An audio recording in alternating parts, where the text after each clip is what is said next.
All right, everybody. Good evening, good afternoon, good night, good morning, whenever it is you tune in. Hope all is going well.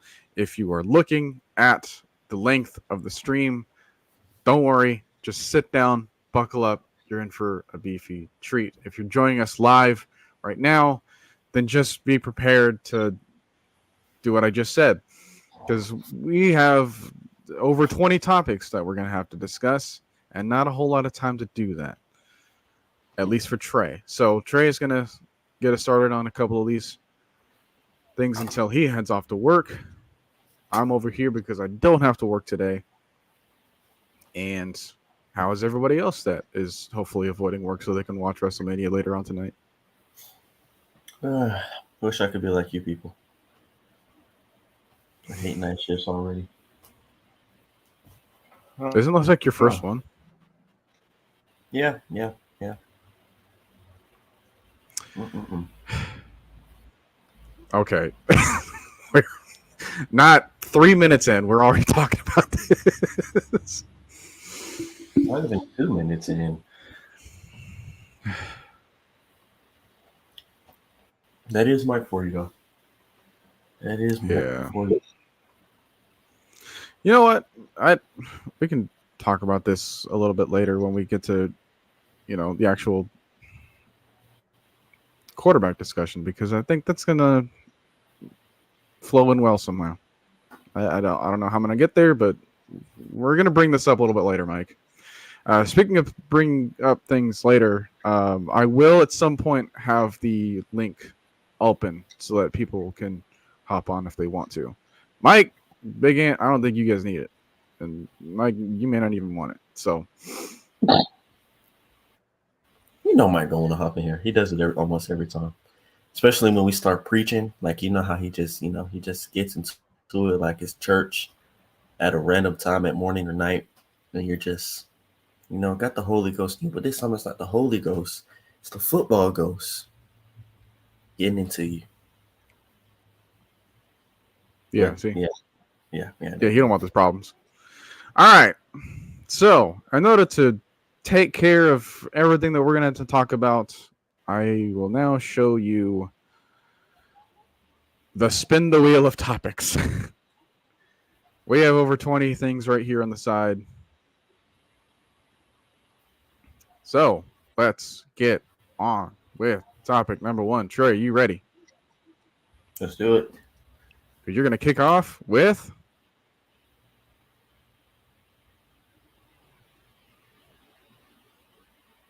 Raheem Morris. My guy. Ah, man, oh man. Where can I start? Now let me stop. I'm not going to troll today. I'm not trolling today because we're on the limited time. Well, I am. So I don't know if you've all seen the video that Atlanta released. I think. Well, when did we start OTAs? That was Wednesday. I think that was Wednesday. Yeah. They released a video of like the first ever meeting between everybody. So that's players, coaches, the training staff, the weight room staff, the medical staff, really just everybody that's new, everybody that's old, all brought together because it's basically the first day of school for them. Um, and what he said, I'm not gonna talk about the whole thing, but it was a quote that he said at the end of the video, and it was, you win a division, you make the playoffs. You make the playoffs, you don't know what can happen. That's probably the most realist thing I've ever heard. Because as you've seen, as we've all seen, really in the last 5 years, that you really never know what's going to happen in the playoffs. We just seen the 7 seed Cowboys put almost 50 points. I mean, Packers put almost 50 points on the Cowboys. I mean, it is the Cowboys, but then again, I don't think anyone was expecting that. So, hey, we're not going to talk about that. That's why we're not Cowboys fans. We don't get let down in the playoffs. I'd rather get let down in the regular season.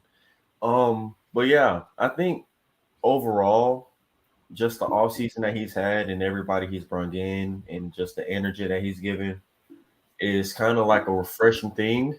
because he seemed so much more excited than Arthur Smith was in year one, really year three, and I don't know why. But I kind of I don't know because on that, like when I have a story for y'all. So the day that he got hired, I'm in here, I'm in bed. I was just watching a video on Bill Belichick, as I know that was what's going around during January. It's Bill Belichick, Bobby Slowick, Ben Johnson, Mike McDonald, all of those guys. So I'm getting Jim ready to Harbaugh. Jim Harbaugh. Did he get hired the night before? I think so. Yeah, he got No, hired. no, no. It was well. Antonio Pierce got hired before we did that. Yeah, Um, I'm pretty sure they both got hired the day before, not before we hired him, because he was supposed to be coming down to Atlanta, and then he canceled on us. And then Bobby Slowick came down that day, had an interview, and then they hired him as soon as the interview was. I mean, they hired Raheem as soon as the interview was over. So, but yeah, I don't know if you all seen the Mike's pop up stream when that happened, but Mike was pretty upset, and I was too because I was kind of confused. I was like, why not Bobby? Why not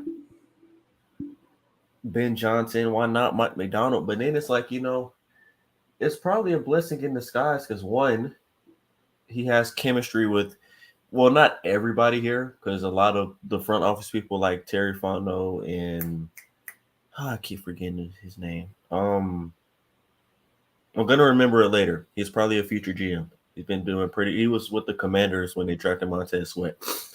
Um, yeah, gonna remember it later. But I was pretty upset. But now it's like since then we're 3 months. Well, 2.5 months ahead. 3 months will probably be draft night. Yeah, draft night makes it 3 months since then.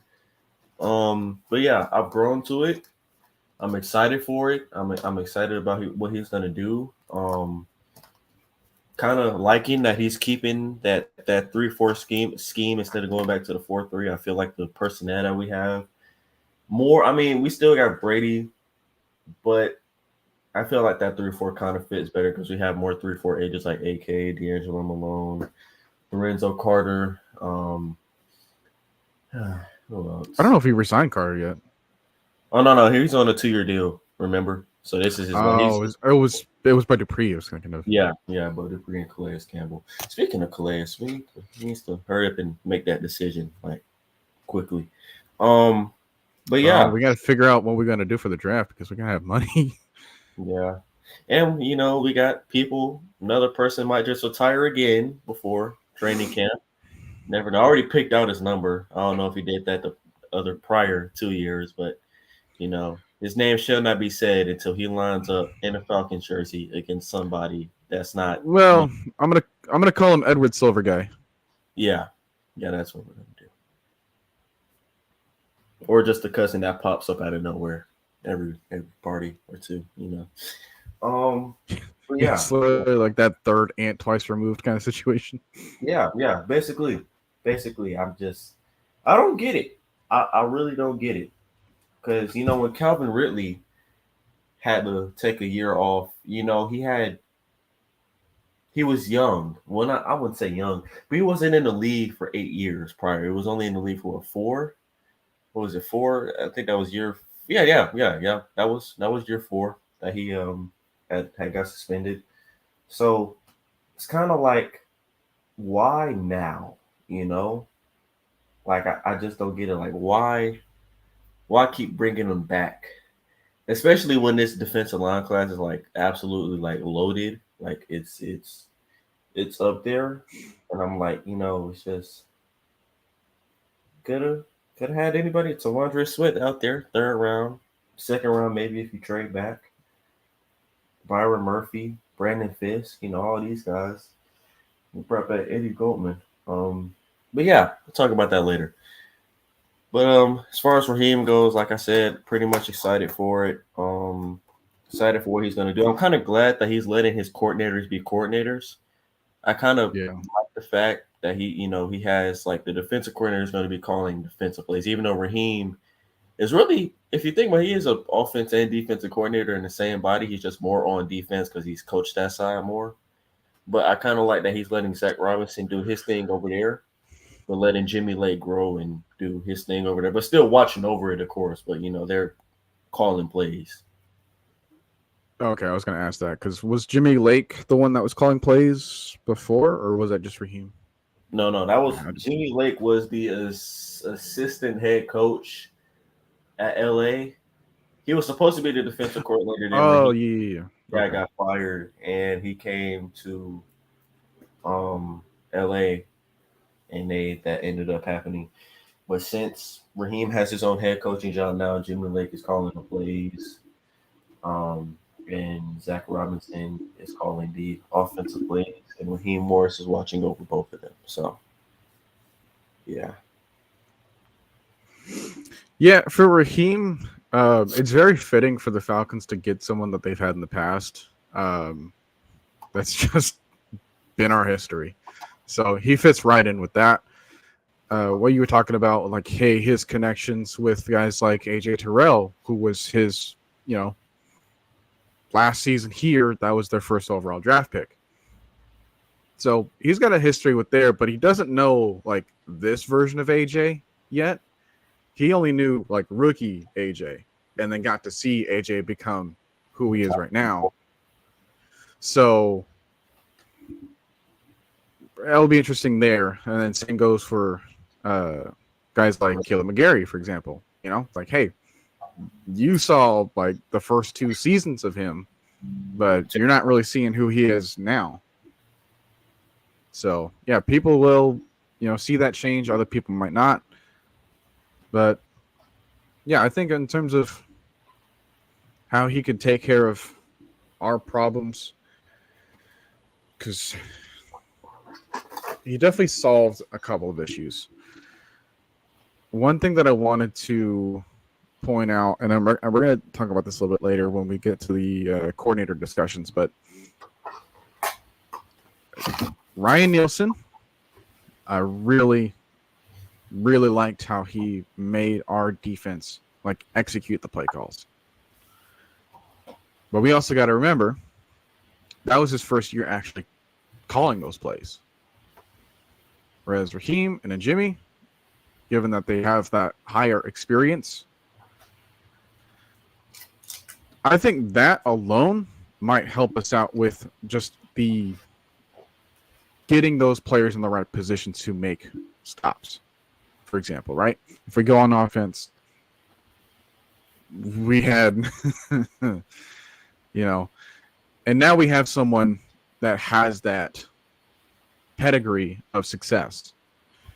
So I like how we're solidifying what we can do as far as an offensive play calling scheme and then defensive play calling scheme, and then just like have Raheem be the guy to like make them execute on both sides. Because we saw the execution from Ryan Nielsen. Like, he may not have been like the most like seasoned play caller, but he made those players want to execute the play. But it doesn't always mean that he was putting them in the perfect positions to stop. I think we're going to have a little bit of a better chance to not only execute, but also do it with the right play. So I'm looking forward to seeing that. Because sometimes it's not about like, oh, well, this person didn't do their assignment. Sometimes the person did their assignment. It was just the wrong assignment to call. And then who do you do? So. All right. Anything else want to bring up before I get continually roasted in the chat like I'm queso? The question Evan had. I know we're going to talk about this later. Just a little short stamp.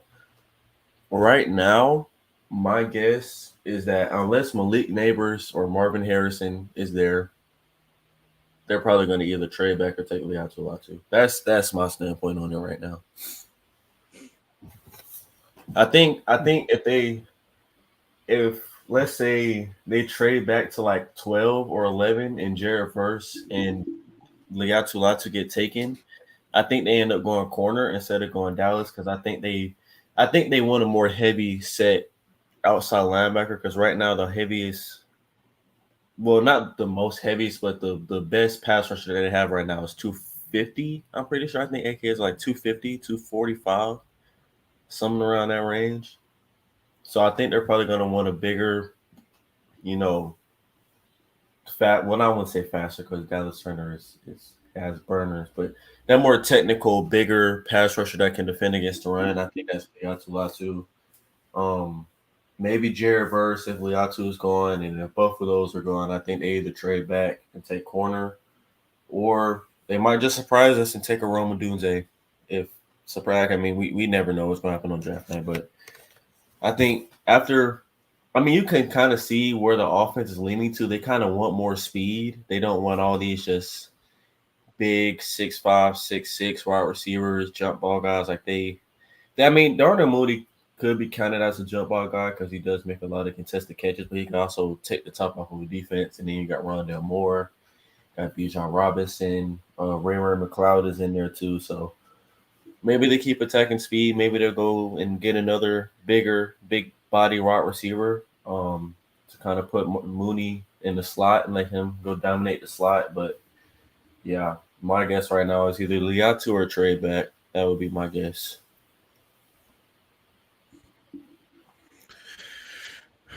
I don't want to ask that question right now because we have it later. But just keep that in mind. I wanted to ask, like, how far back would you be willing to trade? So you're not the answer right now. Let's take a look here. So that was the trade back because I don't think that there's teams that want to move to 8. If Adunze is there, I think we take him. If not, Latu. That's what Ripcliffe was saying. So only reason I would say trade back is because maybe a wide receiver hungry team like the Broncos, maybe the Raiders, or even the Jets might want to trade up.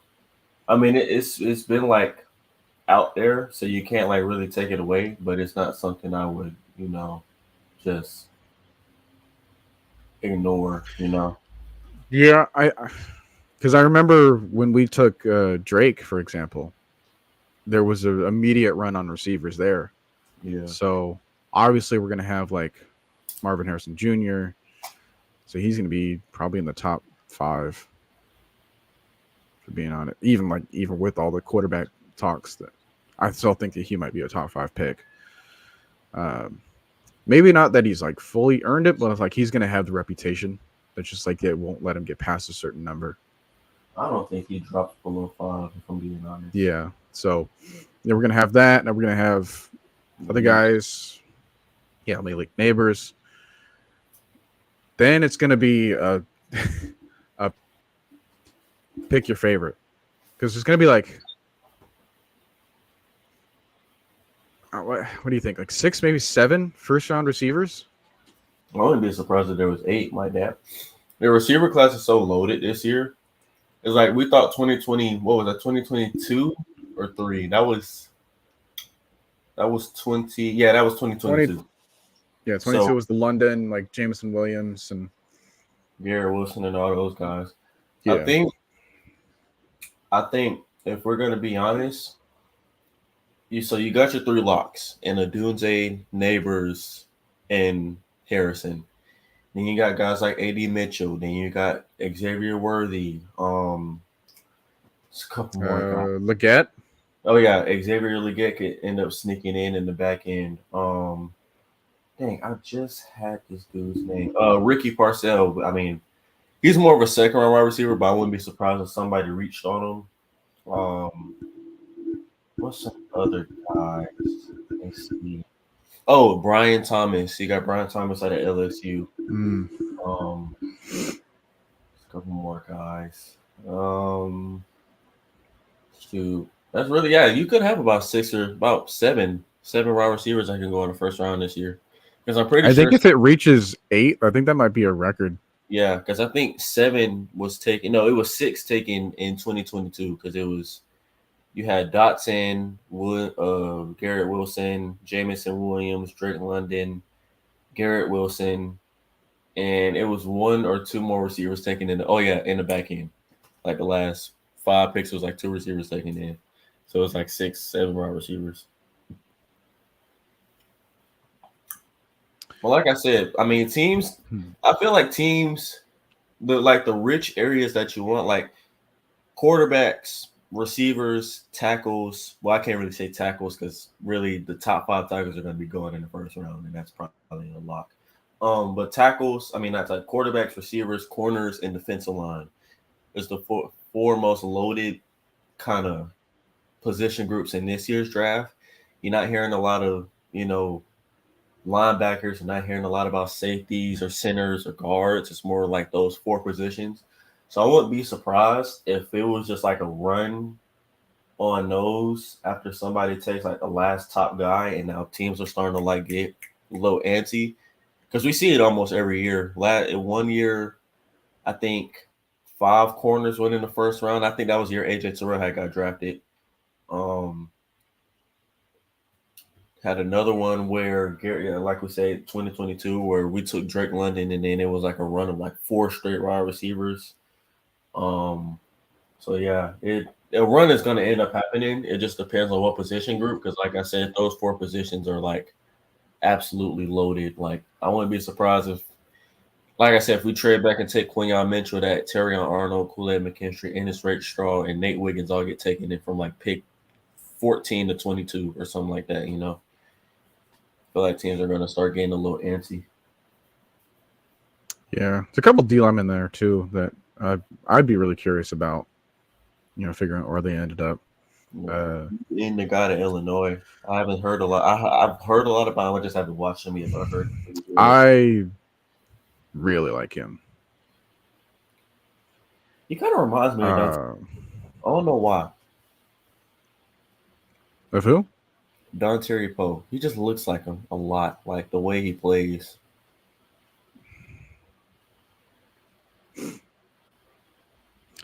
I was listening to the Bootleg Football podcast, and they were talking about Johnny Newton or Jerzon. I think that's how you say it. They likened him to how Sharif Floyd was a couple years ago out of the draft. And you may not like that comparison hearing him because of like what Sharif Floyd's career was, but it was more like sidelined due to injury, and now he's a coach where he can actually teach all the technique that he knew. So he's very technical. And he's very smart with his hands and very quick with it too. So, like I might have a hot take about him. So, I would say stay tuned for that.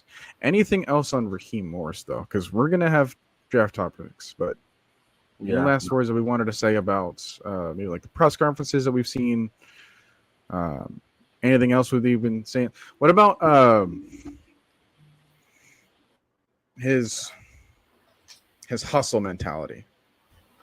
What do we think of that?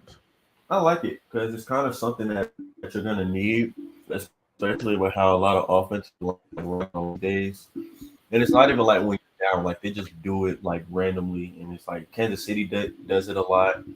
Tampa did it a lot last year. Now do I expect them to do that again? Maybe. I don't know because they have a new offensive coordinator. The Bills and the Texans did that a lot last year. We didn't really do that a lot, and when we did, nothing good ever came out of it, and that's kind of sad to say. But yeah, I like it because you're gonna need it, especially with how offenses love to go deep a lot these days. They want the big plays, they want the 20, 30-yard big plays, and now that you can't hip drop it anymore, it's just bound to happen.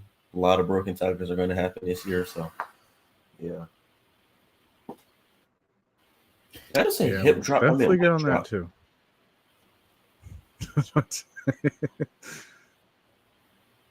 You people know. Gemini man. Raheem combined with Kirk is bringing a swagger back to the Falcons we've been lacking as of late.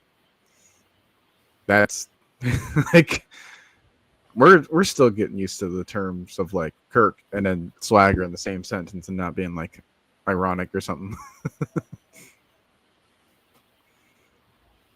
But yeah, that's the other thing too, because if we're bringing up guys like Johnny Newton from the inside, like there is a difference between like comparing him to like what has been the case in the last couple of off seasons where it's like Jalen Carter and Jordan Davis. It's like, yeah, they just do different things.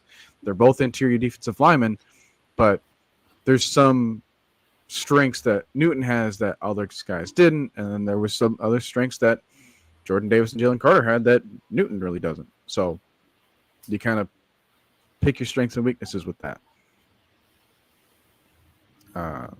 Yeah.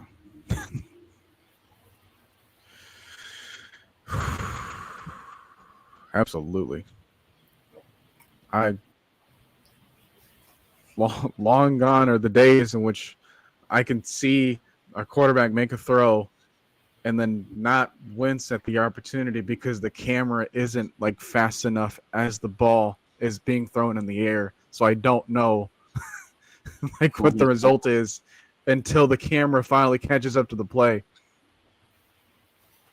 Yeah, that happened so many times last year on Desmond Ritter's picks. I was like, maybe somebody tripped, maybe somebody like ran the wrong route, and then it's like, no, like it's just you don't know who he's throwing to. But yeah. I mean, Kirk isn't the most perfect quarterback, but Kirk can at least get us 12 wins. He can at least get us to an NFC Championship game, if we're being honest. Not saying he will. I mean, I hope he will. I'm praying that he will. I'm praying he gets to a Super Bowl for the love of God. I need one before I graduate. But I don't know. Kirk is kind of the quarterback that you just say, as long as his offensive line is good and the running game is decent, to where, I mean, we really don't even have to worry about our running game. I mean, who has to worry about the running game? You have Bijan and Tyler out here. Come on. But yeah, I'm kind of excited for it because it's like you got the weapons. You got the defense. You just need to add a couple more pieces. You definitely got the offensive line. The play caller is to be determined. Got to wait for that. I believe that Zach Roberts is going to be good for us, but you just never know. Sometimes these offensive coordinators get a lot of hype and they don't end up doing anything but getting fired in a year or two. So yeah, but I'm ready for it. Ready to see a good back shoulder fade thrown at the right time and not to a guy that's playing underneath. That was probably one of the worst throws I've seen last year. I just never understood that throw like at all. I mean, how do you back shoulder fade a guy and the cornerback is playing underneath? Like he's doing the leverage technique to where he's playing the middle of the wide receiver. He didn't overrun him. He didn't underrun him. He's just playing in the middle. So if you back shoulder fade it, he's gonna get it. But hey, not every quarterback understands that. But yeah, that's all I gotta say about that one.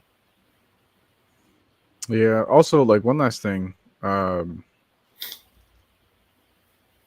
The Falcons just have a history of being weirdly and randomly fantastic. And it's never really met with any kind of rhyme or reason. Like, we go back to, because the other day they were having a stream about, comparing the 2016 offense and then like kind of comparing like the 1998 offense and the defense and stuff like that. Like, dude, when we took a look at what happened in 95, 96, 97, and then 99 and 2000, you would have never believed that 98 season would have happened. Right? And then similarly, like when we look at 2013, 2014, 2015, and then 2017, 2018, you would have never thought that the 2016 season happened. Now, 2021, 2022, 2023, you probably would have never expected that the Falcons would just randomly be fantastic in 2024. But that also means that we have a very small window. No. And I think that everybody knows that, which is why we're bringing in that mentality of winning now.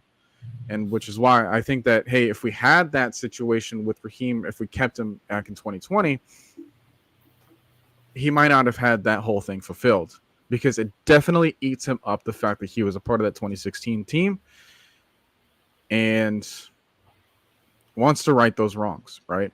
So I kind of understand everyone's like, we'll see. But there's also those moments where you just don't understand why, but it just happens.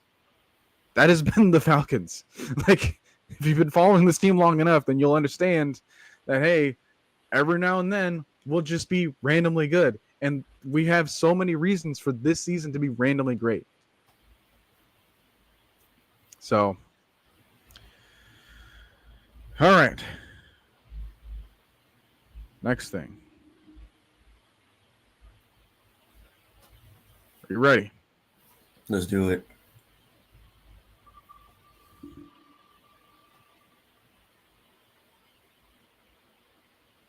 Like clockwork. Wow. That was like clockwork. I was just getting ready to say, dang, like I just seen that comment. Now we can't do it if he doesn't land on Kirk. And all right, real quick, because apparently you're controlling the wheel. Yeah, I also wanted to look that up too. I'm gonna figure out how to properly do this because the stigmas on Kirk Cousins is that he can't beat playoff teams, he can't beat anybody in prime time, and he can't beat just teams over 500 in general. But I want to know if, like, how many of that stuff was out of his control. How many of those games were close, and that just like the team couldn't pull it off, as opposed to like always blaming him. Now we know what sports fans are going to do, and just take the individual, and or get the box score and say, "Oh yeah, he did terrible." Yeah, they did that. See, not to interrupt, but that it's a game that just highlights that out of like any other playoff loss that he's had, and that's the 2018 that was the 2018 game against 2019 game against the 49ers in the divisional round. Kirk Cousins, that game, his offensive line was, let's just say they were bullied. We're gonna put it in a nice PG way. They were bullied. They were just like they had skates on all day, and it was sad to look at. Receivers weren't getting open. Adam Thielen, I think, had like 4 or 5 catches that game compared to like the 9 he had the week before. Stephon Diggs, which they beat the Aints in order to get there too. Yeah, in overtime. Stephon Diggs went ghost as usual in the playoffs. Defense. I mean, the defense did what they could for the most part because 2019 their defense was actually good, but their offensive line just was like they couldn't run the ball. I think they had like maybe barely under 70 yards rushing that game. They were averaging like 2.8 yards, 2.6 yards per carry.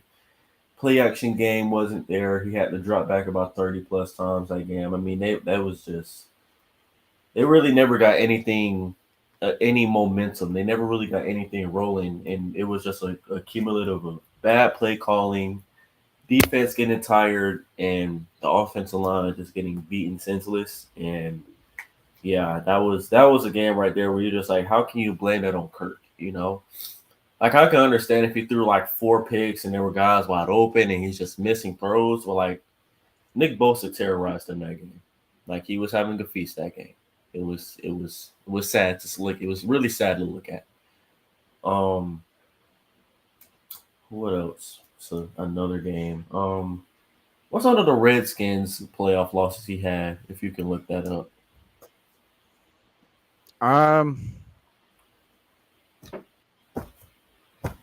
Because I'm pretty sure, did he play the Cow? No, he didn't play the Cow. Did he play the Cowboys? Was it the Giants? I can look that up too.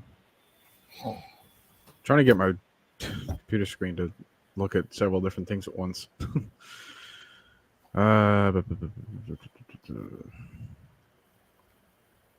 Because he's had 5 playoff games in his career so far. Most recent one was when his defense got torched. Saquon Barkley had a field day that day. Oh, Jesus.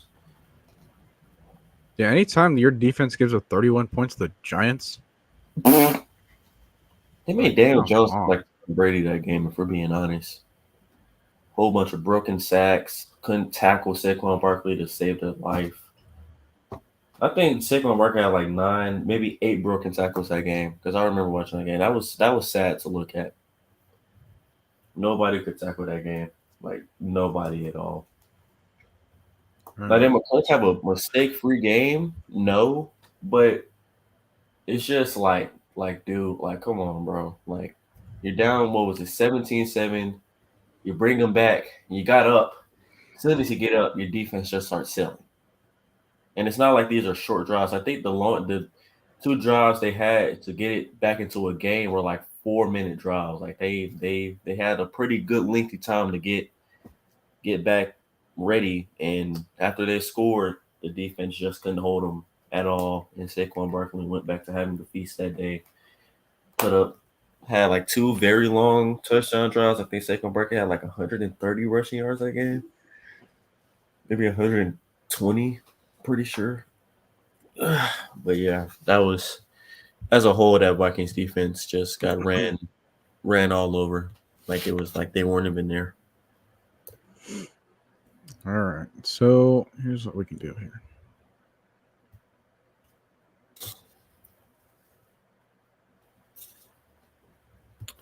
Introducing the Kirk Cousins career splits.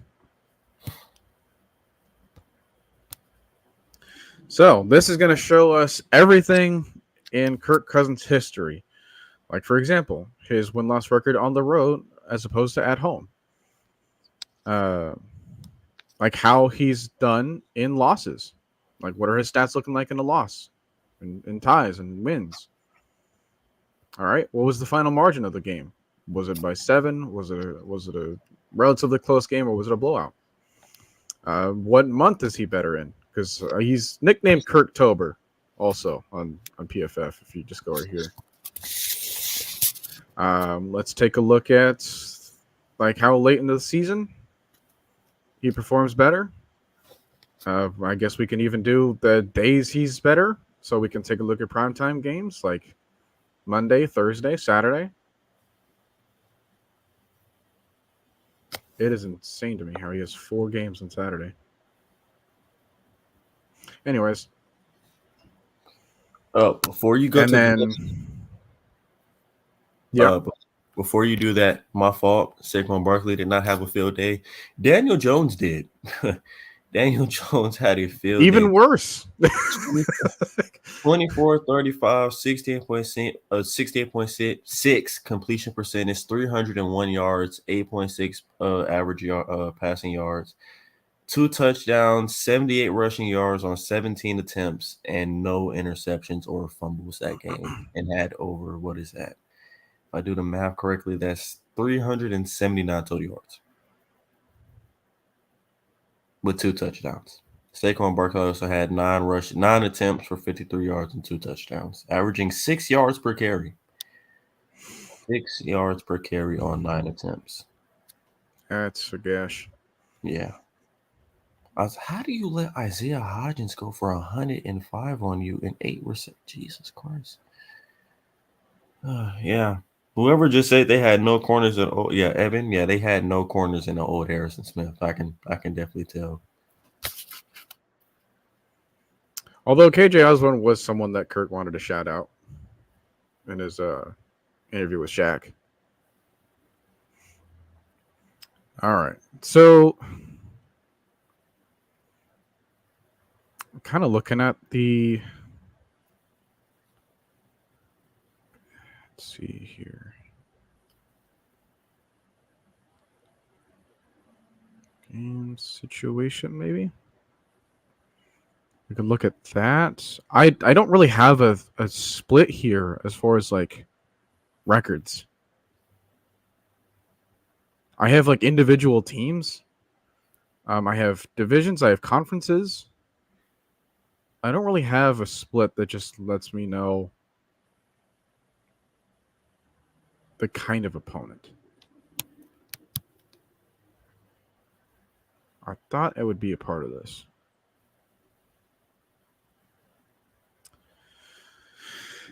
But what I am interested in is that if you guys can see this right here, he's got 4 wild card games. He is 1-3, but his touchdown interception ratio is 4 touchdowns, 0 picks, 95 rating.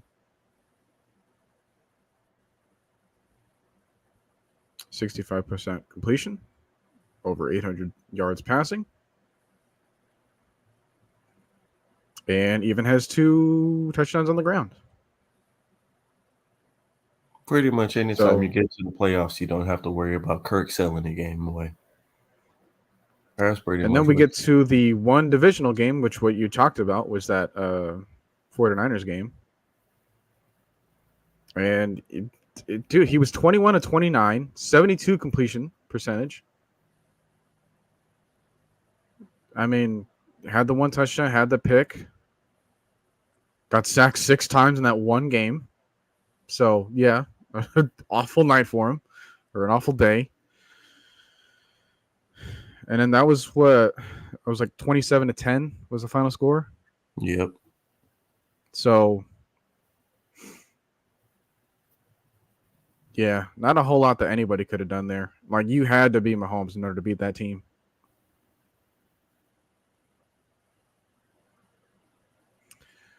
So, Packers could have did it. There's that. Morris. Here's his splits in a dome where he's 32 and 23. So he's got a winning record inside. And if you think that he's just an indoors guy, well, he's got a winning record outside as well, 43 and 41. Let's see, what else is there? Let's see how he is against everyone in the NFC South. He's got a win-loss record of 7 and 11. He has 37 total touchdowns to 16 interceptions. Of course, this is within 18 games and all the years that he's had to play. So we're going to get Washington, Kirk Cousins a part of these things too. Yeah, I'm not going to lie. Washington, Kirk Cousins was terrible against the NFC South in early years. Now, when he got to Minnesota, he pretty much dominated every NFC South team he went against. Other than the Saints. The Saints, I think, had his number. No. Actually, no. They beat the crap out of the Saints almost every time they played them. Other than that 2019 game or 2020 game where AK had like 6 touchdowns. Yeah, there was also that one time where we faced him in, 2020?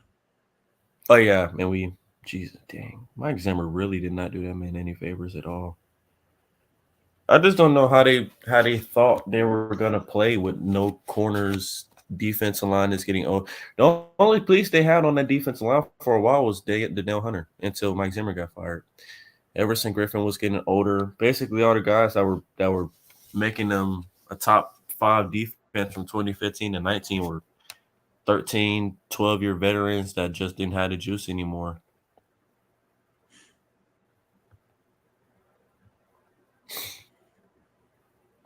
Yeah.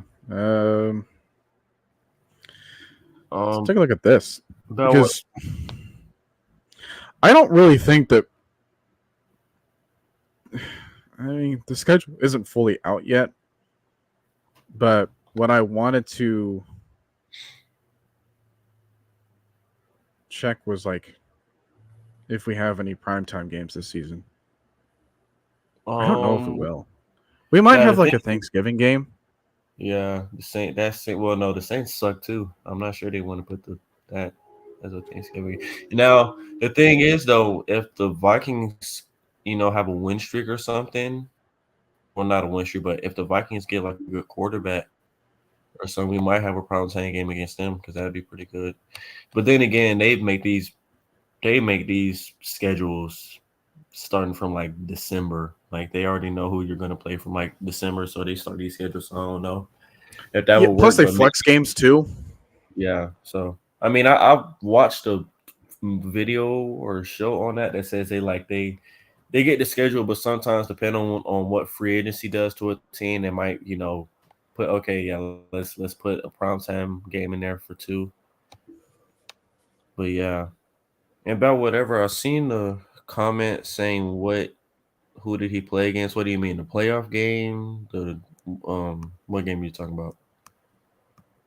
Because if it was the 49ers game, the 49ers had the number 1 ranked defense in the league that year in almost every category, but scoring defense, they were 1. Rushing defense, they were number 1. I think passing defense, they were number 3. I think the Ravens and the Packers were no. It was the Ravens and somebody else that were in front of them that year. I was about to say the Chiefs, but the Chiefs had a mid defense until just last year. So, but yeah, Well, I would say their talent is mid, but Steve Spagnuolo just yeah, they refuses make to it. have a bad season in terms of calling It's plays. like he blitzes so much, but he calls it at the perfect time that you just ignore everything else. And then all of his corners can blitz too. Like I kind of like the fact that the Chiefs know what type of corner they want. Like they're not just gonna draft anybody. They want this type of corner, and most of their corners, and not all of them, can blitz out the slot or from the outside. L'Jarius Sneed did that to a T. Like holy goodness, my goodness gracious. L'Jarius Sneed was probably one of the best blitzing cornerbacks in the last 10 years. Hey, look, guys, red zone, 178 touchdowns, 12 interceptions. Thank God. How often we heard that about like, oh hey, we can't score in the red zone. I haven't heard that. He even has 19. He even has 19 rushing touchdowns. 19. Well, he did used to run a lot in the red zone back in his Redskin days, and do a lot of court. He does. See, that's another thing. It's probably going to be a lot more quarterback sneaks if they feel like he's good with his leg, because he did that a lot in Minnesota on them easy 31s. Now I don't know if you're going to do a tush push with Kirk Cousins. I don't know if the dude is squatting 600 pounds, but if you want to go get a quick easy. Well, I'm trying to find like where is he at his worst at here? Because even if you wanted to look at like his score differential when he's leading versus like when he's trailing behind on a team or when he's tied with a team, like dude, when the game is tied, like he dominates. Like I don't know what to think about this, but he's got a 71% completion percentage, 61 touchdowns, 10 interceptions, 110 quarterback rating, and 49 sacks, as opposed to when he's leading, he gets 87, and when he's trailing, he has 168. Jesus Christ. So I think that tells me a picture right there. Like, dude, when he's losing, it's because he can't even throw the ball. And whoa. Finish what you were saying, but I got to get to this about whatever comment, because oh my God. Unless you're stopping right there. Oh, with this one? Yeah. Did he just say Deshaun Watson is better than Kirk Cousins? Like in this moment, like right now, like this. Did he just say Kyler Murray is better? Trevor Lawrence. Now the first 4 you got Lamar, Patrick, Allen, Herbert. Yeah, you got those. I'm not even going to debate that. Those are definitely more talented, better quarterbacks. But Deshaun Watson, Kyler Murray, Trevor Lawrence. Trevor Lawrence had one good year in the last since he came into the league. I'm not putting him in front of Kirk Cousins. Dude, Watson hasn't been the same since 2020. I'm not putting him in front of Kirk Cousins. You just made me remember something. If you compared the first 50 games to Trevor Lawrence compared to someone else's first 50 games, it is very identical numbers in almost every single category, like from like completion percentage, passer rating, touchdown interception ratio, like passing yards, I want to say too. Like, do you know who that quarterback is where he's like so close to? Wasn't it a bust? I forgot his name, but it's his backup, Mac Jones. Oh yeah. I seen that stat when he got traded. Like, that is so insane to me.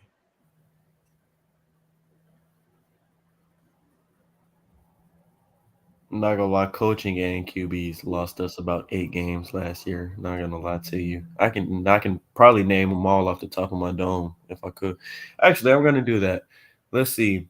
Coaching and QBs lost us that Detroit game. Coaching and QBs lost us that Jacksonville game. Coaching and QBs lost us the Carolina. QBs definitely lost us the Carolina game. The Washington game, most definitely. Um, the Panthers game, most definitely. I'm not even going to talk about the Bears and the Saints game because, oh my God. Um, let's see. What's that? That's about 7 games right there, ain't it? Said the Bucks, Lions, Jacksonville, Bears, Saints, Arizona. Um, let me see. That's 6 games right there. Um, who else did we lose to that we were supposed to win that game? Any off your head, Noah? From this last season. Yeah. Where like coaching hurt us. No, just QBs and coaching in general. Like just lost QBs us. and coaching.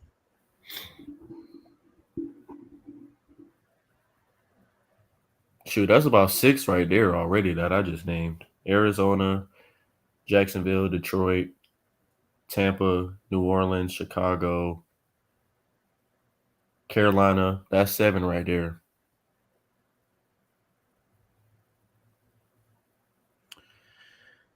Yeah. I mean, some of them were more egregious than others.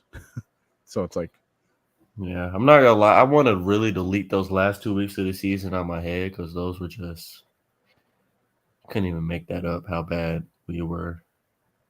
Yeah. yeah. Defense lost us a couple games too, but the reason I give the defense a little pass on that is because most of the losses that we had, they were on the field for what, 30, 45, 30, 35 minutes of the game. And like it's like back to back, like they get a stop, and we go in 3 and out, then they're back on the field, and we start scoring, they're already gassed. So I get them a little break on that, but defense did lose us a couple games on that one.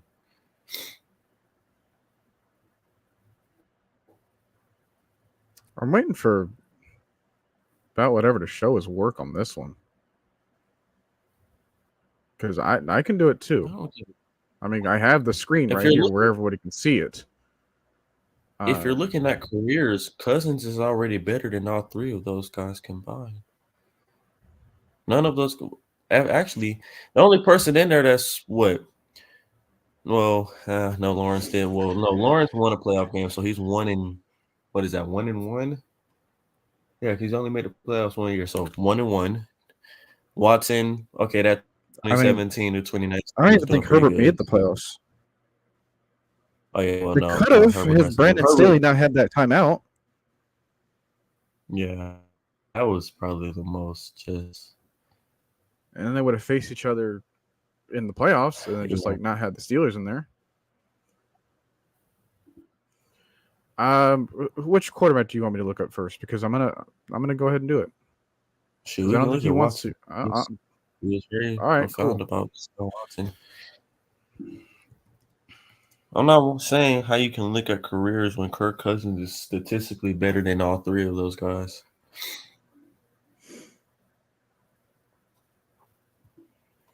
Let me take a look at his stuff because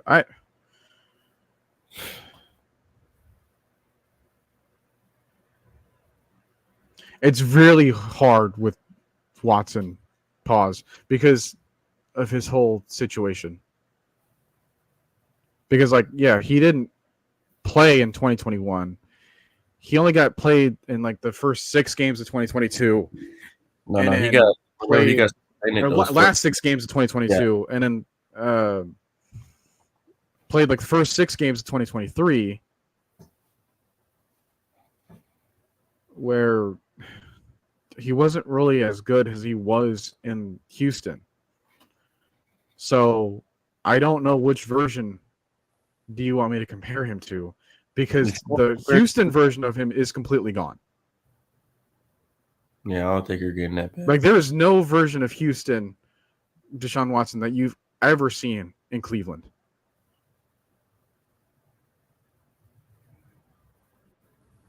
You see a glimpse of it here or there, but most of the time that's just him running around. But we already know Yeah, he like can run around. maybe like once every like 5 drives.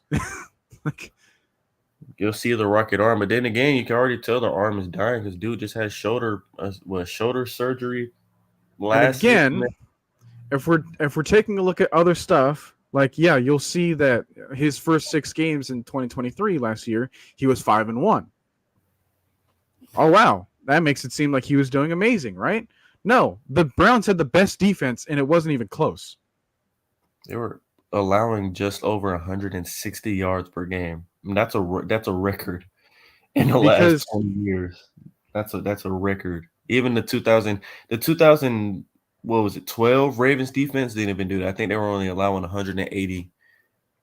The Browns defense was legit barely allowing just half of 160 yards per game, and let me show you this, because the fine. first 6 games, because Kirk almost played as many games, he only played like 2 more games. So let's see how this influenced the numbers. If we want to look at the last year, right? So let's see here. Deshaun Watson, for what it's worth, had 171 attempts, had 105 completions for a 61.4 completion percentage. Threw for just over 1,000 yards, had an interception ratio of 7 touchdowns, 4 interceptions. And yeah, that gives him a QB rating of 84.3. All right.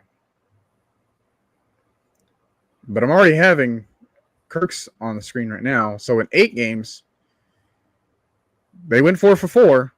But let's take a look at his numbers. 311 attempts. So already like almost over twice as much passing. And over twice as many completions. So 69.5.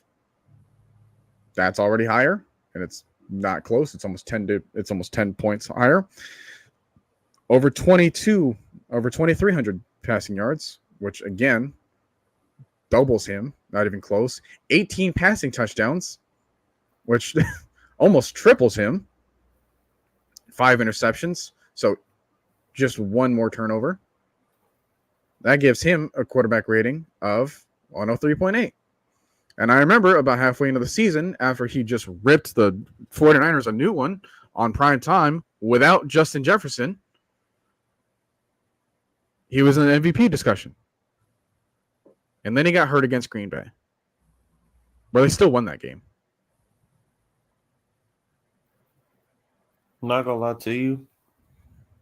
Now, I don't know what the difference between a homer and a hardcore Falcon fan is. Well, I do, because I'm pretty much that it right there.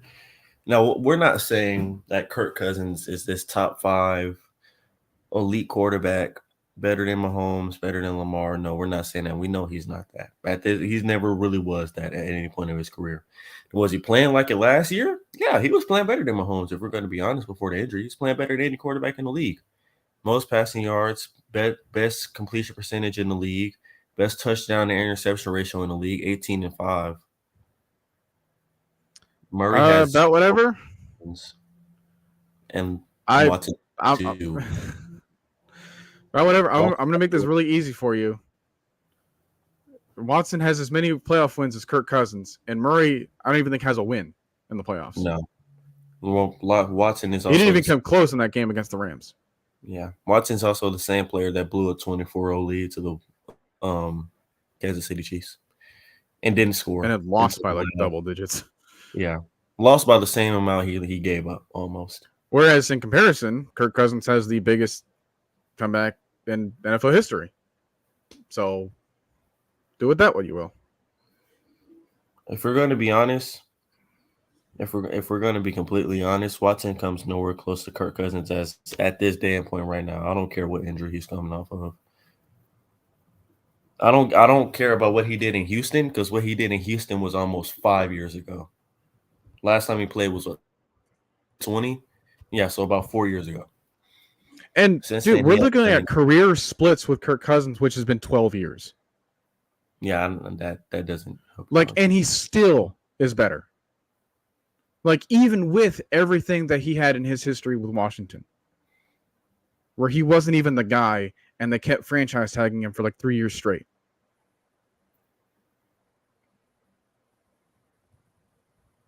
Because of Dan Snyder. Like, dude, he made a Dan Snyder playoff team. As you've seen, Washington literally just ran that man into selling his own team. I don't know, take with that what you will, but Murray, at this point, you can't compare playoffs to him because he hasn't even won a playoff game. He only made the playoffs once and got blown out that year. Watson made the playoffs, 3 times, lost, had 1 playoff win between all of those years, lost to the Bills. Josh Allen's second year? What was that? Second or third year? Beat it wasn't the Browns. He beat. Damn, let me go look at Deshaun Watson's playoff win because I know it's one singular win. But yeah, and then lost to Mahomes the week later, and then the next year he didn't even make the playoffs. So. Okay, now you're asking me how many winning seasons Kirk got? It's literally on the screen right now, but I don't know if we want to count 2012 season where he just had 3 games, 1 game starting. It was 1-0. I'm just going to say I'm not going to count that for him, just to be fair. All right, 2015, winning record. 2016, winning record. And you don't want me to count the 8-8. That's an 8-7-1, so that counts. 2017, not. 2018, 8-7-1. Again, not an 8-8. 2019, 10-5. 2020, 7-9. 2021, I don't want to count that, so go ahead, even though he made the Pro Bowl. 2022, 13-4. And then 2023, when he was about to dang near frighten the league with everything that he was about to do, 4-4 again. But he was definitely on pace to win more games than that because they won more games with freaking Josh Dobbs and and stuff. I'm like, yeah, they were actually going to go somewhere that season as well. How they kept the quarterback consistent and not throwing in guys like Nick Mullins and Jaron Hall. We also got to remember Kirk Cousins. The Vikings started the season off 0-4, and then they went on that 4-game winning streak before he got injured. Defense was starting to lead up. I mean, if we want to use the 5 years ago, it still doesn't amount to how many playoff seasons Kirk has. I think he has, what did I just look at, 3? Again, dude, you asked the question.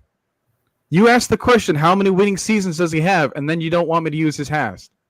Oh, never mind. What the heck? You just asked me how many winning seasons does Kirk got? I showed you his winning seasons, and now you're saying like, oh, well, that doesn't matter. I literally just took out all the 8-8 seasons. I didn't count 2021. Yeah, so that was the only one that he had. Yeah, so before we move on, you're not even listening to yourself, dude. Sean Watson has winning seasons. In 2018, he went to the playoffs, lost to Indianapolis, went 29-49, 59.2 completion percentage, 235 yards, 1 touchdown, 1 interception, and was sacked 3 times. Next year, 2019, plays Buffalo, wins that game, goes 20-25, 80 completion percentage, 247 yards, 1 touchdown, 0 interceptions. And then the KC game the very next week where he was mollywopped, lost that game 31-52, 388 yards, 2 touchdowns, 0 picks, sacked 4 times. And then that is his only 2 winning seasons, and he is 1-2 in the playoffs.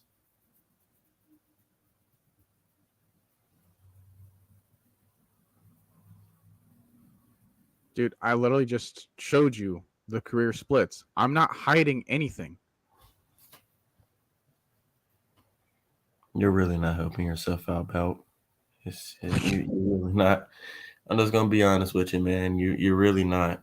Because I'm going to be honest with you. If you want to compare. I showed you what I can look at and what I can't. I'm not responsible for Pro Football Reference not giving me the strength of schedule. But that being said, let's take a look at the Falcons' upcoming schedule. All right? So if you don't want to count the Panthers as a team, then fine. I'm not counting the Panthers as a team. Do we want to count the Denver Broncos as a team? Trey, what do you say? If we're going off of his logic. This upcoming year? Yes. No, we're not counting the Broncos. The Broncos are going to be below terrible this year. I don't even want to All count right, the Broncos. fair enough, because they're a part of our schedule, but let's not go ahead and count them. Same way with our division rival teams. Even though a division rival team can happen at any sort of which way. How about the Vegas Raiders? Are we gonna count them as a real team? Oh yeah, I'm counting them as a real team. That's not going to be no pushover game, especially when it's all right. Lakers. But I'm just gonna say never mind. I just feel like he's gonna lean that direction. New Orleans. Do we want to count that as a real opponent? Yes, we're counting that as a real opponent. It's New Orleans. It's the Aints. Every game is a game with them until we blow them out. All right. Well, I don't think that whatever would agree, but let's just see. Philadelphia Eagles. Do we want to count them as a real opponent? Yes, we're counting them. That's a Super Bowl contender right there. Definitely counting them. I just remember how tough our schedule. Well, they didn't look like it. Well, they didn't really look like it in the wild card game. Speaking of wild card game, the Tampa Bay Buccaneers. Do we want to count them as a real opponent? Always count them as a real opponent, even though I hate their guts.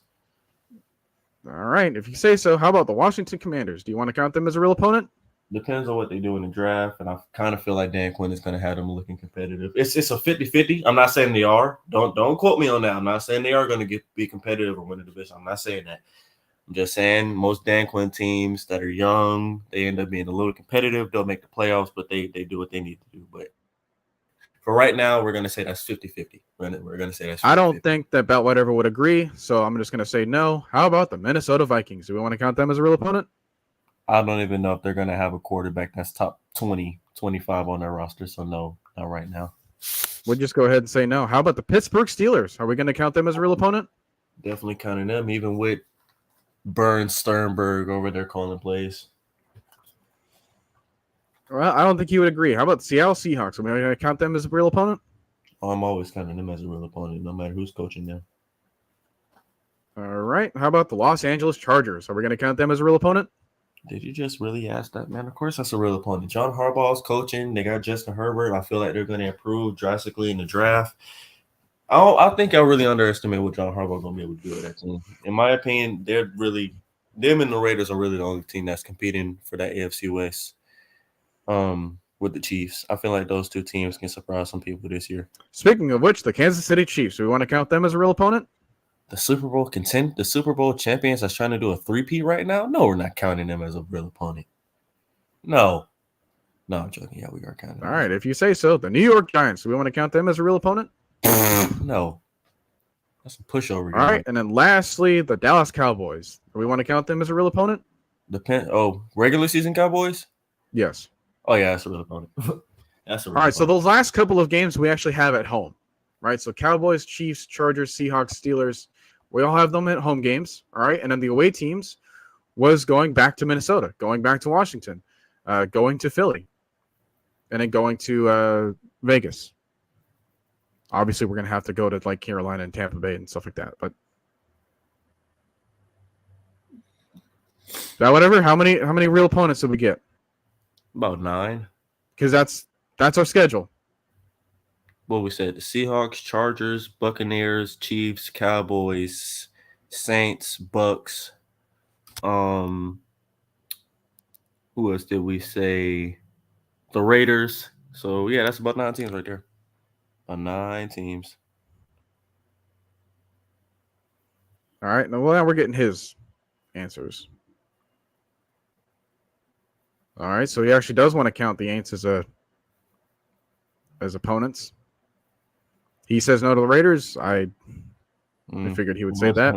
He's saying Philly, yes. He's saying Tampa Bay, no. I figured he would say that. Washington, no. I figured he would say that. Wait, hold on. How can you say the Aints are a yes, but Tampa Bay is no? That don't even. Come on, man. That don't even make no sense, man. He's also saying Minnesota, yeah, and Pittsburgh, yeah. Minnesota, but not Tampa Bay. Are you serious right now? Oh yeah, you're troll. I can't take you serious. I can't take you serious, man. I can't take you serious. The Giants and the Cowgirls are no, but the Minnesota Vikings is a yes. Are you serious, man? Come on, bro. I can't take you serious. Tampa Bay's a note, but Minnesota's a yeah. Are you serious? Come on, bro. Come Are you on, saying bro. that now? Are you trying to say right now that Brock Purdy is better than Kirk Cousins when his comparison is pretty much Kirk Cousins? You can't really compare those two because they're the same people. Purdy's just a little bit more. Purdy's more mobile because of the young age and the no Achilles. But I mean, if we're gonna be honest, Kirk Cousins was outperforming Purdy before he got injured. I And mean, you can't even say they run different schemes because at this point, like they're both coming from people that came from McVay. Seattle's a no. Okay, I'm not taking you serious no more. Let's move on, man. Seattle at now. Let's move on, man. I gotta head to work in about 30 minutes, man. Let's move on, man. I'm trying to get another subject in. There's just no way. All right, There's so just let's no take a way. look at what we have here in this Spin the wheel. wheel. Evan, what you think we spinning now? Close your eyes and just spit out something.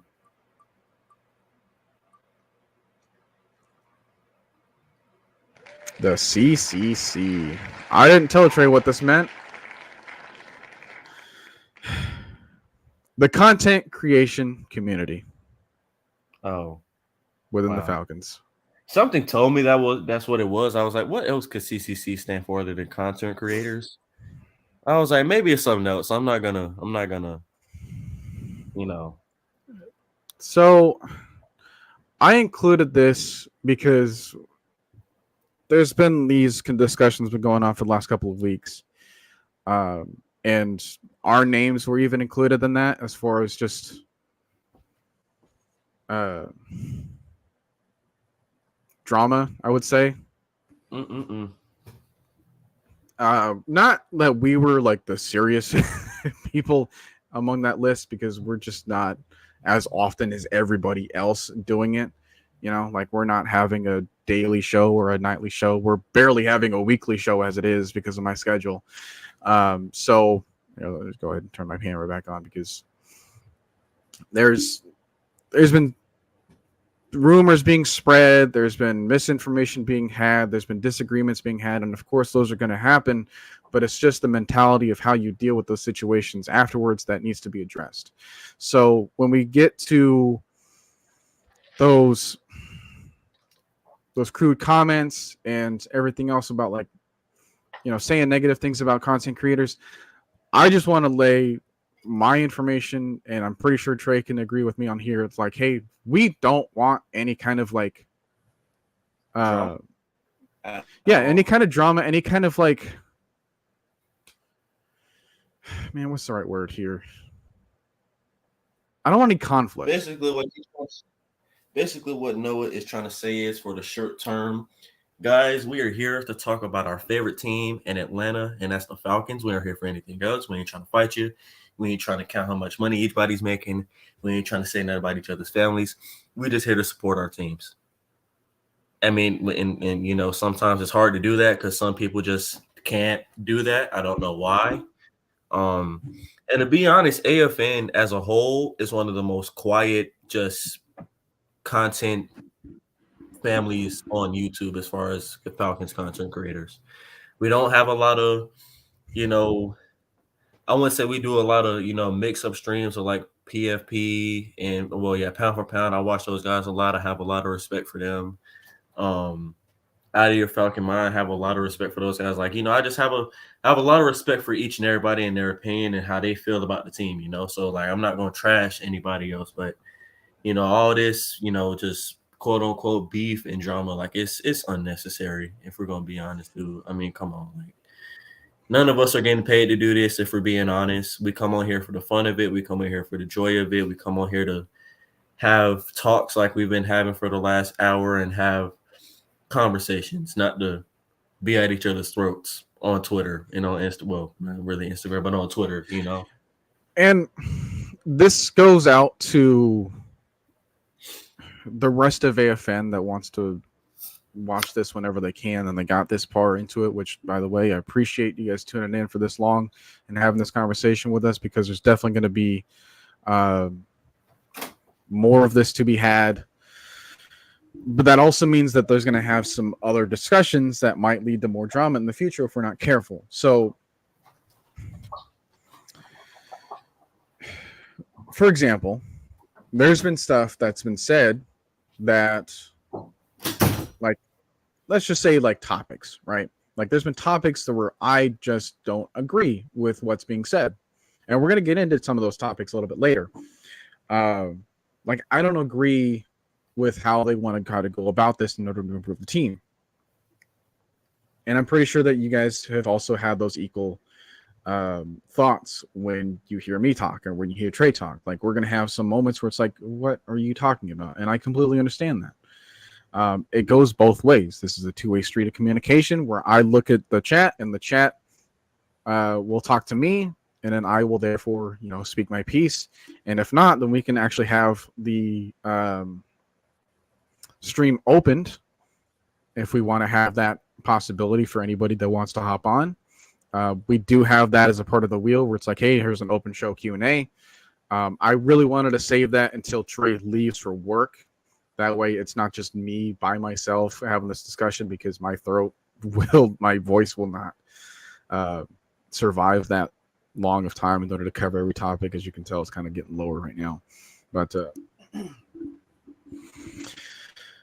that doesn't mean that I don't like who's making those claims, who's making those thoughts, who's making those opinions be heard. So there has to be that discrepancy there of like, hey, let's deal with the topic and let's not deal with the person. Take this conversation that we just had with Belt Whatever, right? I only wanted to tackle what he was saying in his chat with his comments. I wanted to make clear, it's like, hey, I don't agree with what you're saying, and I'm willing to show you everything in my power to show you why I disagree with it. So you get my understanding of it. You get my side of things, because it just doesn't make sense if I start attacking the person rather than the actual topic, because that needs to be addressed more importantly, because if you don't have the topic, then you don't have the person coming in with the topic. So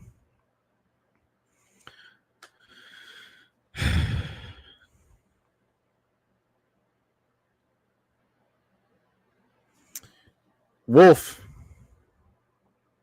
was someone that actually brought our names into it, and I just didn't have the time in order to talk with him about it. I have his phone number and he has mine, so therefore he's willing to have this kind of conversation with me. I don't know if he's here yet. If anybody wants to like send this to him so that we can have this conversation, I could probably send him a text right now. Even I just don't know how he is with his life schedule and how that is with mine, because I know that around this time last year we wanted to have a stream together where we were going to talk about like the WrestleMania that was coming up, and it looks like our schedules just didn't fall through. But then we just didn't really have a conversation one-on-one like we wanted to ever since then, which is just really unfortunate, because I've just had a bunch of stuff in my life, and I'm sure that he has a bunch of stuff in his life too. But I want to make sure that everyone feels welcome to join on here, because I've had some moments in the past where, yeah, I've brought some people on here, and then we had some trouble in the past, and then that may not be why you're just saying, that may not be why you're seeing certain people anymore. Other people just don't have the schedule to it, or I just didn't let them know in advance, and so that's my fault on their part. But as far as like, hey, I don't pay attention to these content creators because they think of this, this, and this, and then they just like treat other people a certain way. Like, I don't want that going on for any longer than it needs to be. I'm willing to be there for a support for the rest of the community, because this whole topic involves you guys as well. It involves you guys more than it involves us, each other, because without this ability to have and hold an audience for this long, then it doesn't matter what my opinion is. So if that doesn't get resolved, then you're going to have this split within the community where everyone wants to be about the same thing.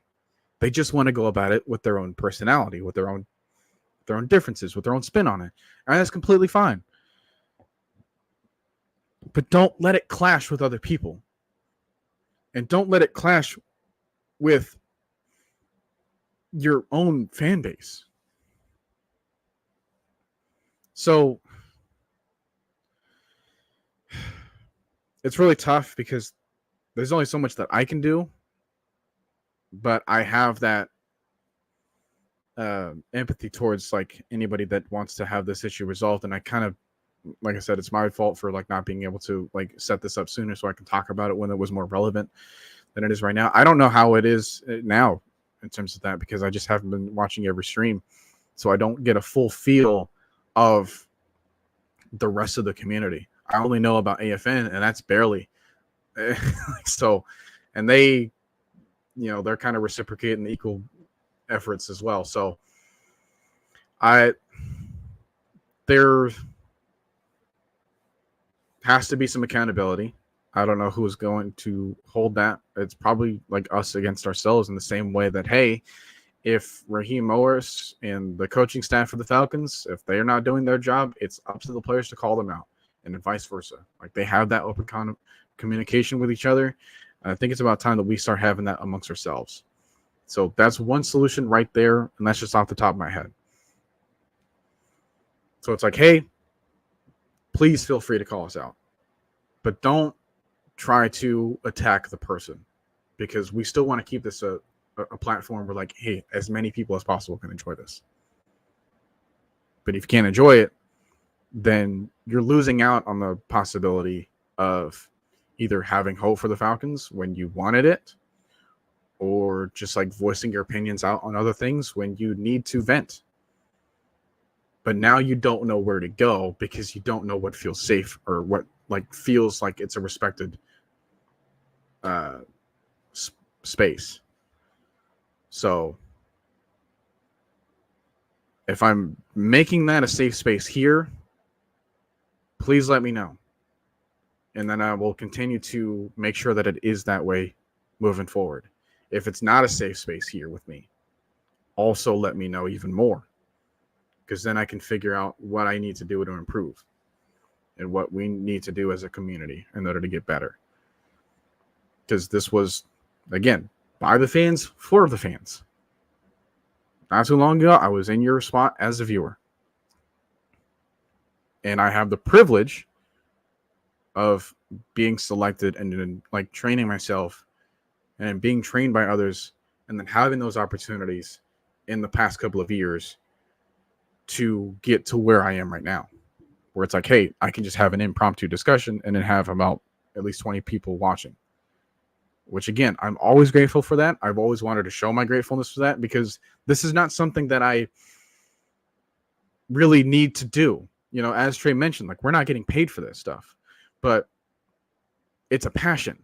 And I want to keep it a passion so that other people can enjoy their passion as well.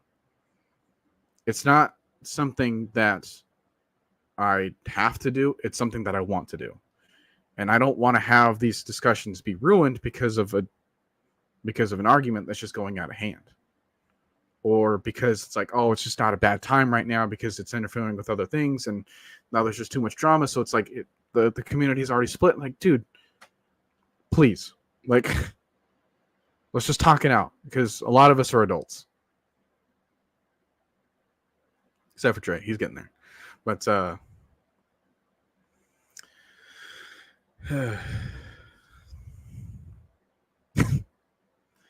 yeah, well, gotta update the payroll then.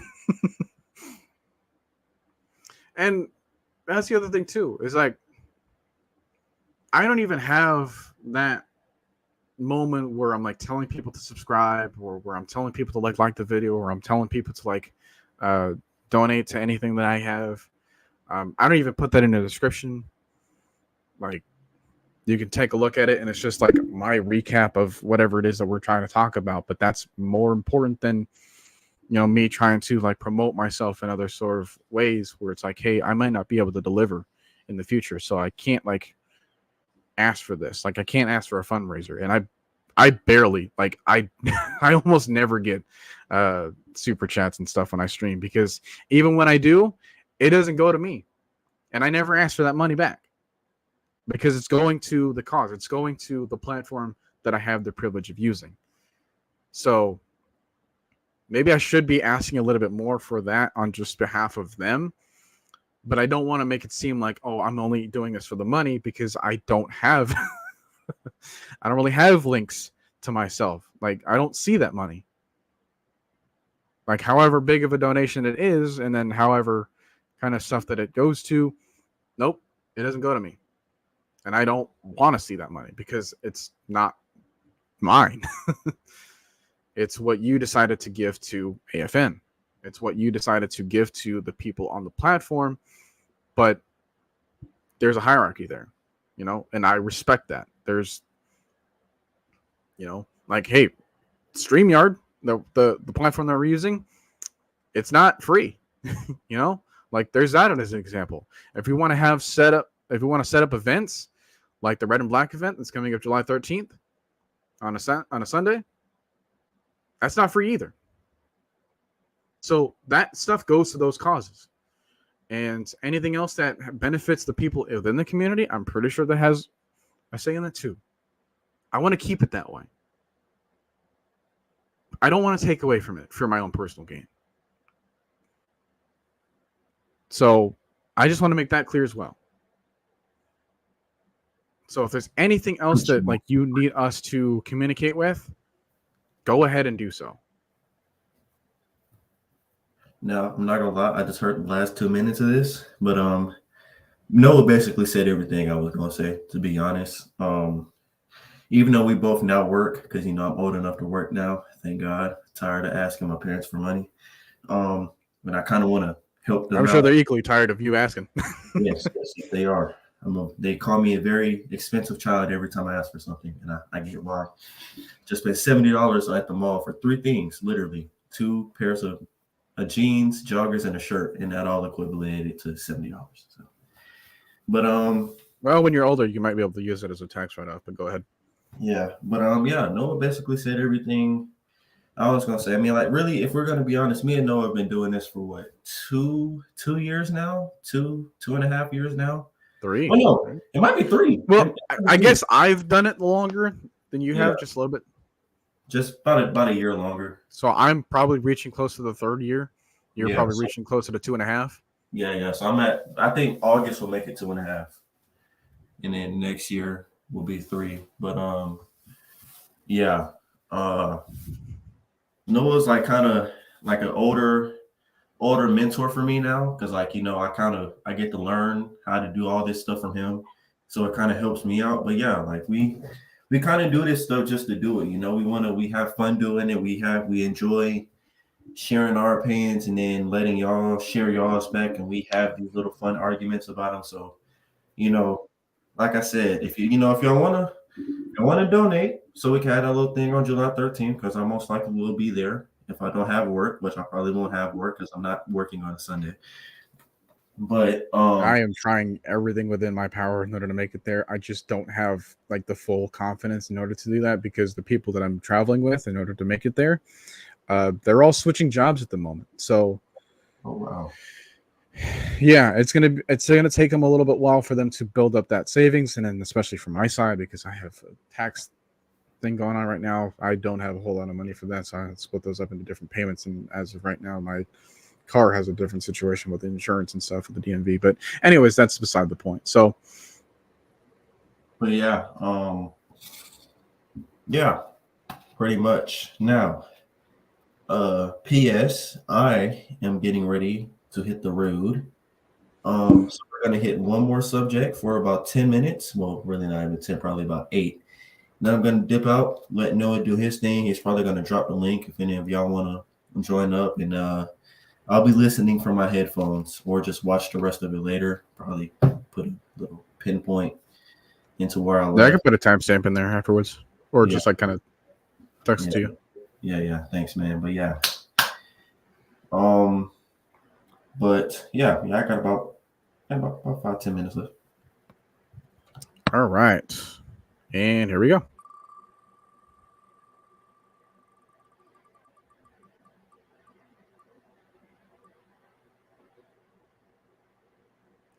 Well, starting from 40, but Grady Jarrett. The boy got commercials. His mama got commercials. His family got commercials. He's just doing everything right now. Looking really good, too. I don't know if y'all seen his post that he had, but his leg looks bigger than it was before. Yeah. Scary for them. Scary for the quarterbacks. Very, very happy for us. Very happy. Oh, man. Like, dude, here's why I wanted to include him as a subject, because he's getting the coaches that had Aaron Donald for the last 3 years. I repeat, he's getting the coaches that had Aaron Donald for 3 years.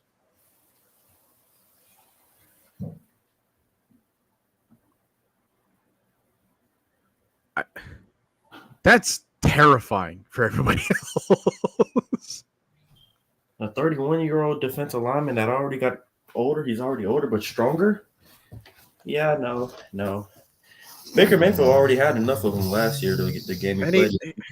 He was terrorizing that. And he only seems more excited, like, each time that we see him. Yeah, you can tell. I mean, you can kind of tell that the players are kind of getting tired of Arthur Smith. Like, it wasn't really going anywhere, you know? So it's like new blood, and then we know the new blood, too. Like, he personally knows him. He's known him. I think Raheem Morris was there when he first got drafted back in 2015. He was the,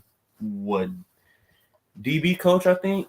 He was on the defensive side of the ball, so they were intertwined with each other. But yeah, he looks excited. He sounds excited, and to be honest, I'm happy for him. You know, I don't know if he'll win a Super Bowl before he leaves. I pray that he won a Super Bowl before he leaves, but I just want the man to have at least 2 to 3 winning seasons before he retires. You know, like, I don't want this man to retire with.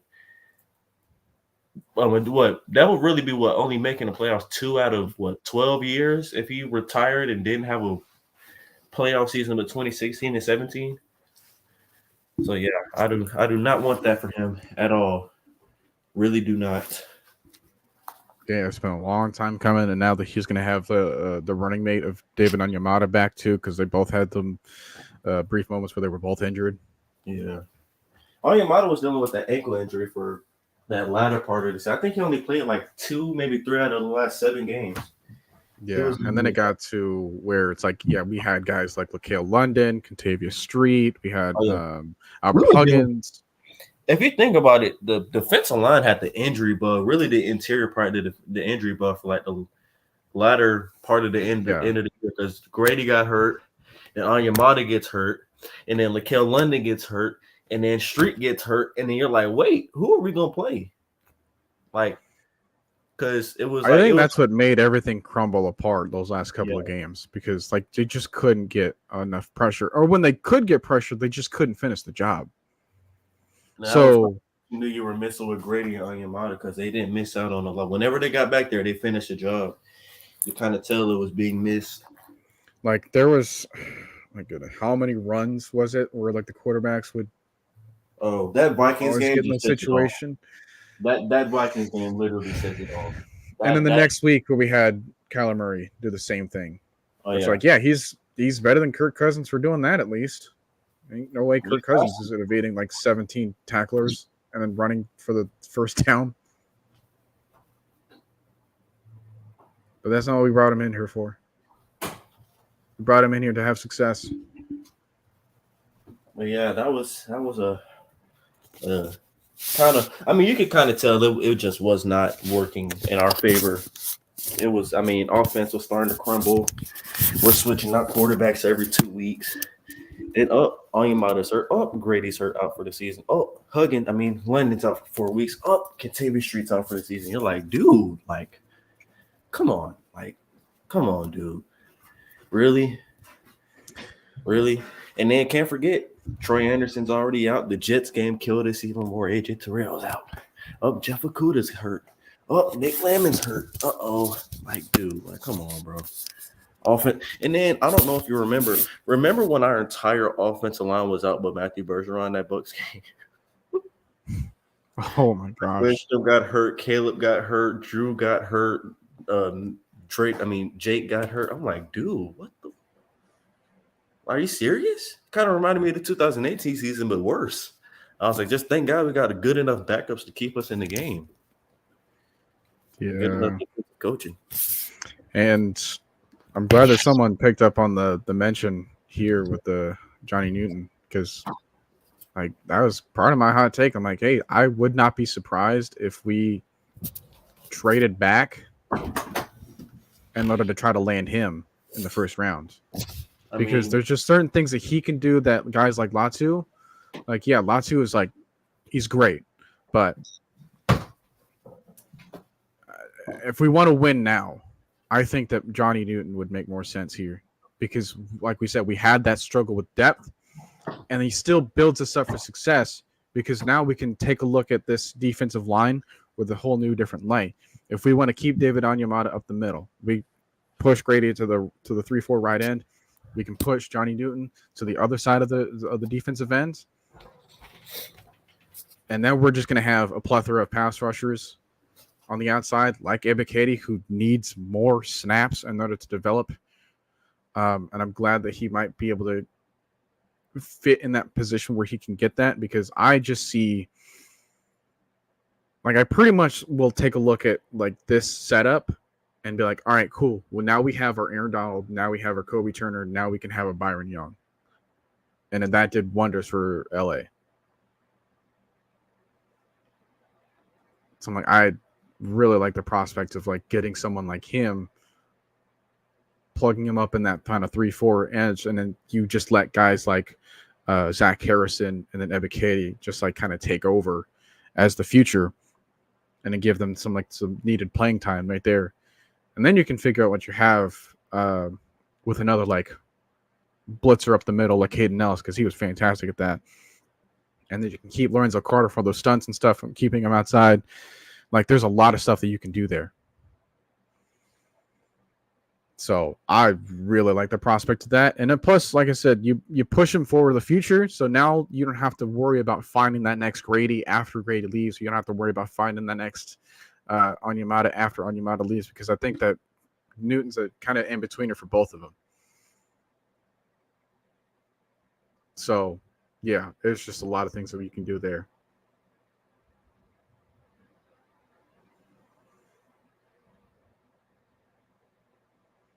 All right, let me know when you're almost about to get out of here, Trey. So I can give you the last kind of. I can give you the choice of the last topics if you can hear me.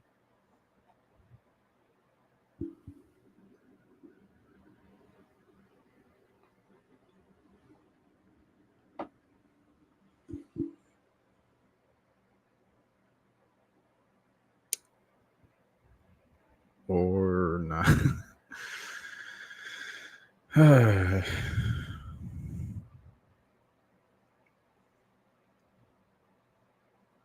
Yeah, I really like seeing that as a prospect for our defensive line depth.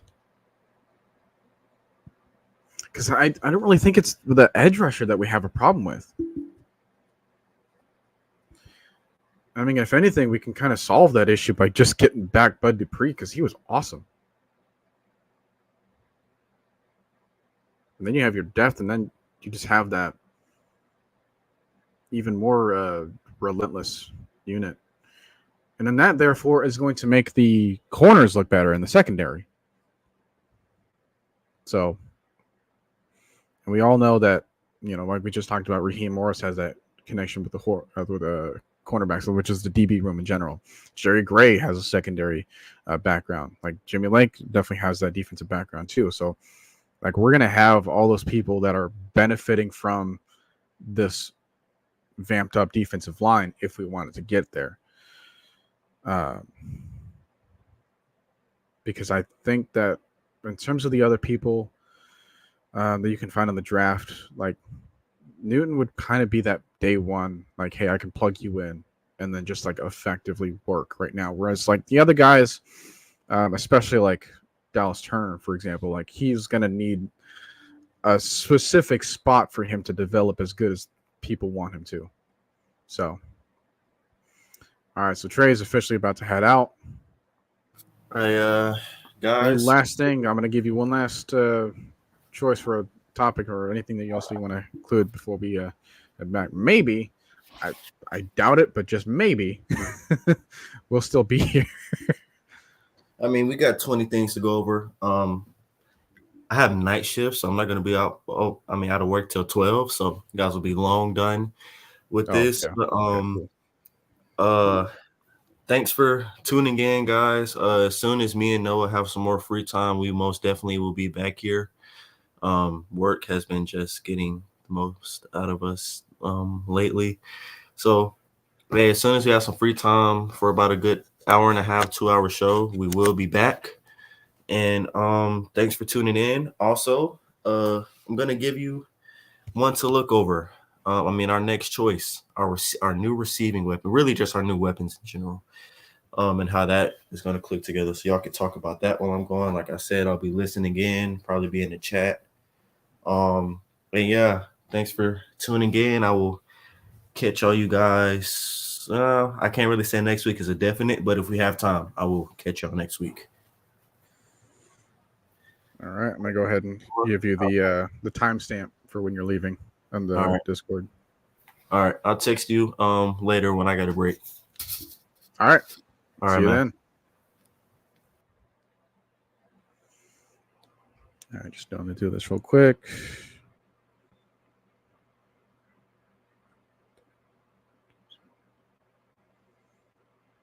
All right, cool.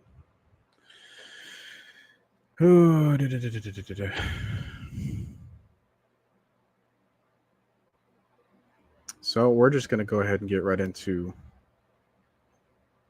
the new wide receiver room.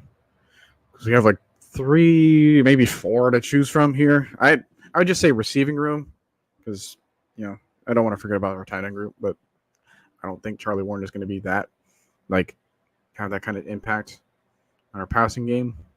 Then again, I've been wrong before, so. So, how about we do this then?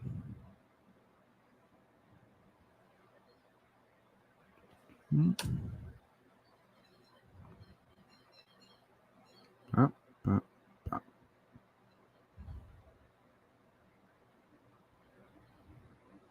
And then in the meantime, I gotta really figure out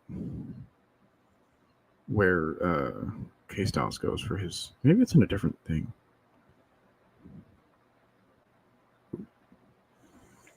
I changed something. Is this the music that he's playing?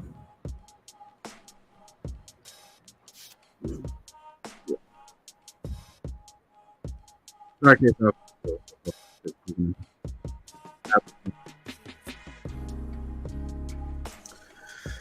Let me know if that's too loud. I can kind of calm it down right here.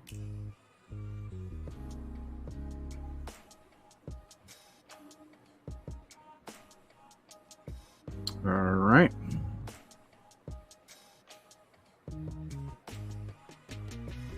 Well, looks like we got a taker. Hello, afternoon.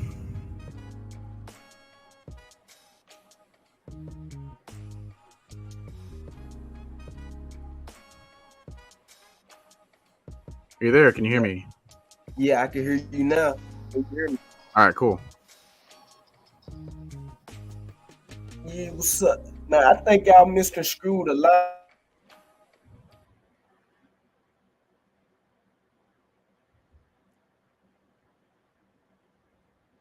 Of the quarterbacks and what the hell? My headphones just shut off. Y'all, you hear me? No. Yeah, you were chopping it a little. You were choppy a little bit. I'm trying to hook my headset back up. Give me 2 seconds because it's on the loudspeaker type. You sound fine right now. I don't know if you want to change anything before you do. Yep.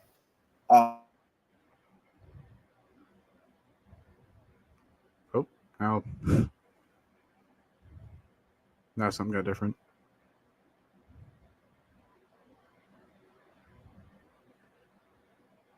I'm gonna give you some time to sort that out. In the meantime, welcome, Can you Ritter, hear me? or Evan.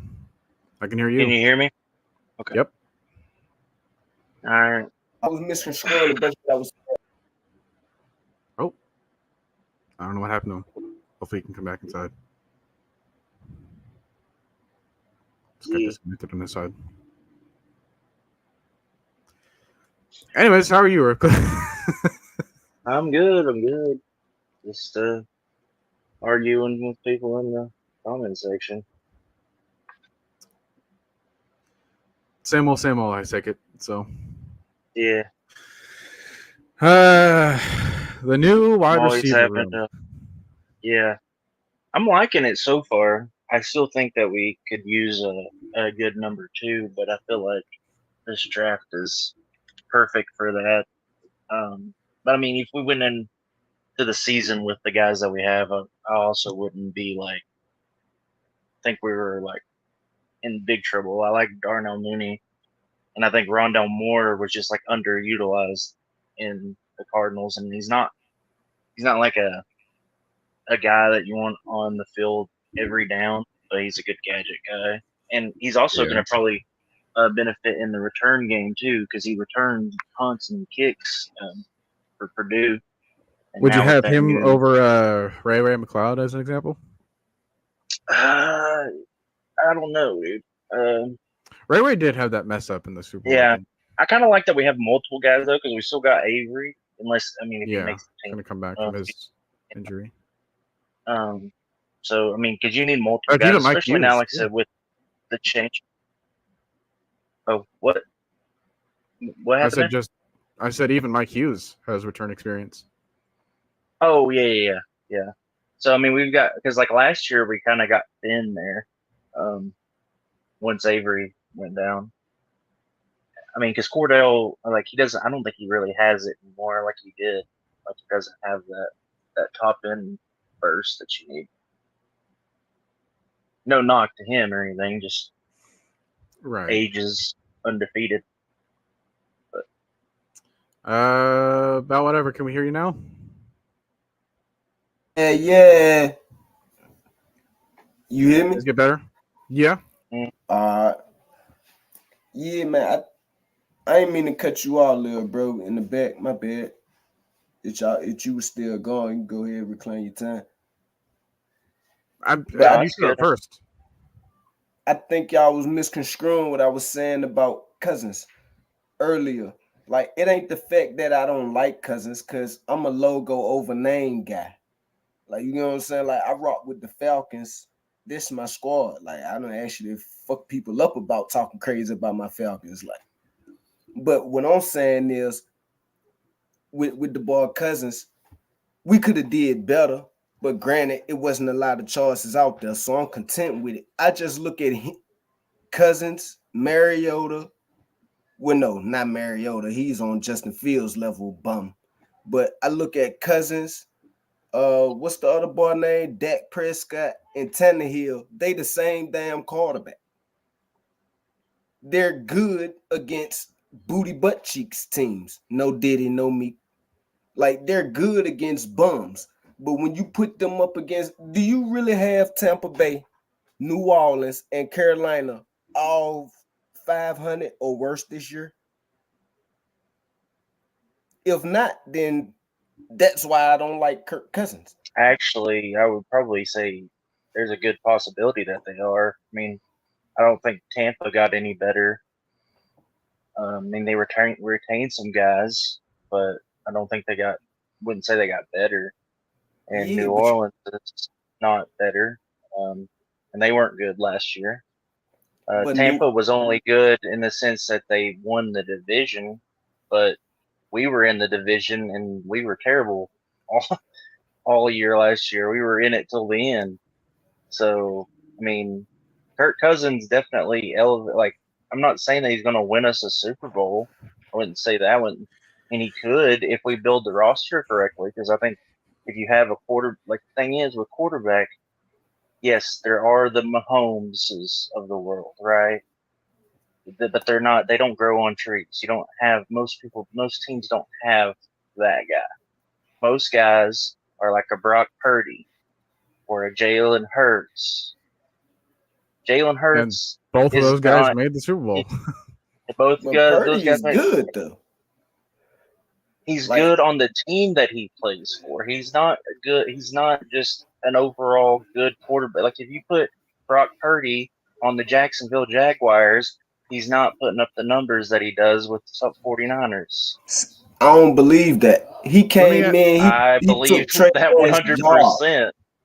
100%. He took Trey Lance's job. Trey Lance was already benched before then. Trey Lance was not a good quarterback. He should have never been taken number 3 overall. Anybody that watched Trey Lance's film, because I was watching film at that time, and Trey Lance was like the number 6 quarterback in that draft for me. And he shouldn't have been taken in the first round, period. If Zach Wilson had gone to the 49ers, he would be talked about on the level of a Mahomes, because Shanahan knows how to make things favorable for his quarterbacks. The reason Zach Wilson didn't work out, the biggest reason he didn't, is because he went to the New York Jets. And that's just the truth. Environment for quarterbacks is everything. But what would you say about Jimmy Garoppolo, for example? Bum. Because he also made the Super Bowl with the 49ers. He also made the Super Bowl with the 49ers. He's a Justin Fields, Marcus Mariota. What's the one guy who got so fat then as that hell why and ate himself out the league? Then what makes Brock Purdy better then? Because they basically had the same career with the 49ers. Brock Purdy was Mr. Irrelevant. He came in. If you go I'm back, not saying where he was drafted. I'm saying what they're doing in the NFL. Yeah, let me finish. If you go back and you look at Brock Purdy's first game, if I ain't mistaken, he played against Cincinnati. Brock Purdy's first game was against Tampa Bay. I could be that wrong. Was the game where it's like he just like blew out Tampa Bay with Tom Brady on there. Yeah, I do remember that. It was like Tampa Bay is not a real team. Like I look at it like this. If you look at Purdy, though, he is good in spurts, but there's a lot of times where he makes a lot of mistakes, like the Minnesota Vikings game that he played last year. He turned the ball over like 2 or 3 times, and they were horrible interceptions. Like I don't blame every interception on a quarterback because there's extenuating circumstances, but whenever you make poor reads and throw it right to a guy, that's on you. It's your fault. Yeah. Yeah. Like there was that last pick to Kieran Bynum that was just like Kieran Bynum didn't even have to move. Yeah. Yeah. I mean, I'm not taking a shot at Brock Purdy. I mean, he is good for that system. I thought that the 49ers should have taken Mac Jones at number 3 because Mac Jones is that type of quarterback. That's the type of quarterback that Shanahan works well with. That Matt Ryan's. I'm not saying that they're on the level of Matt Ryan. I'm not saying that. But the Kirk Cousins was the player that Shanahan wanted in San Fran. He got Garoppolo because Garoppolo was available the year before. Kirk Cousins was set to be a free agent. And I do remember talks of like Kyle Shanahan really wanting Kirk in San Francisco. Yeah, he just didn't want to wait a whole year. And he was like, well, Garoppolo kind of gives me kind of similar, he didn't think that he was on the level of Kirk Cousins, but he's like, I can work with Garoppolo. Shanahan knows that he can work with a lot of different types of quarterbacks. That's why he took a chance on Lance, because he was like, well, Lance has this strong arm. He's played in like a prototypical style offense. He's just very raw. I can work with that. But the thing is, that only works to a certain extent. That also shows why quarterbacks like Sam Darnold went to teams that came from similar schemes and similar systems. That's why the Minnesota Vikings gave him a chance. Now they're still going to draft someone else because they just have to. But it's not like they don't want to, like they don't know what they're doing within that system. So, and that was another person just ruined by the Jets. Sam Darnold's not like a great quarterback by any means, but like he can like do some stuff for you. Like he can come in here and do some things here and there, and at least give you a couple of games of okay play. It's the way the 49 or the Vikings are viewing it. Be like a stopgap quarterback kind of thing. But make no mistake, they're going to be making a move for a quarterback. They didn't trade up to the number 23 pick to stay at 23 and 11. Yeah. I just look at it like this. New Orleans, they are the equivalent to So what? You cut out there? Yeah, the equivalent. so I watch a lot of AFC North. I live in Pittsburgh, so I watch a lot of AFC North football through the year because I don't get many Falcon games up here. Well, you're essentially going to get a Falcons game over in Pittsburgh. Oh yeah, but New Orleans is the equivalent to Cleveland in our division. We are more like the damn Pittsburgh Steelers in our division. And if you go and look at the head-to-head records against all these teams, we flat out own them. Like the NFC South is our division. But my point being is, we're more like the Pittsburgh Steelers in our division. New Orleans is like Cleveland. Every time they play us, that's their fucking Super Bowl.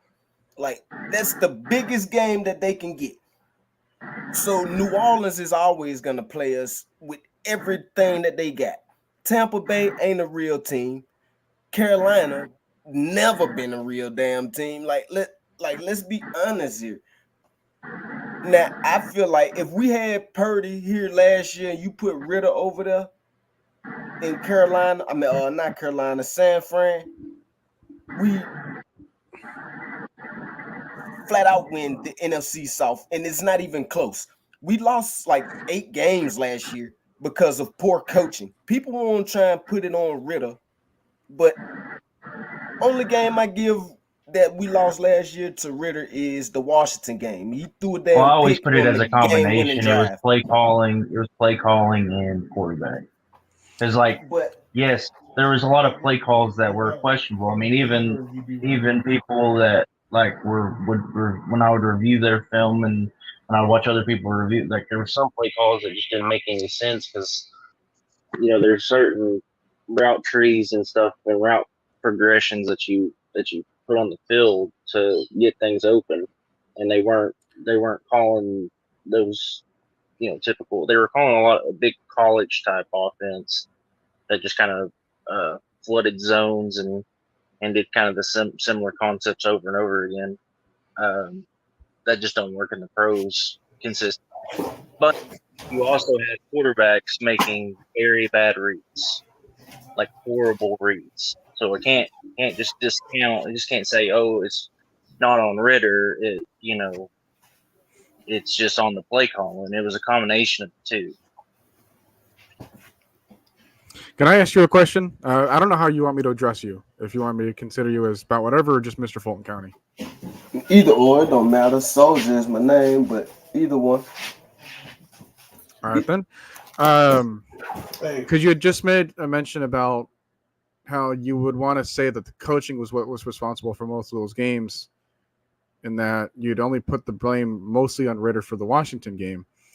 So how does that how's it equal to switching Purdy and Ritter on that team and getting us more wins if you're still going to have the same coaches?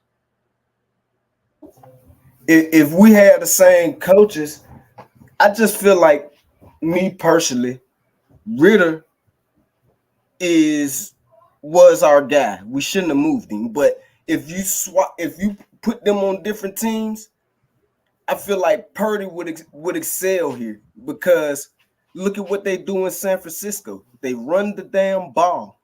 Same thing we did here. Only difference is with Ritter and Purdy. In last year for Purdy was what, his second year or his third, if I'm mistaken, because it wasn't his first. The level of the experience level Like Ritter came in and played all the last year, let's be honest, as a real freshman, as a real rookie quarterback. Prior to that, he only played in 4 games and was 2-2 in them. Yep.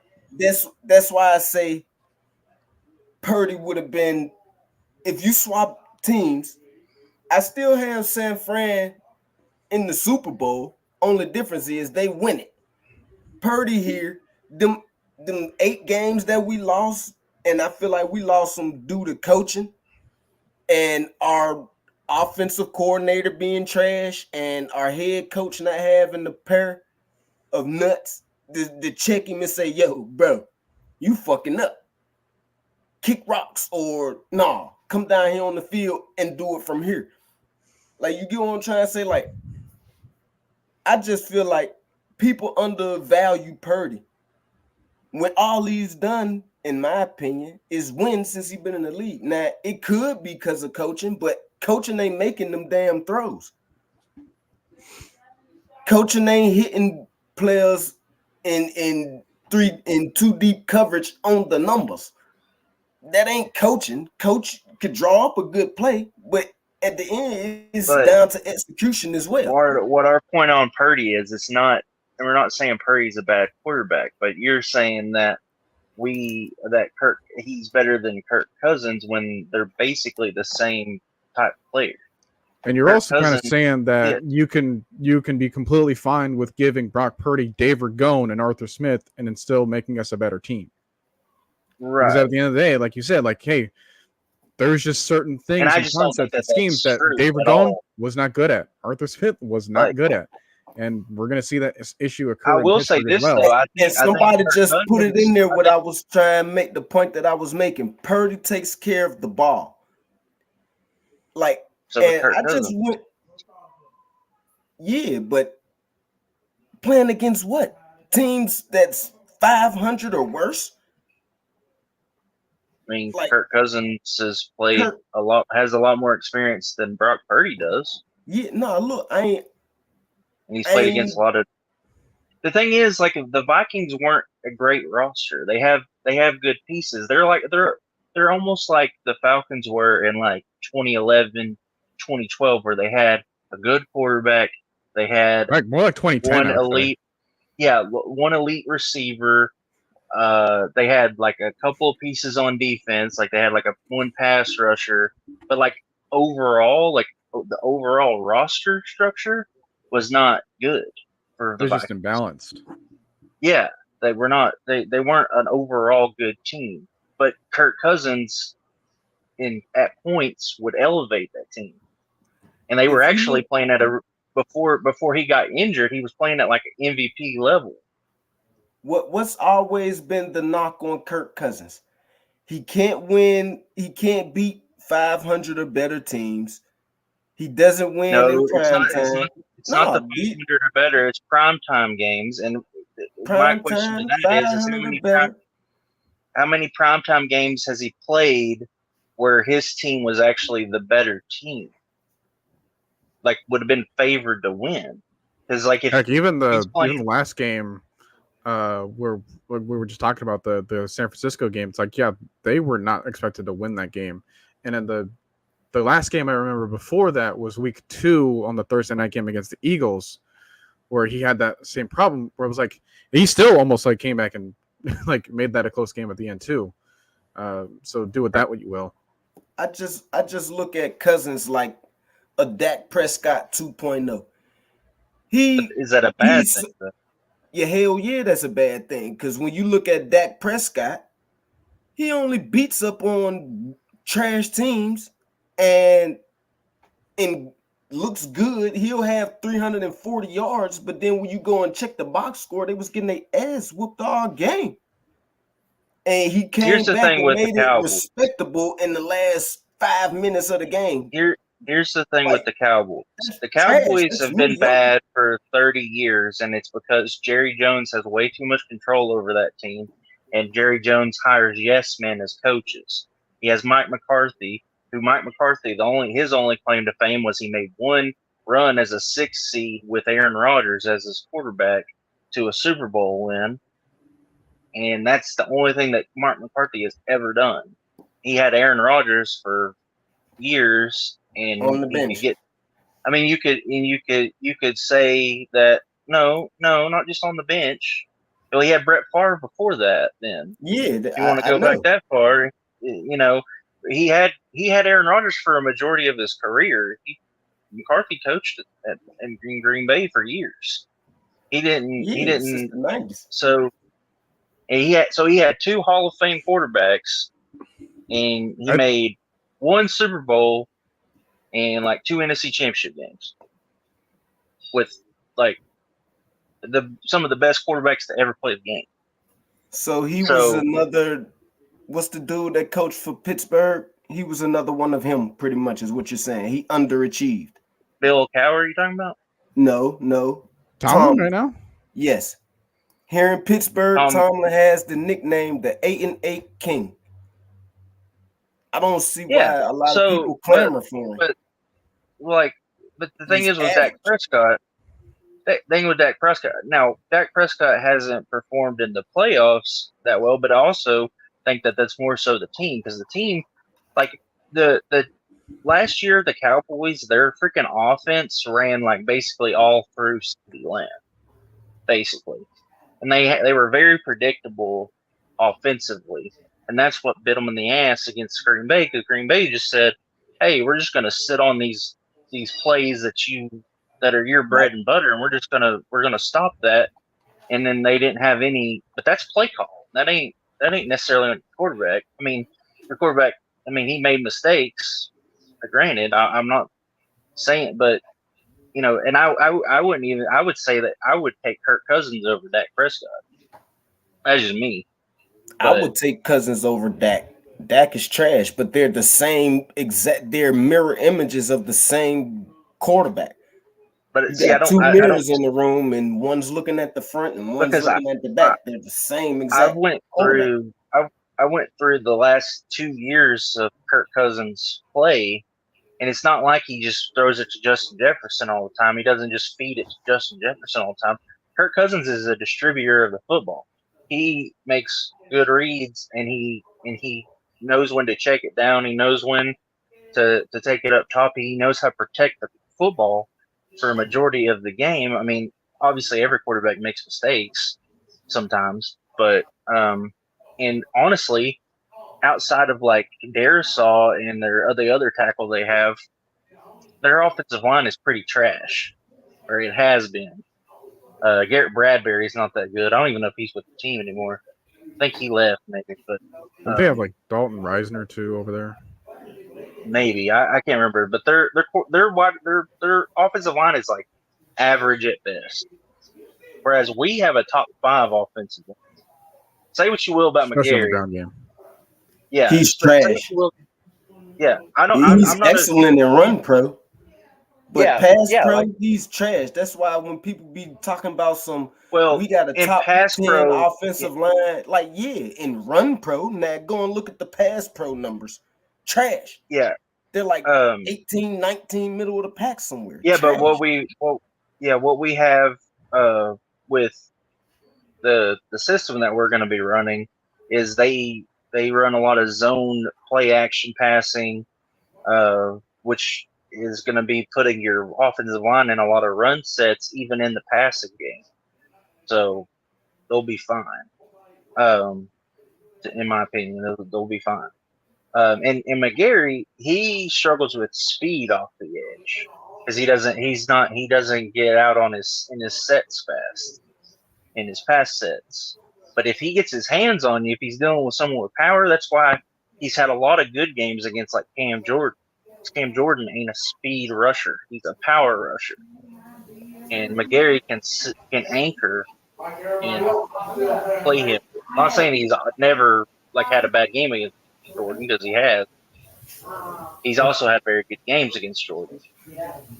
So my point is that Kirk Cousins is having an upgrade in almost every level except for like receiver. He's got an upgrade in offensive line, run game. Our defense should be better than Minnesota's defense was. Like I said, the only thing that in our it's not like our receivers are trash or anything. Drake London's good. I think. And if we want to throw Kyle Pitts as a receiver, yeah, and Mooney, I like Mooney a lot. He's an underrated guy. He didn't get a lot of work in Chicago because Fields wasn't that good of a quarterback, to be honest. I feel like Mooney is really him. Pitts, not so much. I feel like personally we should look to trade him. If Brock Bowers is there at 8, I would take him and trade the hell out Brock of Pitts. Bowers is a completely different type of tight end than Pitts. Yeah, and he blocks well and he runs crispy routes. That's an upgrade. I wouldn't say that Brock Bowers blocks well. He blocks good for like an H-back type tight end, but he's not an inline blocking tight end. He's not. He's the benefit, the things that Brock Bowers does well. He's got really good hands. He's really good with spec catches and stuff, and he's really good after the catch, run after the catch. Yeah, he's a possession guy. Yeah. So, and whereas Pitts is more of a downfield, vertical type split tight end, and that's the kind of tight end that hopefully a red zone guy too. Yeah. I mean, obviously, it's hard to really judge Pitts right now because you've had bad play calling for the 3 years that he's been here, and you have had subpar quarterback play for 2 years. So, like, if he doesn't perform this year because he's past his injury, because last year he was especially early on in the year, he was hampered by that injury. You could tell like he was having trouble making certain cuts and things. He was a little slow to it. Prior to the injury, he was having problems running and making sharp cuts. It's just Matt Ryan overcompensate. It's just that Matt Ryan, a future Hall of Fame quarterback, was able to put the ball in places where Pitts could catch the ball. Pitts define sharp cuts because he's also a 6'6". He's almost a 6'6" big receiver because Calvin Johnson didn't make sharp cuts as a route runner. Yeah, because Calvin Johnson's route tree was like, "Hey, I'm going to take a slant and I'm going to just go deep." Just break it. He wasn't quick with it though. He was like he kind of rounded off a lot of his routes and stuff, but that's okay because he was. Had to go to a lot of crossing routes as well too. Right. Yeah. So it's like, what necessarily you? Because for Kyle Pitts' size and athletic profile, he actually makes really good cuts on routes. Normal. Last year, like I said, he was dealing with that knee still, and so early on in the year, he wasn't cutting as well. But I also think that effort is there too, whereas opposed to like the last couple of seasons, maybe the effort wasn't there because and here's the thing with that, and that's why it wasn't here's the thing with that. Real quick, Arthur Smith. I'm sorry, I didn't mean to interrupt you, but I was just going to make this real quick point. Arthur Smith used Pitts as a decoy half the time, so like sometimes I feel like he got frustrated. But go ahead with it. Yeah, which is why nobody was more excited that Kirk Cousins was here than Kyle Pitts. Yeah. You could even tell in his tweets, he's like, as long as you give me, he joked that if he gets targets, because he knew, like, here's the thing with Arthur Smith. He's like, I liken him to, like, the horror directors that, like, put a bunch of red herrings that go nowhere in their movie, but they never have, like, that it ends up, like, destroying the plot. Arthur Smith was like, I want to have all these weapons, and I'm gonna think that we're gonna go to them, but I'm not gonna ever go to them. I'm gonna use them as decoys. But all he ever did was use them as decoys. So they aren't potent if you never use the player like they're supposed to be used, then they're not affecting the offense.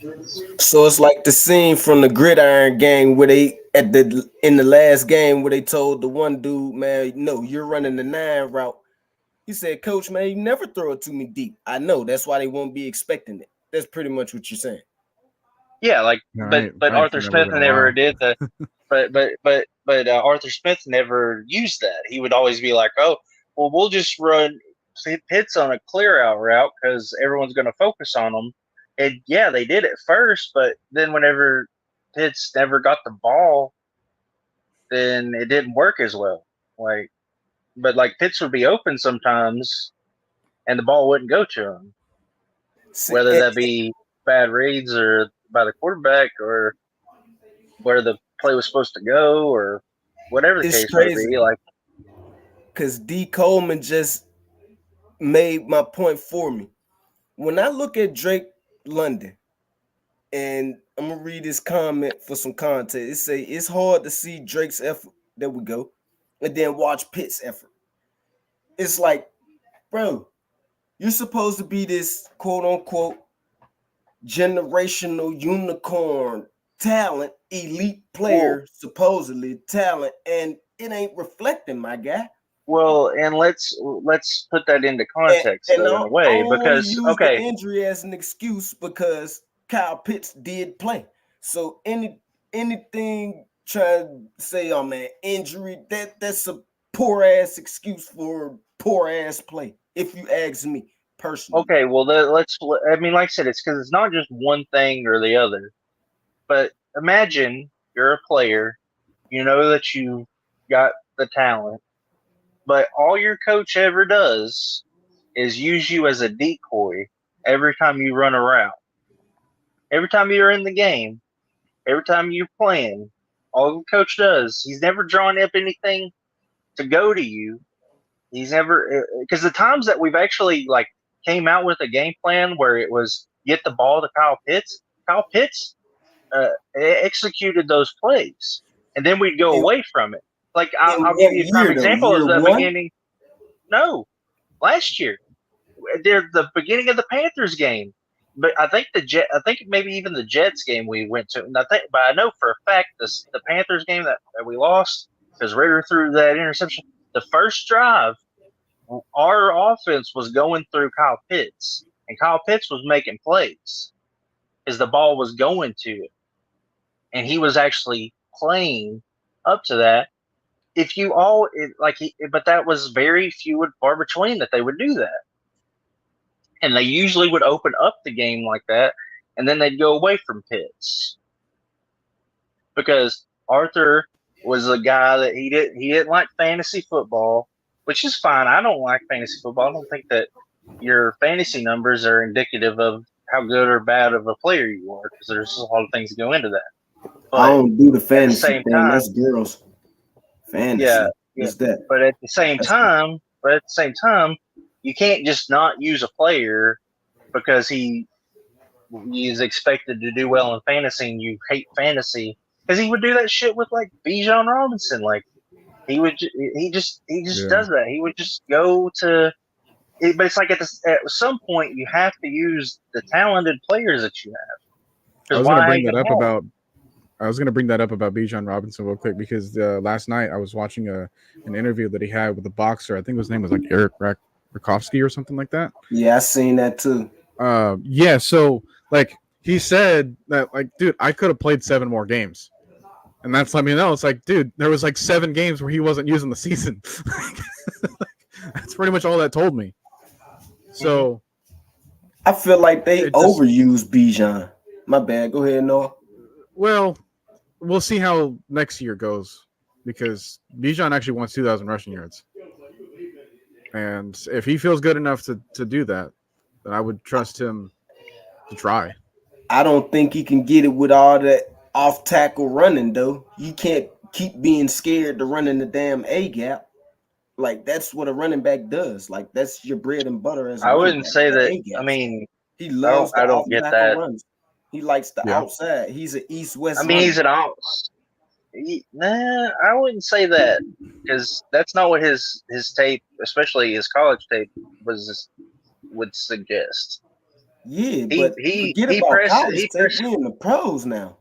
College tape Yeah, but was even 2 even years his ago. big time runs and stuff like that run against that he had against Green Bay was he was running up the middle, making people miss. Like he makes people miss, but he'll also run through you. Like Bijan ain't afraid of contact.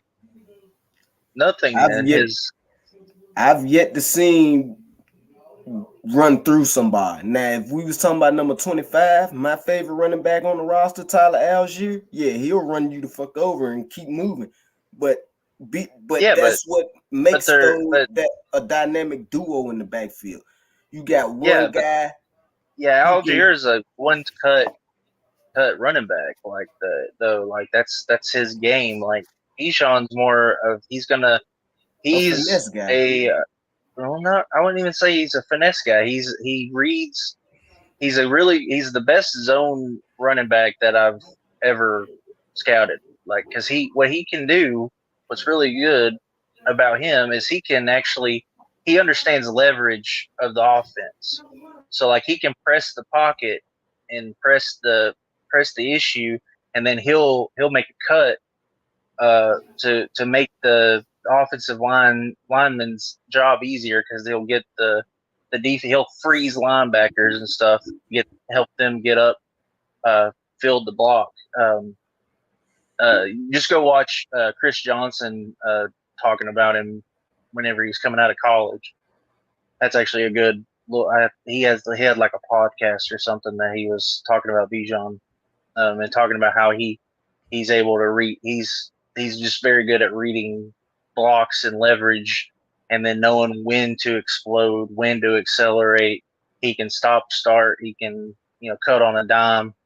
Like he does a lot of things just at an elite level.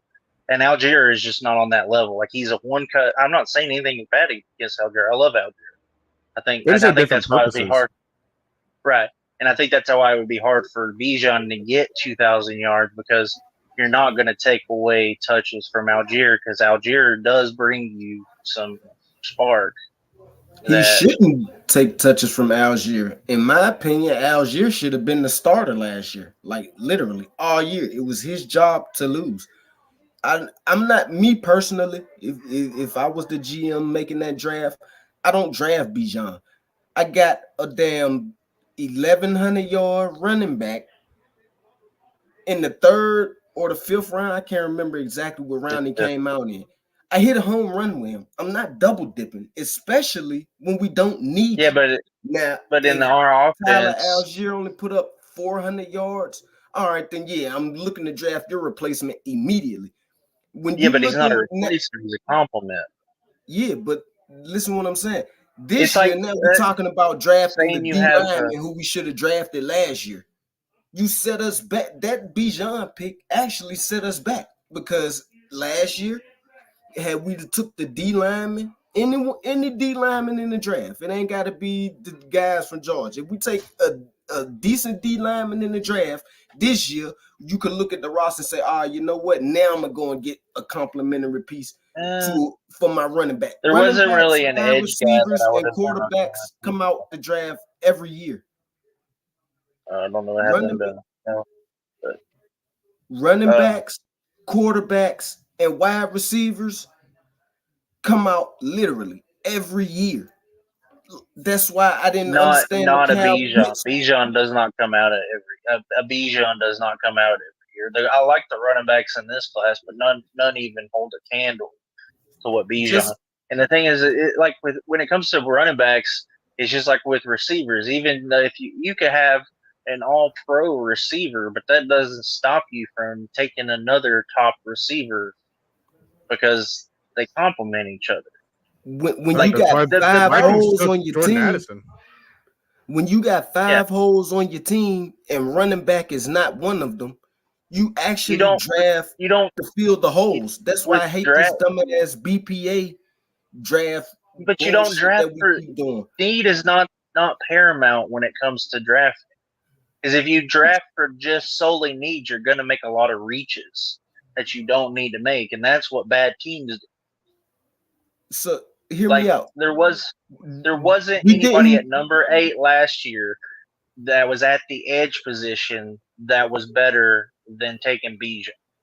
Now Carter. Well, for the Georgia balls was better for what we needed.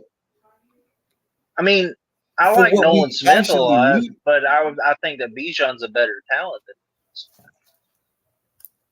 Just like I didn't understand us even drafting Cal Pitts when we had a shot to take the boy Penei Sewell, and now we talking about how our O line ain't all that good. Well, my guy, you Who said that? drafted Our O line is good though. a couple people in a couple I will not name the groups on Facebook. They be Well, like, that's not man, us. Pitts yeah, was a bigger talent than Sewell. Like I would yeah, take but Pitts Sewell over is a Sewell. cornerstone player. Here, Like let me put it to you this offensive way. linemen usually play 10 to 12 I don't even think years. Sewell was the best tackle prospect in that draft. I think Slater was better than Sewell. How many I might have- sacks did he give up in college? Because Sewell gave up none, and he played 4 damn near 5 years in college. I'm not I'm talking about taking him. how much sack. Yeah, no, Sewell. No, the reason that Slater was better is because Slater is a technical savant when it comes to offensive line. So, Sewell was a very raw, and he was good. I mean, I'm not saying that he was still tackle too. And in that class, I had those guys both like top 10 talents. But at the same time, I would have, if I had my choice between Slater and Sewell, I would take Slater because Slater, I think long term, Slater is going to be the better player overall. Now, Sewell is great. I'm not. It's like, trying to pick your favorite kids. Let me say this as well, because if we want to redo that 2021 draft, and let's assume that we did take Penei Sewell, you've now bought Matt Ryan a little bit more time to throw to nobody. Yeah, because he was literally the only one that Because we had. here, let me finish this off because you guys have been talking for a long time now. If you redo the scenario and Calvin Ridley plays out the same way, Olamide Zaccheaus plays out the same way, Cordero Patterson may not play out the same way because now you're giving him too many responsibilities and he might get lost within the shuffle of either trying to be a wide receiver or trying to be a running back, which Mike Davis wasn't going to fulfill that role as a running back, so we probably would have had him at running backs, which means that we wouldn't have him as a receiver. Now, your other person was either going to be like Tajay Sharp, Christian Blake, and etc. Maybe Frank Darby. Yeah, like those were the options that he would have had as a pass catcher because Ridley was gone for like 5 or 6 games. We lost Julio that offseason, which is probably what prompted us to take Kyle Pitts in the first place, more importantly. And this would have already been like the second year for Caleb McGarry. So that would have been too early to cut off the time for development for McGarry to learn right next to Chris Lindstrom, which, by the way, now they're best friends. And like Caleb McGarry like had a wedding. It was a whole thing. Like Chris Lindstrom like dressed up in the kilt and stuff because of their whole like heritage and whatnot. Like it's amazing. It's amazing to see the chemistry work on the field together as well. I don't know if you necessarily have that with Penei Sewell. And even if you do, you're now waiting another year with nobody there. Like you have no receiving talent. Yeah, but you protect Matt Ryan. For what? Like you're not giving him any time to do anything important or anything meaningful. Yeah, and if he doesn't have receivers that can't get separation, he's going to get hit anyways because he's not going to be able to get rid of the ball. He's going to have to hold the ball for long. Matt Ryan made worse receivers than those guys better. But that was a different aged Matt Ryan. I will say that. Plus, that was first year Arthur Smith Matt Ryan, which didn't look the same either. So if that plays out, and then the next offseason plays out where we have the whole situation with Deshaun Watson, I don't think that happens at all because I don't think that Deshaun would have looked at us and be like, oh, that's a desirable spot. So maybe that would have played out to our favor. Maybe that would have played out to where like, hey, we no longer have a position to get Drake London in the next year's draft. Like now you have a situation where you're filling up even more holes on offense, and now you don't have the people that you have now. So just that one little change makes everything so much weirder. At least here you have more structure. You have more time to develop that offensive line. And now look at it because the only person that like immediately contributed in a positive way recently was Matthew Bergeron, because even Drew Dahlman took some time to develop. With him like competing for Matt Anderson. Yeah, Drew Dahlman was not Dahlman, he very looks really good good his now. first year. Caleb McGarry, Yeah. he now looks really good. Now, if you want to talk about his sack numbers, let's discuss that, because I had the Sports Info Solution Data Hub, or just SIS Data Hub, up comparing like him and Sewell.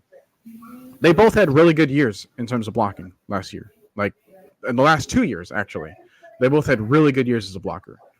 So you're not getting that difference that you think that you are. Yeah, it's not like moving the needle near as much as people think that it is. Like, now I'm not saying McGarry's just like this, like cornerstone, like, you know, can't move on from him ever. I think him and Norton, like as players, are very similar. But like it's all about needle. Like even in this draft, I love all the like. I absolutely like. You talk about Sewell, like in this class. I'm not even sure where I would put Sewell. Sewell would be up there, but like the tackles that are in this class are really good. But I don't want to go tackle at number 8 necessarily. Like I wouldn't necessarily be mad if we got a good tackle, but at the same time, it doesn't really move the needle. So how do you build a house? Do you build a house from the roof and the windows down, or do you build a house from the foundation up? Yeah, but see, but here's the thing: it's not the offensive line was already built. Yeah, the foundation is already good. You're just talking about making minor modifications to the overall foundation. Whereas now you have no windows, and you have no door.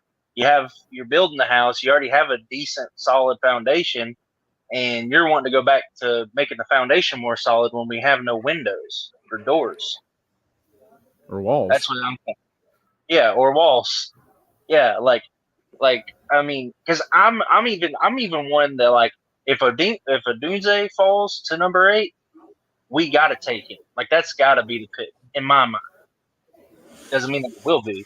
Just saying if one of those top 3 receivers are there, I want them. But why though? We just addressed wide receiver like hell in the free agency this year because none of them are anywhere near Odunze. No, like. Whereas I feel like, you know, with McGarry, it's hard like with the tackle because like either McGarry's going to play or he's going to be on the bench and the other guy's going to play. Whereas with the receivers, I can still get use from Mooney and Rondale Moore if I got Odunze. Like it doesn't make them not important. Because when it comes to offensive line, McGarry is not going to be on the field the same time as if we took another tackle. He's going to be on the bench as a depth. Yeah, but that's where he's, in my humble opinion, that's where he should have been. We shouldn't have took him. But what I'm saying is at number 8, okay, where is not only is the value at, but what is going to move the needle for my particular team in my particular situation the most? And that is in 2 places. If we took an edge, if we took Latu, not going to be mad because Latu is moving the needle in our pass rush. Tremendous. If That's we take my Odunze, it's moving the needle with our offense, adding Odunze as another weapon to pair with Pitts, London, Bijan, Algier, and have like Mooney in the slot and Rondale Moore coming in. Like that's crazy. That's crazy. Thing is, if we took a tackle, like I love Taloisu Fuaga. I think he would fit our offense great. But the issue is that okay, we take Fuaga, right? And we take McGarry off the field. He's not playing anymore. How much better is Fuaga than McGarry? He is better. I'm not saying he's not, but he's not moving the needle near as much on our team. So would you say we have other 2 options. Would you say we have more weapons on our offense or our defense? What's a defense weapon? We What's got a defense Bates. weapon? We got Bates. We got Grady. We got AJ. Like, I would But build I don't think I defense. still don't think you're understanding what, because we get nothing. Like if we draft Fuaga, we get really nothing from McGarry other than depth. Whereas if we draft Odunze, it doesn't nullify the production of a Mooney or a more. If we draft Latu, it doesn't nullify the production of an Arnold Ebiketie, uh, uh, Zach Harrison, you name it, because they can both be on the field at the same time. McGarry and Fuaga cannot be on the same field at the same time unless we have some kind of injury that forces that to be. So McGarry, who is by all accounts at least an average to sometimes above average tackle in the league, is giving us no benefit other than depth, which I don't disregard depth depth on the offensive line is important. But when you're talking about the number 8 overall pick, Yeah, I wouldn't that's where draft the O-lineman that's this where year. I straight was speaking BPA on or need doesn't really fit because yes, the biggest need on our team is edge, but wide receiver is also a need, and Odunze is a superior talent to say even Alatu, who I like a lot. So if Odunze is on the board, I feel like he supersedes the fact that we need an edge to have on our team. I want to also mention this too because It's not black and white. Here's the thing. With Penei Sewell right now, what kind of contract do you think he would expect to get pretty soon? Let me just ask you that. I mean, it's few. I mean, he's going to probably be the highest paid right tackle in the league. It probably looking at left tackle type money at right tackle. Close to it, like because there was the whole deal with like Orlando Brown for the Chiefs. Like, yeah, he got like about 20 or just over 20 million a year. Yeah. If you take him on our team, because like McGarry, we were going through the last offseason, like wondering, oh hey, like yeah, McGarry finally had like a good year, but now what's he going to ask for? You know, like me and Riffcliffe and other people had that conversation. It's like, yeah, crap. Now we're going to have to worry about how much money that McGarry's going to take from us. And then McGarry just gave us a chump change deal. Like he accepted a very cheap deal. So, but let's be honest, he wasn't worth it. Offensive line for a cheap deal. See, that's not. He could have gone. Riffcliffe, your audio just got messed up somehow. It's not really, but our right tackle ain't worth our current right tackle. I would know. He shouldn't expect a big contract. I would even say it would make more sense in the future to try to draft a left tackle, even in this draft class, because of the contract situation with Jake Matthews moving forward. It would make more sense there. It just doesn't make sense to go for a right tackle when you've already paid a right tackle and you're getting a good benefit from a right tackle. And if you want to protect a right tackle, what you'll do is that you'll get someone to help him with the chip blocks because, like we've already established, even you agree yourself, like he doesn't have that problem with the run game, but he has a problem slightly with the passing game. All right, that's where you don't trust him the most. Whereas here, you can do stuff with that. Here's the things that Arthur Smith didn't really do as much that will help us with this new offensive system. Because if you take a look at the Rams the last couple of years, they've been very they've used pre-snap motions a lot. And they've also used slot receivers a lot, put guys like Cooper Kupp and Puka Nacua in the slot where they can help out the run game and also help out situations where they can chip edges, right, from getting to the tackle. They also used their protections for guys like their running backs so that they can help out their tackle. And now that made Rob Havenstein look like a really great tackle as well. So you're giving them benefits so where they don't have to worry about those stats, where they don't have to worry about those pressures. And now you have a quarterback like Kirk Cousins that gets the ball out really quickly to make this passing game even more efficient. You're really not going to have this problem with the passing attack and just like constantly getting sacked every time, as you would have with like him staying stuck in Minnesota or worse, where he was when Washington for the couple of years.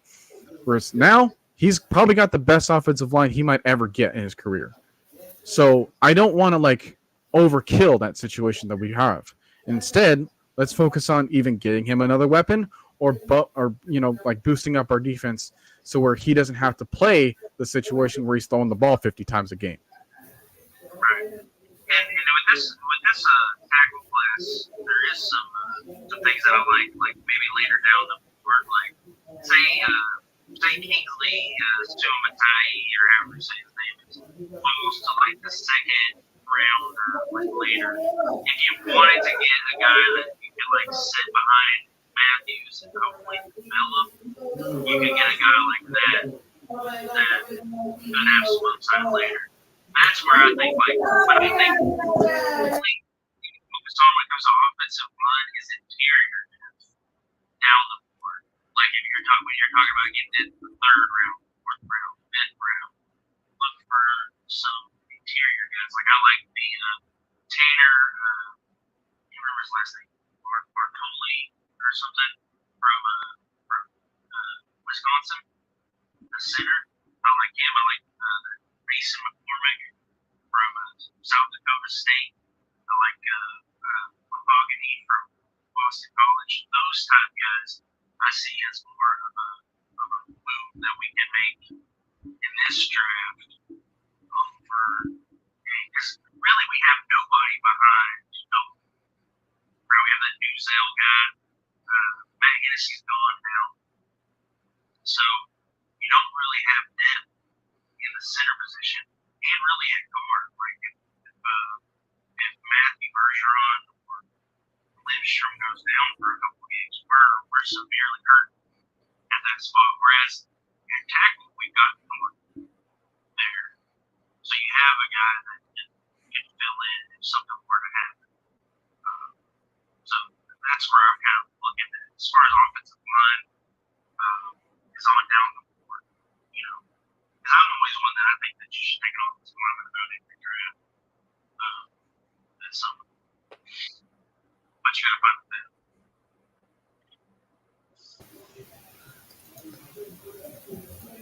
Me personally, I wouldn't touch, because I was just reading the comments, I wouldn't touch wide receiver this year. That's all we've been bringing in free agency. I wouldn't touch that. But this is like a historically great wide receiver class. Yeah. You really didn't have to draft one super high either. Because look at Puka. Again, we're using the same Rams offensive coordinator as they did last year. They just took advantage of Puka. They took advantage of Tutu Atwell. You know who that is? Like, it doesn't really matter. I don't think there's any moves that we made that would keep you from taking a receiver. It just depends on the value. Like I said, now, like when it comes to number 8, obviously if the top 3 guys, if Odunze and Neighbors, Harrison are off the board, then of course don't go receiver. There's not a receiver after that would really be worth the number 8 pick. You look elsewhere. But I'm just saying, if Odunze's sitting there at number 8, he's the best value. And he completely changes our offense. Because if you're talking about now you have Odunze, who basically makes Drake London your number 2 guy. I'm sorry, I love Drake London. He's not Odunze. Odunze is like Jamar Chase level talent. Right? So if you got both of those guys, then you've got Mooney coming in the slot, which I think Mooney's best position is slot receiver. So now he's your slot guy, and then you've got Moore as a guy that you can come in and do a bunch of different things because he can get the ball out of the backfield. He can take screens. He can even stretch the field some too. But he's just like a guy that you can kind of be a moving chess piece. That offense with Pitts, with Bijan and Algier. It's just a treasure trove of weapons for Kirk Cousins to just distribute the balls. I would like to recant a statement I just made. The only two receivers that I would consider taking in this draft, and number one, he's not a receiver, Brock Bowers. And number two would be the boy, Lad McConkey. Outside of that, I'm not taking a wide receiver. So just specifically Georgia guys? Yeah, I mean, honestly, I hate Georgia. I'm a Gator fan, and I rock with Tech because they offered me a scholarship to go there. But the Florida Gator? Yeah, the Florida Gators and Georgia. And you Tech. don't like Pitts? Like, look, I didn't like Pitts when he played at Florida, honestly, because the same reason he was the only reason to make Kyle Trask a second-round pick. I don't understand how you can be a Florida Gator fan and not like Kyle Pitts. For the same reason I don't like him now. He doesn't block, and he doesn't run sharp routes. And that has translated into his professional game now. He still doesn't block. For a 6 foot still 5, doesn't run 6'6", almost 6'6" routes. tight end, he runs very crisp routes for that size. Now is he freaking is he like a Antonio Brown or something? Of course not. That's not. No, but for a tight end, I would expect for you to be more like of a. I'm trying to think of a Tony Gonzalez, or you're talking about one of the best route running tight ends of all time. He should be like that. Shannon Sharp, who also didn't really block. Kittle. Yeah, Shannon Sharp really wasn't. Okay, Kittle blocks, yeah. Or the one guy in Kansas City. What's his name? Kelsey doesn't really block. Yeah, Kelsey doesn't block at all. Pitts probably blocks better than Kelsey does. I wouldn't go that far, but they're very similar. They're very similar because Pitts can lay a block every once in a while. He's just not. He doesn't have a lot of the lower body strength to like anchor. Yeah, but your tight end is supposed to be an extension. But he's not an inline tight end. He's not an inline tight end. Though. He's a split tight end. He's think of him like Darren Waller. Yeah, he's not the same. Like just because they play the tight end position doesn't mean they're the same type of player. Like, and that's why we had to bring in Charlie Warner. Just like bringing it to Kelsey's not the same tight end as Gronkowski. Like, and neither even Tony Gonzalez got better at blocking as his career progressed. He wasn't like a great blocker when he came into the league. He got better as he progressed through his career. There's going to be some sort of balance that you're not going to have there, because even when you take a guy like, if we're going to go off of players in the past, maybe like a Jason Witten, where it's like, yeah, he has a decent variety of like being a passing threat, but also having that blocking skill. But he wasn't like an elite passing threat. Like he wasn't like he was more of an intermediate. He would kill you in the intermediate to middle of the field, but he wasn't going to stretch the field. He wasn't like a vertical tight end threat. I mean, not that he couldn't go for Dallas Clark. Dallas Clark, he didn't have that kind of blocking aspect to him, but he was a good receiver, especially without gloves.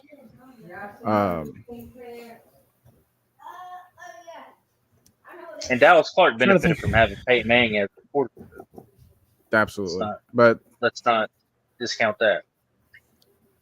We're just kind of saying, like, hey, even if you want to, like, take Brock Bowers, you don't have to necessarily get rid of Pitts. Make him the X receiver then. Yeah. Make Brock Bowers your tight end. I mean, if you wanted, I don't think Brock Bowers is worth the number 8 pick. I don't think he is. That's a crazy take, bro. How did you come up with that one? Brock Bowers ain't good enough to take at 8? Because of the type of kind of tight end that he is. He's not an inline tight end. He's not even a split tight end. He's more of like an H-back tight end. Like he's like if what's the fullback from the 49ers. Juszczyk? If Juszczyk was like elite level, like I mean Juszczyk, yeah, like that's what Brock Bowers is. So like Brock Bowers is gonna really live off of like sift blocking. He could play in the backfield some. He can come in and he can stretch the field occasionally. He could tear up like the middle to intermediate, but he's also not going to be like an extension, like you said, an extension of your offensive line is not going to be what Brock Bowers is, because Brock Bowers is an okay blocker, but he doesn't have like the lower body strength to just like push people off the line. That was Darnell Washington. Darnell Washington was like he's like an offensive line playing tight end. Because he was 6'8", 260. Like he had the body for it. And he was just take on any kind of defensive end. God, man, I wanted Darnell Washington was one last year, dude. I wanted him so bad because him and our offense with our run game, pairing him with the Pitts. Oh God, that was definitely. But his knees, you know. But instead, there was that, and then we also had like Jonnu Smith already too. Yeah. To me, Jonnu Smith can sit down if we got Darnell Washington. Exactly. But you know, like that's because it's just like with receivers, like Marvin Harrison is not the same receiver as a Odunze or a Neighbor. Like Neighbors is not the same guy. Like they do different things. So it's a matter of what. Like that's why I think Odunze is a better fit for us than even a Neighbors or a Marvin Harrison Jr. Like Odunze fits our offense like so much. Like it's. Yeah, I mentioned him like the last time I was live. I was like, man, I think he'd just be great for us. Because I mean, think about it. Because he would definitely he would at least be like a 1A 1B situation with him and Trey. Yeah, and I really think that London would be the number 2 and Odunze would be number 1. But it's like pick your poison at that point with our offense. I also kind of going back to I'm gonna give you guys a couple more minutes. I don't know if he wants to come back on here because I know he just got disconnected. I'm gonna give you guys a couple more minutes because then we have, like I said, we have like still over 15 parts topics to go over. But this was definitely. I'll stay on for that. Like if you want me to stay on for that, I mean I can play your game. I mean, we just got into this discussion, and I'm one that goes on tangents pretty easily. So. Fair enough. I was looking at the rest of the wide receiver room, and then if you guys remember like I said, I brought it up earlier, but like Kirk Cousins wanted to see more of what KJ Osborne could do, and KJ Osborne is not that kind of a wide receiver 2, wide receiver 1 especially. He's that third like role player, and if he wanted KJ Osborne to shine, he's got like almost 3 different versions of KJ Osborne. On this team. I think Mooney is going to be great in this offense. Like I don't want people to think that because I want with like Odunze that I don't think that we've made good moves with Mooney. Exactly, but they just play different things. Yeah, it's just a different thing, and it just Odunze just changes our offense in a way that very few receivers can. Like that's why the Vikings were still, like they favored having Jordan Addison to go along with Justin Jefferson because they just. Like let's put it this way. Since I use this comp, and I usually don't use comps to like say, oh, this is the type of career that he had, but I think they're on the same talent level. Imagine Jamar Chase drops to number 8, right, in a draft. Do you really care who else is there, or are you taking Jamar Chase? Yeah, go with Jamar.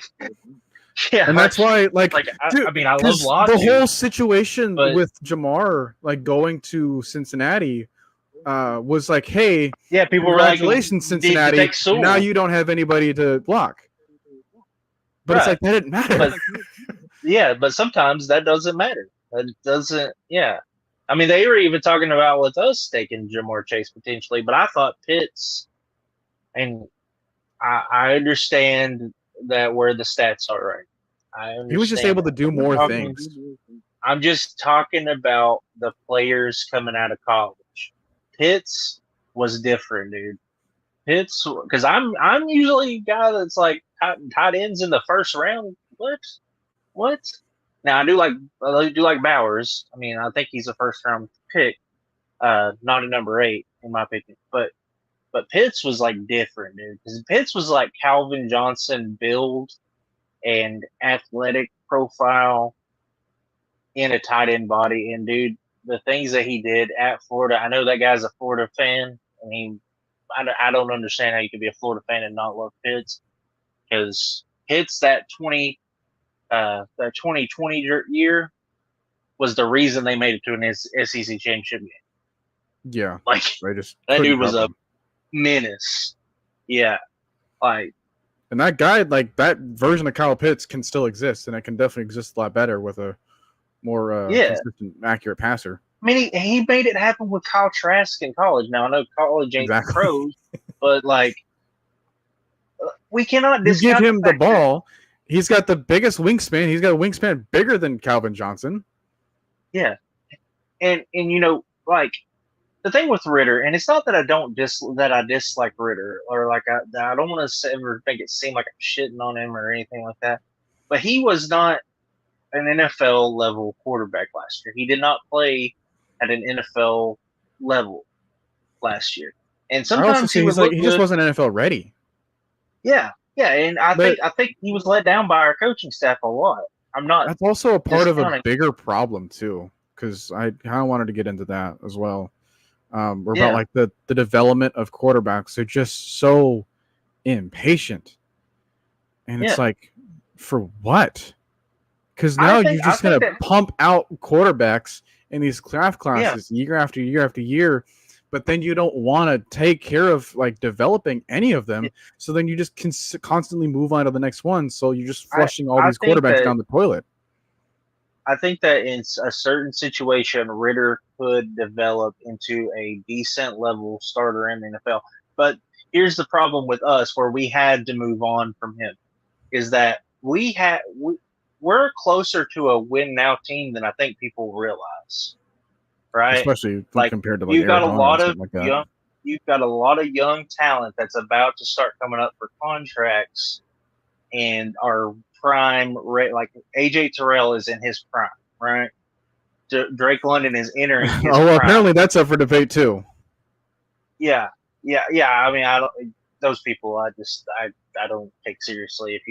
If you don't think that AJ Terrell is a top level talent at cornerback in the NFL, I can't have a conversation. I don't know. We're gonna get into that later. Yeah. So, but anyways, but we just have a lot of guys that are coming up on contract. We got Jake Matthews, who's aging. We got Grady Jarrett, who's aging. Like, we, in the next 2 or 3 years, need to make a serious run if we're going to win. I mean, I'm not saying we're going to win a Super Bowl. I don't want it to be misconstrued that way. But we can make a serious run towards a Super Bowl in the next 2 or 3 years. That's why Kirk Cousins makes the most sense for us in the situation that we're in now. Now, if we fail to not get a quarterback to sit behind him and make an heir apparent, then we have failed this experiment. But that's for another discussion. But yeah, I'm gonna give you guys a couple more minutes. I'll let him talk or whatever he needs to. Because then, like I said, I want to move on to our other topics. I feel like we should have kept Ritter. That was a safe insurance policy. Got him on the rookie deal. He's not costing much, and it's like a twofer. You brought in new coaches.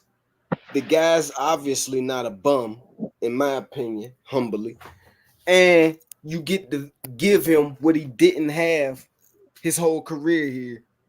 You get to give him better coaching and a quarterback who he could actually learn something from. Because in in my opinion, when we said Marcus Mariota's out there, we're going to go get him. I looked at that shit like, man, what? You'd have been better off getting 2 crackheads off the damn street to teach him, because that's essentially he's going to learn the same damn thing from Mariota. Nothing. Like, it's nothing you could learn when you say, yep, we're bringing Mariota in here to teach our rookie quarterback anything. Like, what you going to teach him, how to be a bum? Which that only reminds me of like the time where Mariota was on record to say that, oh, he's going to mentor Jalen Hurts, and then they go even less in the playoffs the next year. Like, bro, like, seriously, like, I'm like, yo, either we're tanking to get the next best quarterback in the next draft. That's exactly that was my first thoughts when we said we're going to go get Mariota. I'm like, man, this shit better not be true. And if it is, we're tanking. I would also say that the reason that's going to help the situation out with Ritter is the fact that he's no longer a part of a fan base that is super impatient on a quarterback. That's what needs the right to be impatient with our quarterback. We ain't had a damn quarterback since Matt Ryan. But that doesn't matter to them, because like we were just talking about, like everybody, like, dude, like not even Pittsburgh kept Kenny Pickett. Like, nobody's keeping the quarterbacks because they want him right now. They wanted him like perfect yesterday. And because they're not perfect yesterday, they'll never want to give him another chance. This is why we're seeing more veteran quarterbacks taking up these spots, which is why you're seeing Joe Flacco still have a job as a backup in Indianapolis, like behind Anthony Richardson. Like, yeah, that pairing doesn't make sense at all. If you're trying to have that style of offense, and then if he goes down again, now you're just left with someone that can't do anything that he can do. So, like, it's just baffling to me how quick that the league as a whole doesn't care about the new quarterbacks that are coming in. They don't want to give him that chance, unless if you're a CJ Stroud, which is a very it's an anomaly. It's not a normality. Yeah, Bryce Young. I mean, you have Jordan Love that needed those years to develop, just in the same way that Aaron Rodgers had. Like, you're going to have these young guys that were thrown into the fire. Some of them are going to work. Some of them are going to kind of work. And then most of them won't, because it's just not a fair position for them to be placed in. And this is why we're having these other discussions about like the quarterbacks coming into this class. So it's like, yeah, I don't know if most of these guys are going to start or going to like deserve that starting role, because they need to be a part of something else that's like, hey, we're going to take care of you. For now, the expectations are not there because we need to build you, and then we're going to build the rest of the team. But we are in a situation where we built the team, then we try to build the quarterback, and then that's why everyone was like, no, we need another quarterback because we're building the team right now. Like Ripcliffe said, like, hey, we're going into contract talks with other people that are making us good now, but we're throwing that away for a quarterback that needs years to develop. So where's our window? We need that. We need more stability. And yes, I do kind of agree that it was unfair for Ritter to be like just traded away like that, and it was kind of unfair for Raheem to say like, hey, if we had better quarterback play, then I wouldn't be here. That I also don't think that was a direct shot at Ritter. I think that was a direct shot at the execution of the offense led by Arthur Smith, because it wasn't just Ritter that left because of poor offensive play. It was both of them. It was really all three, if you consider Dave Ragone. So, like, yeah, he needed a fresh start. He's going to get that as a backup where the expectations are dropped on him, and where he can actually go back to being what feels like a third-round pick for him so he can develop. Now, these other guys, like Trey Lance and stuff like that, like they already have those expectations. Mac Jones is another example. Like, now they're in that similar limbo situation where it's like, could they go and fill that potential up either once or twice? We don't know. But some teams don't want to like having that we don't know as an answer into the next offseason, which is why when you pay that price for a veteran quarterback like Kirk Cousins. Here's the reason I think Ritter going to take that job, and he's not getting it back. Mark my words. I said it first. Yeah. But didn't you So say Kyler Murray here's was the better than thing. Kirk Cousins? Yeah. Okay. The only thing holding him back is he's injury prone. Here, let me If he wasn't make this injury point here. prone, Let me make this point. So the reason that the rookie quarterbacks are not given the patience that they need to have is because of the rookie wage scale. Because there's so many fan bases that want that special situation where you got a quarterback on a rookie scale contract that's just a franchise guy, and you can go and sign all these different players and build around it. That's why that Bryce Young, they wanted him to be just perfect right away. But that didn't even make any sense because the coach didn't even want to draft Bryce Young. He wanted to draft C.J. Stroud. But I digress. The owner wanted Bryce Young, but I don't think that's a good situation. But Carolina's actually going to develop their quarterback, whereas we set Ritter up for failure from the moment we called his name to get drafted here. He was set up to fail. We didn't bring in a quarterback coach. We hired a bullshit offensive coordinator, and I kind of feel like looking back at it in hindsight, Arthur Smith didn't believe in him either. Like, we didn't develop Ritter at all. So when people get to talking about we developed Ritter, no, we did not develop Ritter. We did not attempt to develop Ritter. None of that. Like, if so, it would have showed. Like, they literally set him up to fail here from the moment they said, yo, we're drafting Ritter. They set him up to fail. Yeah, and you made that point earlier with Mariota. Yeah, it's like he was that bridge quarterback, but then the bridge collapsed. Man, bridge? That wasn't no bridge to begin with. Mariota's a bum, like Justin Fields level bum, like true bum. Him, Fields, the one that ate his way out the league, they all is the same exact quarterback. Bums. Shouldn't have been in the league to begin with. Whereas you look at teams like Carolina, they look at it and say, yeah, well, our rookie, he played not that good by the record indicator of the wins and losses, but we're going to develop him into being something.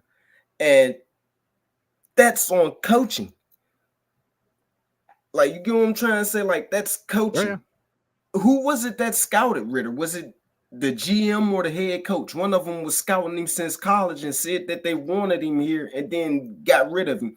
And then Raheem Morris go on TV and make that backhanded ass statement talking about if we had better quarterback play, I wouldn't be here. Like, that is a direct diss to Desmond Ritter. You're saying that if he was good, I wouldn't be in the building, which that is a lie within itself, because it takes more than just drafting the guy and just throwing him to the wolves to become a good, decent, great, elite quarterback. It's like a car motor. If the timing belt breaks snap, then the whole motor's you got to fix it. Whereas we had everything in place, but nobody cared to develop the guy. Like Ritter, in my opinion, he's gonna be the next. Well, I ain't gonna say the next, but he's gonna bite us in our ass like how Brett Favre did when we traded him. Although they was traded for two different reasons, and the fan base, I feel like Arthur Blank and Terry Fontenot had a hand in his failure too, because you listen to the idiot fans. Not all of the fans are idiots, but you listen to the minority because they got a loud voice, the 9-10 rule. You listen to the 10% of idiots who didn't like him, and you ran with that instead of looking at the circumstances around it. Poor coaching, poor play calling, no quarterback coach. That's why we should have never won at Deshaun Watson. Because if you don't go at Deshaun Watson, Ritter is a completely different quarterback. With Matt Ryan in the building, coaching him up and teaching him something. Whereas Yeah, but you swap out a Hall of Famer for a bum, and now this guy looks like here's the trash. thing, though. Ritter isn't Raheem or Zach Robinson's guy. So you're trying like. Here's the thing. Ritter needed. So to he go. wasn't worth the roster spot. I wouldn't say that. I didn't But say you that. kept Heineke though. Because I don't. But I you think kept we should have Heineke, got though. Heineke. Well, yeah, We that- should have got I- rid of Heineke and kept Ritter. I don't necessarily disagree with that, but at the same time, we aren't going to get Rondell Moore without trading Ritter. So if they value having Rondell Moore on the roster more than having Ritter as a backup, and Do I you think see that Rondell Moore as a starter this year, or getting major yeah. PT, or just as a camp body? well, I'm seeing him as him getting the major playtime. I wouldn't say he's necessarily a starter, but that doesn't necessarily mean you don't get a lot of playtime. I would think he's also more of a be like, captain. hey, let's calm down giving wide receivers that we traded for major expectations, because look at the last couple of times we had that happen. Yeah, no, like with But Ritter again, I though, think that's more our I thing. don't think that Ritter. I don't think there was ever like once it didn't work out this year. I don't really see that there a path where Ritter would be successful with us at this point. So why keep a guy that doesn't? Well, have you're a welcome to future join anytime. here? But that's my thing with Ritter. Like it's not a diss to Ritter. I think that he could go on and do some good things. I don't think that he's Brett Favre. I wouldn't go that far. But I was just using that as a comparison. I think that, like, go ahead. Yeah, but I think that Ritter. I don't think Ritter. I think his time here had expired. Basically, I think that he needed to move on elsewhere. But why did his time here expire? Was it because he was a horrible quarterback and was a bum and because he was a very raw quarterback that our coaching staff failed? But we have a new coaching staff coming in, and he is not their guy. He is not. And when it comes to quarterback, I always say this: environment is everything. And that doesn't necessarily mean that we have a bad coaching environment now, but he isn't their guy.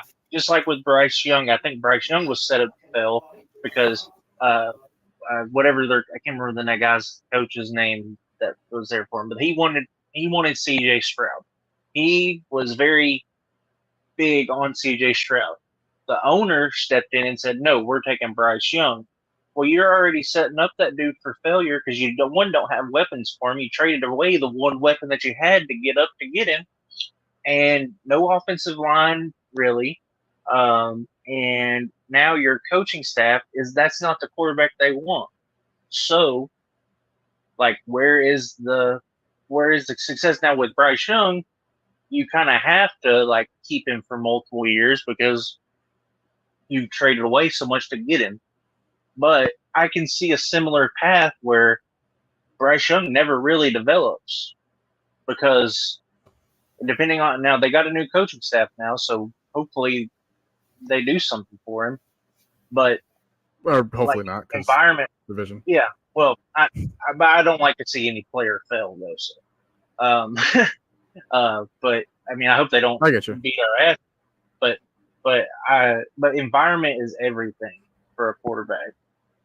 Like Patrick Mahomes is not Patrick Mahomes if he goes to Chicago. He's just not.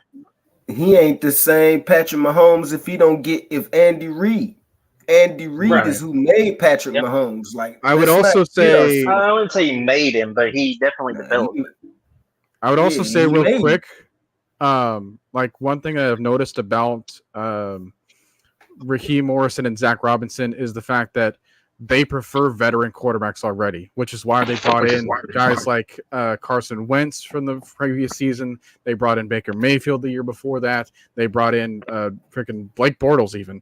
So it's like they always wanted a veteran presence. And in all those veterans, they always said something good about like, hey, they brought me up right to speed right away. And I felt really comfortable there. So I think that they just have more comfort with a veteran guy that has been around their system.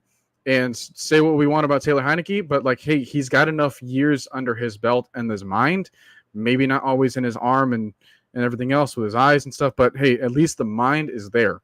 With Ritter, he's not there yet. So let's give him some time where he can actually go and be something different, where it's like, that's just not within our plans right now. And let's be honest, if Kirk Cousins goes down, the expectations for this season goes in the tank, whether Ritter was backing him up or Hanji. It's over. It's done. So if Kirk Cousins gets hurt, this season is just a wash. If Ritter is still here, though. What's up, Noah? How's everybody doing? Doing good. How about yourself? I'm doing good, man. I'm doing good. I just wanted to just chime in real quick because I think that the developmental is lost in the league right now just because of certain franchises have not been successful for a long time. Mm-hmm. So when you look at certain franchises and you see their quarterback play, I think the impatient comes because they haven't been successful for a long time.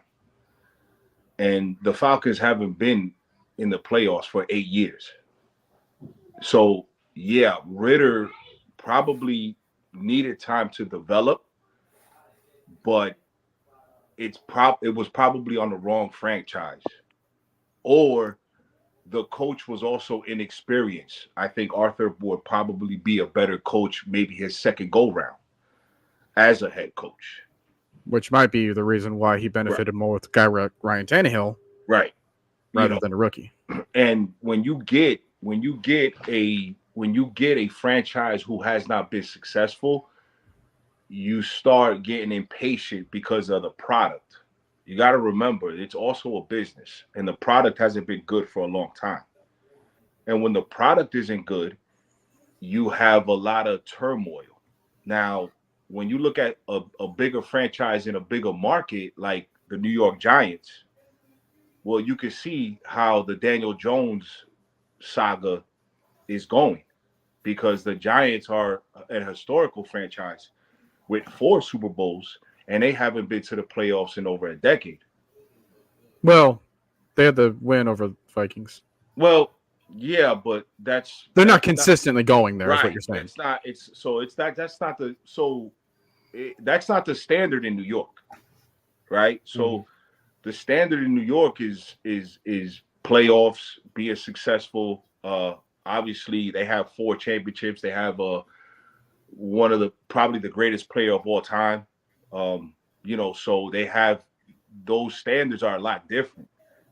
You have to remember the Falcons have not been successful for a long time, so the impatience is there for the fan base. So when you talk about development, we need more development. It's just, hey, let's crack a playoff, and we haven't done that. Yeah. So, and I think that Arthur Smith made a lot of mistakes. I think that, being in Pittsburgh, and if he could be successful in Pittsburgh, it'll probably set him up for another head coaching job, and he probably would be a lot better. I think Raheem probably be a better head coach this second go-round because he learned a lot from his first go-round. He made a lot of mistakes in Tampa. So, it might be like that. It's all about probability. I think a lot of people lose the fact that the NFL is also about probabilities. Mm-hmm. And Raheem Morris gave you a probability his first press conference. He gave you option A, B, C, or D. And Kirk Cousins is a 25% probability of 100% something that they're hoping to be successful. Yeah, and you brought up a good point. Whenever you got a bad franchise, the fan base just kind of wants to blow everything up. They don't want to look at like where the franchise may be going right. They just want to kind of blanket cover everybody. Like the AJ Terrell thing we brought up. Like AJ Terrell is an all-pro level cornerback. Whether you, like whatever you. But there's a lot of people that say like, oh, he's bad. We don't need to sign him to a long-term deal. We don't need to give him $20 million or whatever per, because what is he doing for us? But it's like, you're not going to replace a guy like AJ Terrell right off the street. Like, that's why he deserves. They don't grow on trees. You know, corners like that. Right. So yeah, if you got a corner that can follow the number one receiver and do very well against him game in and game out, like you sign that guy, you pay We're not that even guy. talking. Yeah, we're not even talking number one receiver. Like, dude, like last 2 games, he just completely made Mike Evans irrelevant, for example. Right. Yeah, but that's why I don't understand why people keep talking about we shouldn't pay AJ, let him walk. Like, what the hell is they watching? Like, AJ, Yeah, in my opinion, he's a shutdown corner. The only thing he doesn't do is get picks. He's real good. It's just that, you know, it's just he literally takes half of the field away. In my opinion, but my point is that I'm sorry. I've stepped back a little bit and kind of watched everything. I kind of stepped back from like just shooting content just because it's a sometimes you have to digest what they're doing. You know, sometimes you have to step back and look at what they're doing and how they're going to set up for success. And I think that they should set up for success a bridge before they go into the draft. They should try to set up for success for the long term. And I think Raheem is probably learned from that. He's probably learned from that. And like I said, I think if Arthur didn't want another shot at probably being a head coach, he probably wouldn't have wanted to get another job. And I think that he made a lot of mistakes, but I think that being a first-time head coach, you're bound to make those mistakes. I think you're bound Bill Belichick made mistakes with Cleveland before he went to New England. The probability. And I think a lot of people, I don't think that people realize how close, how the degrees of separation between elite good teams and teams that are like always kind of like just missing the playoffs, just kind of like in that purgatory where we're at right now, basically. We're not a team that's like just has nothing. We don't have talent on our roster. We are missing certain key positions that I think that this team has now made very solid moves in fixing. Like I feel like we've fixed the quarterback position for the next two years at least. Right. I think that we are going to have solid quarterback play for the next 2 years. Now, does that get you a Super Bowl? I don't know. I think there's a path that could, like you said, it's probability. There's a probability where that does get you one. I wouldn't bet on it. I wouldn't put my house on it. But you know, it's going to get you solid play. But you should put the house on it. I wish you said this 3 days ago. I wouldn't have went and put no fucking $8,000 down. You don't bring in a Kirk Cousins. You don't bring in a Kirk Cousins, and you say, okay, 11 games is good. 12 games, right? I'm not. Yeah, the expectation should be Super Bowl, but I'm just saying, like, I don't know how old, only one team can win the Super Bowl. You guys are. I don't know how old you guys are, right? I'm a little older, so Kirk Cousins is Rambo first blood, the first Rambo.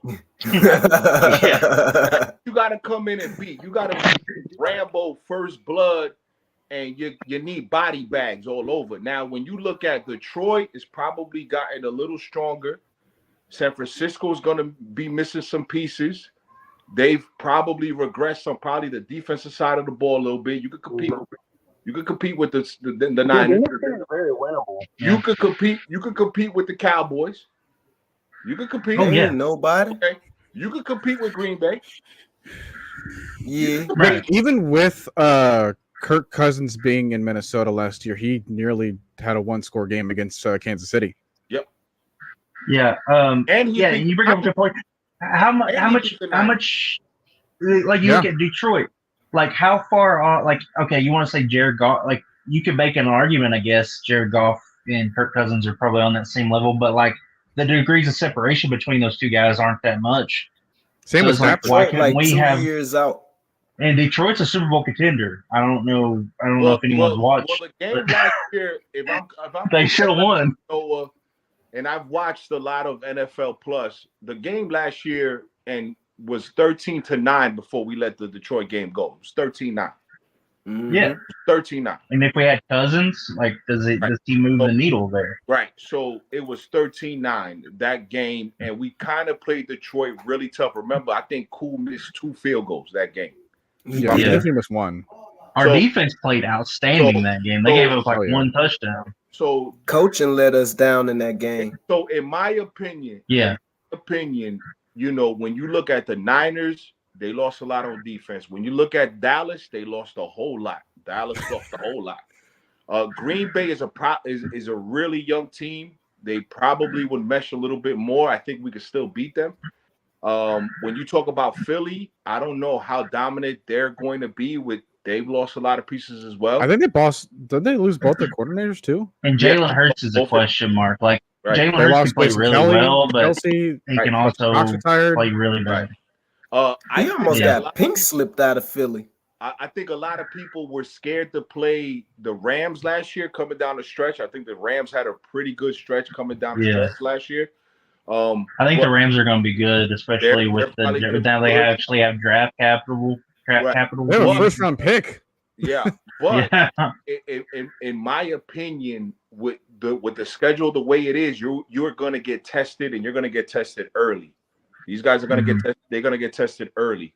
So, I mean, you have the tools. I would bet the house on it if it was me being confident, just because I think that they could make a lot of noise, and 11 games is just not gonna. You don't bring in a Kirk Cousins at 11 games and you're happy. I don't think that's well. Yeah, we need to at least win a playoff game this year. I feel like we need to get to the playoffs and win them.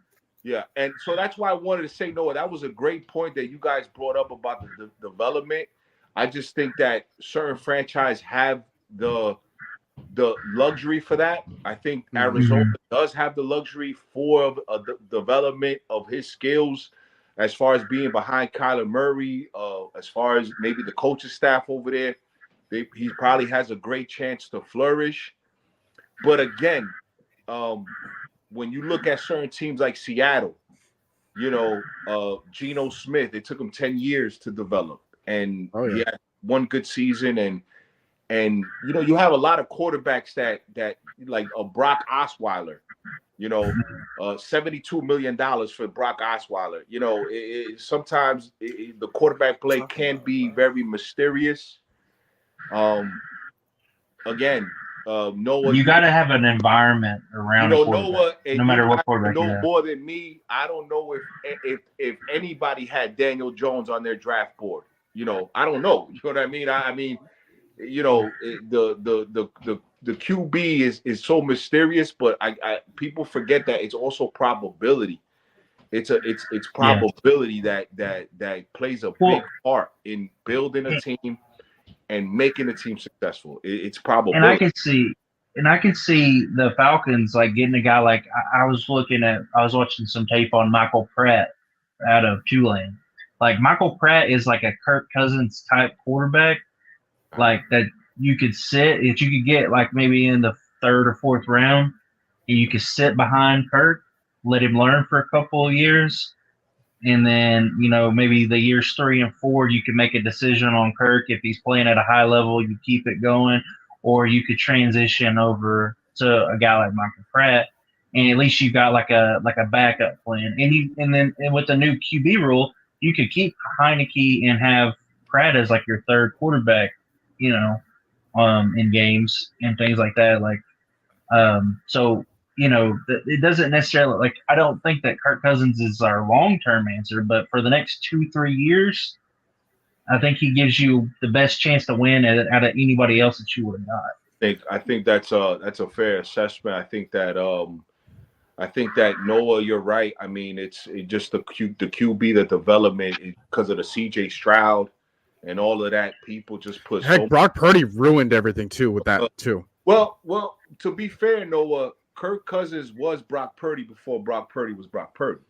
To be fair, I mean, he came in drafted in the 4th round, and they had traded up for number 2. What I was going to say though, as a difference though, is that Kirk had that draft class of being in Andrew Luck, RG3, Sure. Russell Wilson, Ryan Sure. Tannehill, Sure. Brandon Whedon. So it's like there were already other guys there that had a measure of success, and then Kirk Cousins was brought in as the second quarterback behind RG3. Right. People didn't like the fact that he had to step up because they wanted to see more of RG3, Right. and now he's been successful. RG3 had to struggle finding teams like the Browns and Ravens and other things like that. So he was the journeyman that shouldn't have had to be one because of his injury. Whereas with Purdy, he was a pretty much copy and paste of who they already had from a system that was already successful. Right. Because they had Jimmy Garoppolo and went to the Super Bowl with that. But then they wanted to try to get better at the quarterback position, which is why they were so they didn't want Mac Jones as much, but they wanted Trey Lance because he just did different strengths. Right. But then Trey Lance didn't work. So then they had to go for the next person that was similar to what was already working. Right. Which is why they ended up going with the Sam Darnold the next season, trying to go with that quarterback competition because they just do similar things. Right. So now they don't want to go too different. Whereas us, we're going completely different. We're going back to that pocket passer type. Yep. But now it makes more sense for us to do that route when we have the offensive line built. We have a successful measure of coaching and coordinators to help them out. We have 22 different people that were specifically meant for helping out the quarterback position. And now we have a fringe top 10 defense again. And Noah, that's a great point because I think that with the draft coming up, you can get some type of value maybe in that quarterback room, a youngin in that quarterback room to be able to say, okay, can the young kid compete in about a year or two? And I'm not talking with the 8th pick. I mean, I don't know.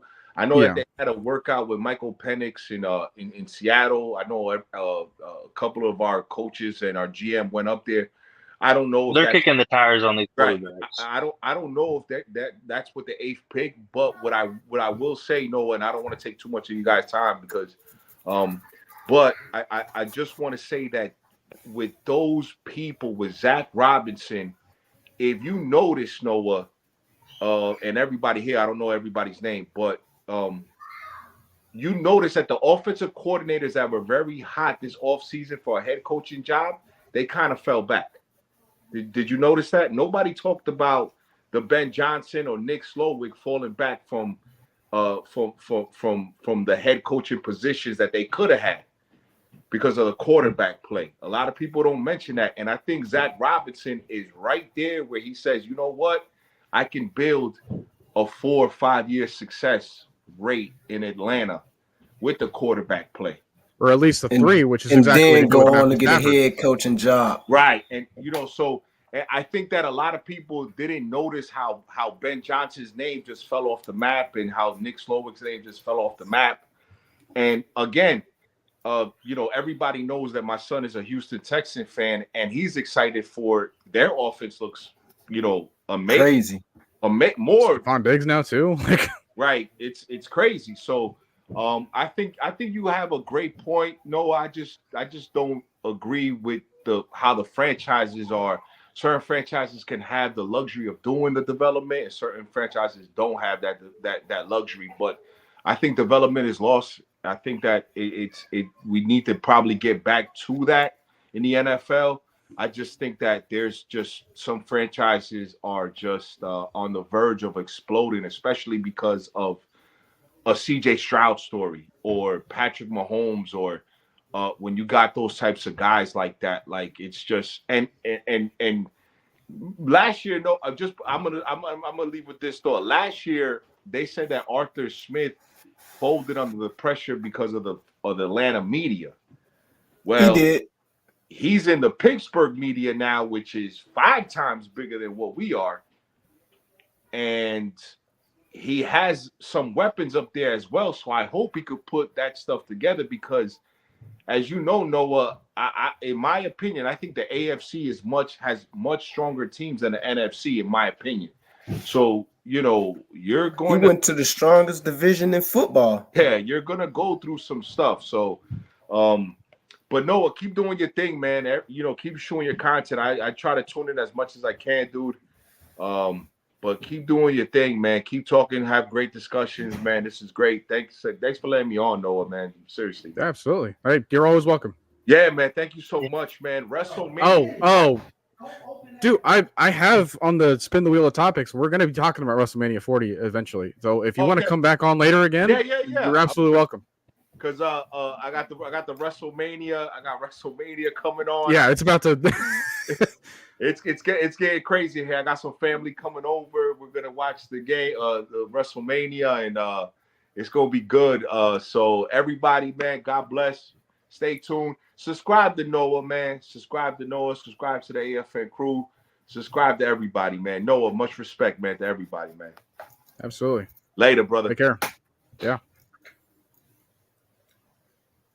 I live in Pittsburgh. They already dropping hammers on the boy Arthur Smith.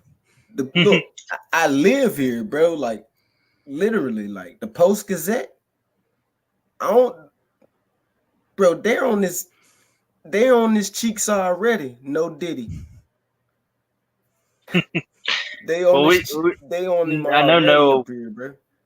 I know Noah wanted to get to some other things, so if we want to get to the will or something, like I'm cool with that. Likewise. Yeah. There we go. Here. Hey, one more thing. Man, y'all hit the like button. Shout it ain't gonna fight you back. It ain't gonna bite you. Hit the like, man. It's free, man. This is free game, man. Soak it up. Be a sponge. Yeah. And here we go. I feel like I should have updated this stuff. Like clockwork. WrestleMania 40. All right. Well, it's probably. I think Wolf just mentioned it was starting pretty soon. Man, what is happening? Probably, I think they had the opening show of it was Dom and Santos Escobar up against Ray and Dragon Lee. I think that was one of their opening shows. I don't know if that's going on right now. I don't know. How do y'all feel that it's a 2-day event now instead of just on Sunday? Really good. Yeah, I don't know. I'm mixed on it. Because I know that there's been some times where their cards would have looked better had they given more time for something else, right? One of the biggest examples was the fact that the WrestleMania 25, they had Shawn Michaels and Undertaker. That stole the show, so that when their main event finally got to be with Randy Orton and Triple H, there was no hype for it because everyone was exhausted from the last match. So it's now you're giving other matches breathing room, and now you have another story to tell here with the day 1, day 2 thing, which is almost what happened last year when you had the tag team main event the night 1, and then everything that happened in night 2, which if you watch night 1, then you'll see hey, Sami Zayn and Kevin Owens came back for the attack for the Usos, and then there was a story that was being told there, and they did that really well. The finish of the finishing of the story is what happens hopefully tomorrow night, maybe. But yeah, I think it does good for everybody to have that moment. Whereas if you try to shove it into one night, then you're kind of bleeding time into other things that could have been better. Yeah, I can see that for sure. Because especially whenever it was one night, I can't remember which one it was where Ric Flair and Shawn Michaels were the main event. That was 24. I don't think that was the main event though. Yeah. I think that was the main event was the 3-way, the triple threat between John Cena, Randy Orton, and Triple H. Yeah, maybe because I remember that getting towards the end of that, it was kind of draining because you had all the other matches before, and then that Edge and Undertaker too was there. Yeah, yeah, give me a whole box of backwoods. I want a whole box, not one pack. Yeah, I mean, I can see that because I mean, it is kind of draining whenever there's just so much going on in one night. It's hard to keep focus, but so I could see that. But that's I mean, my favorite WrestleManias are like WrestleMania 23. Yeah. That's one of my favorite with Donald Trump and Or at the Vince Lashley McMahon. and Umaga.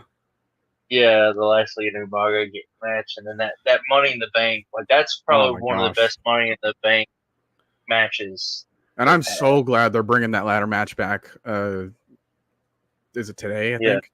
Yeah, it's going to be the 6-team tag match. I have no idea. Because there for a while, isn't Money in the Bank like a pay-per-view now? Well, yeah, it's been a pay-per-view, and the people that have won that aren't really relevant like they should be. Like last year, because that used to be like that was a big thing when it first came out. Like exactly, like the biggest moment was when Seth Rollins won it and then cashed in on that other WrestleMania moment, like 2015, I think. So yeah, like you could have those moments with him. Well, and it was exciting because they could cash it in at any time. So like you had to watch every week because like the title holder could have just some random ass match. And they would always go for the top title, which is why it was so infuriating. How if you know about last year, not like this past one where Damian Priest won it, but the year before where Austin Theory won it, he goes for the United States title. Yeah, that doesn't even make sense. Why would you waste it on something? Like, I know that everything is, but the United States title, like, its whole purpose was to, like, put it on somebody that was an up-and-coming guy. Yeah, so, like Logan Paul right now. Yeah, like, the Money in the Bank should be, like, the guy that he's the up-and-comer, and this is his transcendence to the top. You can also put him on par with the people that have a championship belt where it doesn't seem like, oh, well, there's no way that he's winning this because Damian Priest has it. Ain't no way he's interfering with the title match with Roman Reigns and Cody Rhodes. His next best thing is with this feud with Seth and Drew McIntyre, which even that wasn't even really supposed to happen. But it's like, there's no way he's interrupting that match and then winning. Like, he's probably going to cash in and lose. And then it's like, you just had this whole waiting period of Damian Priest have this for no reason. Like, for the last couple of years, they've been doing that with their Money in the Bank. And I feel like they've watered it down, too, because, like, it used to be put on guys that were kind of like heels almost. And they would just, like, win the title in, like, the most underhanded way. Like, John Cena would have like a brutal match, and then Edge would come down and cash it in. And after Cena was laid out on the freaking mat or something, like I was like, what? New Year's Revolution 2006. Yeah, but then like not too long ago they had Brock win it. I'm like, why? At that time, he could just walk into the building and then ask for a championship game or match, and then he just get it.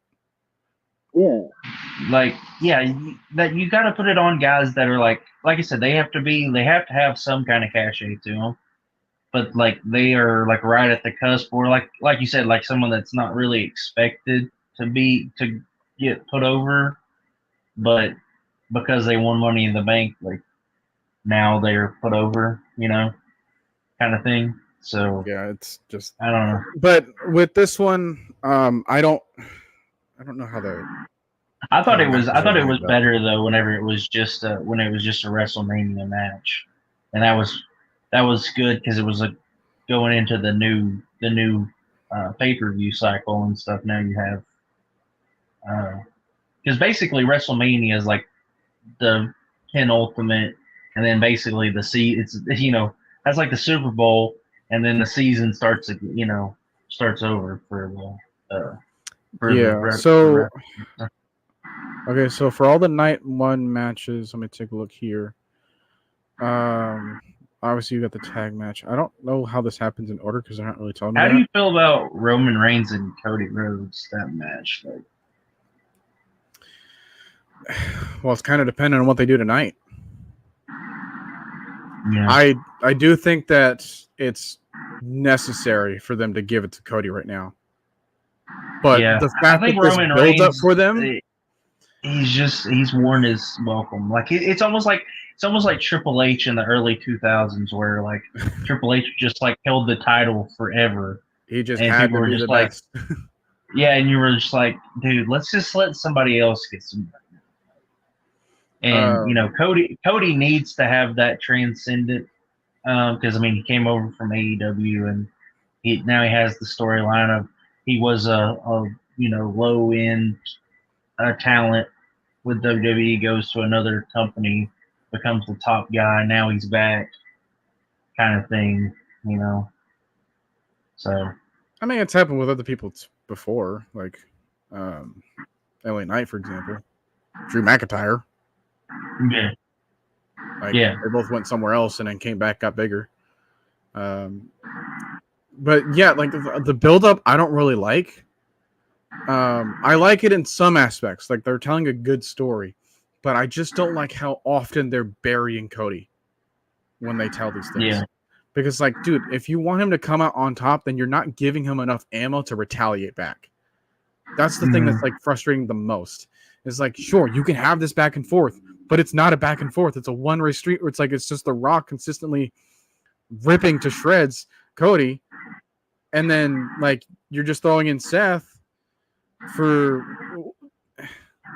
make this a tag feud, and it's like, yeah, they just don't have that impact to go back and be like, well, guess what? Well, we have this on our side. Like, yeah, you have definitely feel Jay like on their side, but that's just not enough. I feel like wrestling as a whole, even AEW and WWE, have really suffered from the writing, like over the years. I don't think that they had the builds that they used to have. Like even in the ruthless aggression era and stuff, like just the storylines just seem like they had more weight to them. Yeah, it's getting better now. It was definitely awful, like before it hit like COVID and stuff, and they had to go to the Thunderdome and stuff. Yeah, but yeah, there was like points in time where they just had to. It's like they had kind of rely on the people that they had rather than the writing.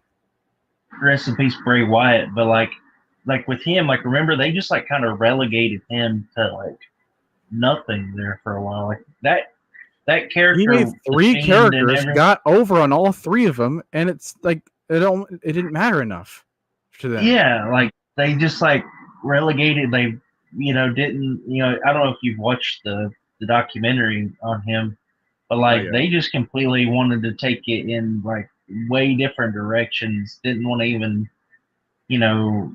take his suggestions on some things, and then they cut him from they release him like to everybody's surprise. Which I know like he was starting to make his comeback and everything, and then everything happened, and that's tragic. But it just goes to show you like they don't really understand, because Bray Wyatt was over on fans from like Jump Street. Like his character, whenever he had the family, and then and then he that kind of wore out, and then he comes back with the Funhouse, and that gets over, and that's great. He goes away again, and then he starts to come back, and they have the bunny, the white bunny or whatever thing, and like I feel like here's the thing with Roman Reigns. Like I like him, but I feel like his storyline has like ran its course a long time ago, and I just feel like he needs a refresh. I feel like Roman's character needs Which, if you give the title to Cody, he can have that time. Yeah. And then he can probably turn into a different character, because Cody's whole thing about like, okay, I have to finish the story. What does that mean? Well, I'm trying to go after everyone that you have, right? Like I'm trying to take out Jay, which he did. I'm trying to take out Jimmy. I'm trying to take out Solo. I'm trying to take out even Heyman, if you will, if you remember their last couple of promos they had together. So it's like, he's trying to undercut and go the long way about, destroying everything that he's built. But now you can give him a chance to be something else, or you can just kind of, I don't know how his health has been, which is why it's really difficult to like predict him for like a long-term solution to stuff. Yeah. because he can still Which, I mean, have he's- something creep up on him, which is probably why he's been Yeah. like very. He hasn't been as inactive, and that's Yeah. gonna continue to be the knock on Roman. Is like his character. Yeah, it was great for a section of time, but because he just couldn't wrestle as often, they just didn't give him as many matches. Like, Seth, for example. And I feel like ultimately his character really has never fully evolved from whenever he was with Rollins. Like, it has evolved, but he's been playing basically the same guy, just in different shades, if that makes sense. His mic skills are there, but Yeah. whereas he, like I said, needed more time to develop. But yeah, if The Rock wasn't here, this would not have the same pull, which everyone knew going into this year. It's like, dude, you're just giving us this again, and then you're not doing much to change either character. So at least throw in something else as a wild card, and then therefore you turn that into a good thing for the face here, and let him go a little bit more unhinged each time you go along. Let him do some more things. Like, let him be someone that you can root for, rather than just being like the punching bag that he's been for The Rock for a while. So just, Yeah. I don't know. Well, we can continue Also, later. yeah, I also feel like wrestling is kind of like taking, like, they don't have the magnetic personalities that they've had in the past. Like, they just kind of like, they have to keep bringing back The Rock and stuff because they don't have that. I mean, like I said, Bray Wyatt was one of those guys that just, like, no matter what you give him. I mean, they have Randy Orton. I mean, Randy Orton's great, but like, he's also like, they don't have a lot of new guys that have that same. I mean, Drew's been around for a while. Like, well, I mean, they're getting LA Knight there. Mm-hmm. Like, they've had people that could approach that for a little bit. Like, which they're slowly I hate building. how they did Dolph Ziggler because I feel like he could have been Dolph Ziggler could have been that guy. Like, but they never gave him that opportunity. They just kind of relegated him to mid card type stuff. Yeah, I mean, kind of same thing with The Miz, like it or not. Yeah, yeah. Where it's like he's in that tag match now. Is Awesome Truth. And I guess that's my he's biggest someone problem else with that the keeps getting writing. over too. That's the biggest thing that I have with the writing and the promoters and stuff, because I don't feel like they recognize the guys that have that it factor enough. You know, not saying that Roman Reigns it doesn't have it to an extent. Not to say Cody Rhodes doesn't have it, but it doesn't have Cody Rhodes doesn't have the pull that I like for my main guys, the head guys. You know, I don't know. It's just the way I feel.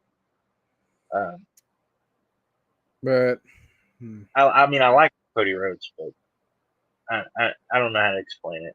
Put it into words. I don't think there's something you can put into words, but yeah, let's take a look at someone else. Like I said, we had the LWO situation. I don't know why they're like shoving Dominic in this feud at all, because you want to talk about someone that's been drawing a lot of like heat. Like, he's one of the top heels as far as like, dude, everybody hates him. And that always gets a reaction. yeah. But now you're putting him in the show before the show really starts, so you're missing that moment for him that you could have had with something else. This 3-way like 3-team tag match with Damage Control and then Bianca, Naomi, and Jade. There's no way Bianca, Naomi, and Jade don't win that. Yeah, and that's like I said, I feel like everything, and I mean, it's hard for me to even keep up with it a lot of times because it doesn't have the same enjoyment that I used to have with wrestling. I used to like watch every program. Like I even watched whenever TNA was in its heyday, and I'd watch and WWE was at its peak basically, and it had well, I wouldn't say it's at its peak because Attitude Era, but during my time, the peak times, I would watch everything, and I loved it, but I don't know. It's just I watch it every once in a while now, but it's even hard for me to keep up with storylines because of that. Because I might watch it one week, but then might go a couple weeks and not watch it. So yeah, I mean this tag match I just talked about was like very shoehorned in, especially making it a 3-on-3. yeah, and like they used to have like months long builds to matches, and I don't feel like they have that anymore. What does As help much. them though is they don't have as many pay-per-views or PLEs as they would call them. Yeah. So it's like they weren't like constantly pushing for like a month after month. Now they have time to build stories, but even then some of them struggle because they're giving too much time to feuds that, like you said, they're not like what you want them to be. Because when you give like Roman and Rock and Cody and Seth like about 40 minutes of the show, well, that's 40 minutes that's taking away from other things that need to develop more. Like, dude, this Gunther and Sami Zayn match could be fantastic. But it just seems like it's came out of nowhere. Yeah. I feel like they've kind of failed Sami Zayn in a lot of ways. Like, I don't know. I feel like he could be a bigger pull than they play him up to be. Yeah, and then because he's like in that kind of purgatory where he's not mid card, he's like upper, but he's never been pushed to the top like he should have been. He's had a couple moments, but yeah, he would just lose, which is why now you're putting him with Gunther. That's like, again, another super long reigning champion. Like I could see the scenario where they give the belt to Sammy and then figure out what they do with someone like Chad Gable, for instance. But I also see that there's a scenario in which you can just wait another year where Chad Gable's in his hometown for the next WrestleMania and then give it to him. But what did that do for Sammy? Right. So, and do they play up Sammy and then just have him lose like they have in the past? And then you're giving us another champion that we're just going to get tired of because, like you said with Gunther, it's like with Roman, like now he's running out of people. He literally said that before Sami Zayn. It's like, dude, like who else have I not faced? And you get to a point where that gets tired. Like every wrestling promotion has gone through that. Even the best storylines in the history of wrestling have grown tired. I mean, that's the whole reason WCW went under, because they played the NWO freaking storyline to the damn ground and just kept rebranding the same storyline with the same people, just kind of interchanging. And then everybody ended up being in the NWO at some point or certain faction, and everyone was like, dude, this is boring. We need something else. I think that's also another reason why they eventually ended Undertaker's streak. Yeah. I mean, you want to talk about a long-running story? I kind of feel like, to me, and that brings me up to, because I think that was during the time where WWE was kind of like suffering really bad with the writing, because I just felt like Brock was not ever the guy that should have ended the streak. I feel like CM Punk would have been a good option there to end it. Maybe they just knew that they just couldn't keep him after that, though. because like, what good would it Yeah. make if you just like let CM Punk try to leave you again? Because Yeah. you just wasted his prime.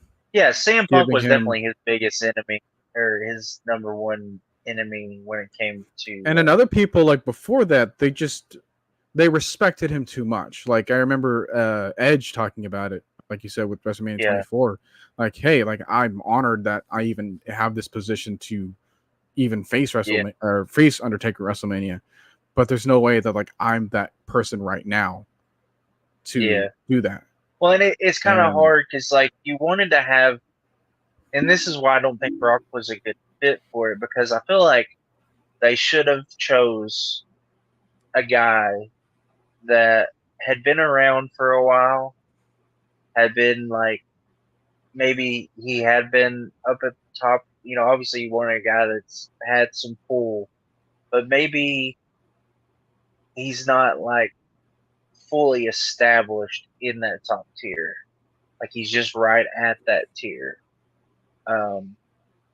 Like I said, like CM Punk, who had some big matches, was a big draw. It could be realistic that he ends the streak, but it could also catapult. When it happens, it catapults him. Because I don't think that Brock ending the streak I don't think Brock gained anything from that. Especially If that makes when sense. like later on you have him feud with Goldberg, and then Goldberg makes him look like a pathetic. Yeah, like I don't feel like his character gained anything from ending the streak. Like I feel like that should be that the person, whoever they put that on, that should have been like their thing. Like they ended Taker's streak. Like that should have been like their big claim. And I just don't, because Brock had already had his push, and then he came from UFC where he had the UFC fandom and stuff. He didn't need anything more than just being that brute, just being that guy to come in and destroy and take championships and things like. Yeah, I also think that I don't want to pin this exactly on him just right now, but I think that another direction they could have went, which is what they did again, which they did it anyways. So it makes me feel like they were trying to do it earlier, but have Roman end it first. Yeah. Or, I mean, I know They've been building him up, but they just it's tragic. But tragic nobody passing cared and about everything. Roman for a good while. But Bray Wyatt as the Fiend ending the streak would have been interesting. That would have been a nice passing of the torch moment.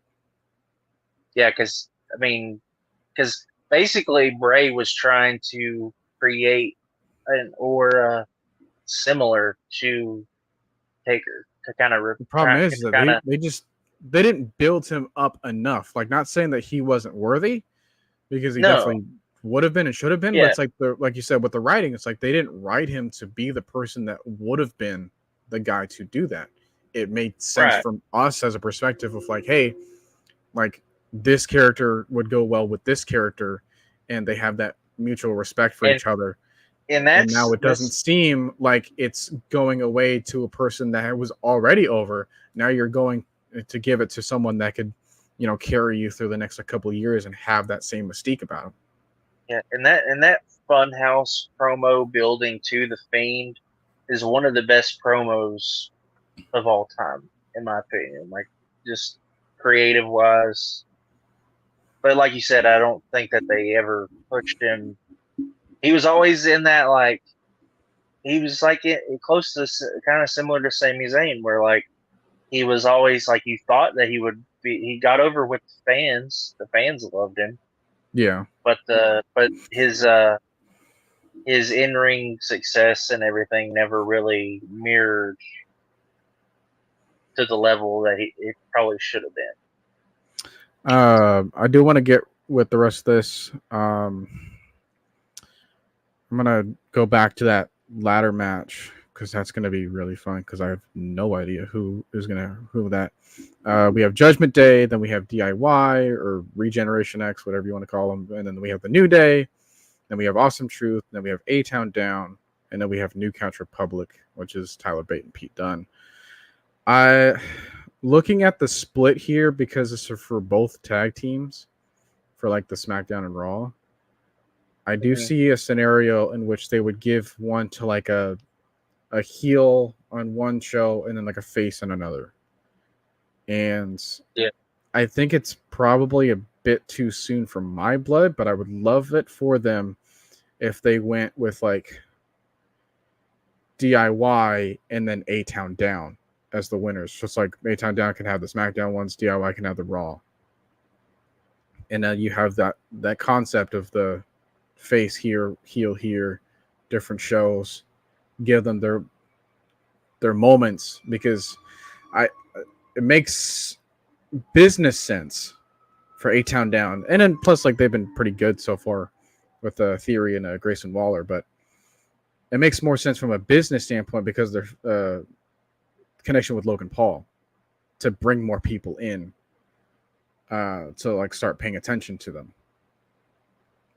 So I do see a situation where because you have fan base outside of traditional wrestling fans, but it's you not give them that pull. Anger you got them built up enough to where it's not gonna like anger the traditional wrestling fans and be like you're Plus, they're doing good character work. I just don't know about DIY yet, because I don't know what their character is outside of R-Truth confusing them for other people.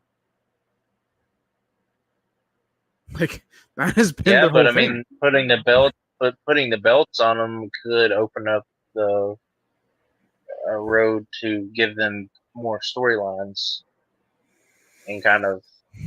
Because it's possible because especially they're great in the ring. Tag team belts can kind of work that way. Like tag team belts could work. You could put it on established tag teams and established guys, and it makes sense. But you could also put it on to kind of like start building them as a tag, and then you could even open up a line where they could branch off into solos. From there after that. So possibly. Just depends on kind of what, kind of where they want the storylines to branch off to later on. Yeah, I don't see the New Day doing it. They've already been the tag team champs. They've already had their time. They've already had the moment. Awesome Truth. They're already over without the belts, and that's like good on them for their performances. Ain't no way Judgment Day's retaining this stuff after all these teams. New Couch Republic is another problem where it's like it's just. I didn't know about them at all until Elimination Chamber. Like, I didn't know who they were. Yeah. So I'm like, how are all of a sudden they're like contending here? It was just a bit too quick for me. But DIY could do it. A-Town Down could do it. And then but that's kind of like every storyline these days. It's way too quick. They don't let them cook. They don't let those storylines. Either way, it's gonna be fun. They're going to have 12 people in here doing good work in there. So I hope that they give them like maybe 15 minutes for this thing. Maybe more. Yeah. But we'll see what response they do. Rhea versus Becky. I'm going to be honest with you. I don't pay a lot of attention to the Divas. Women's division, no. Yeah, the women's, So, I always call them Divas. Yeah, they've been that way for a long time, but they're trying to get rid of that term.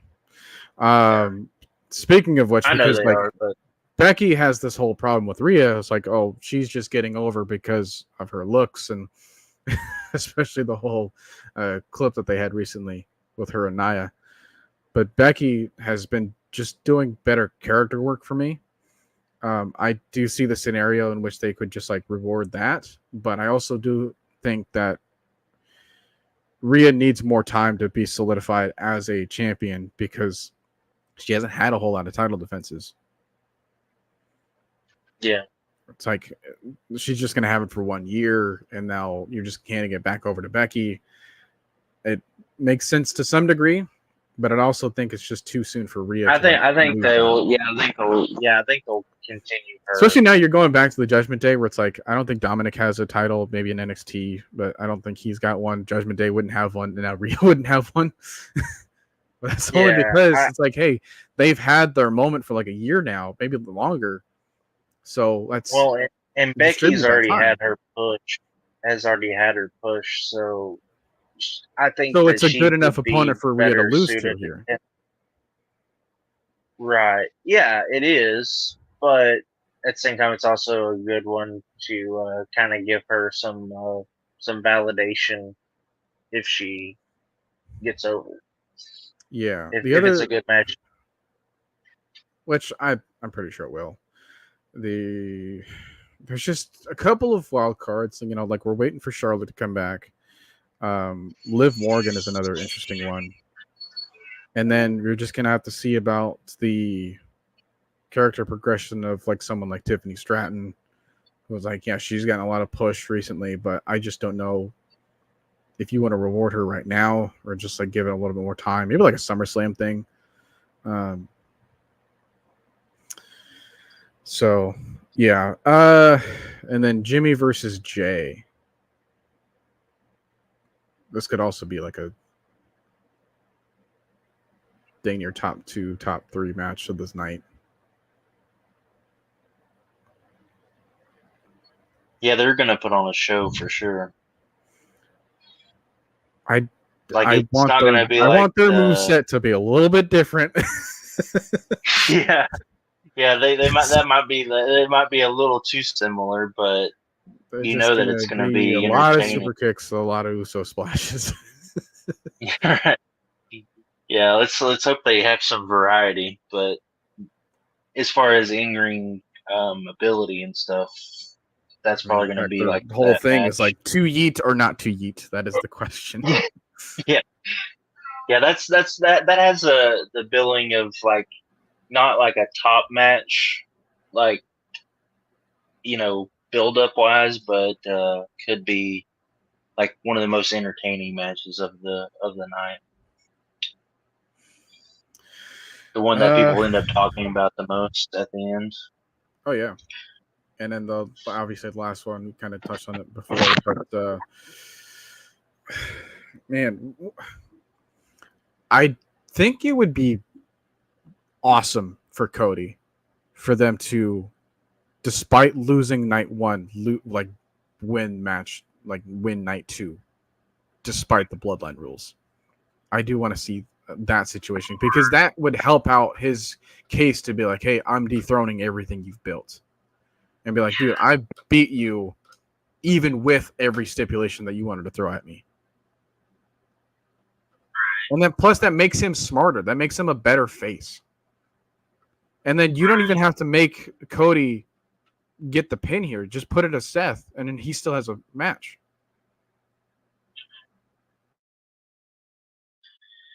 And I could see, like, them kind of playing a kind of a role reversal in this match. Like, either one of the tag team partners from this night having kind of a turn in the match with Rhodes and Reigns. But that's a little bit outside the box.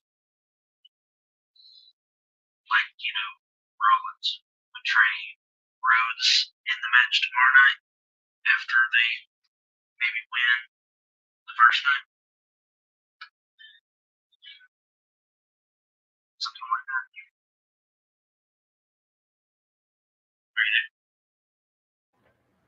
Yeah, sorry, just dealing with something else. You gotta think, like, if they got. I'm kind of struggling to hear you a little bit. Oh, can you not hear me? Can you hear me better now? Not as well as I want to.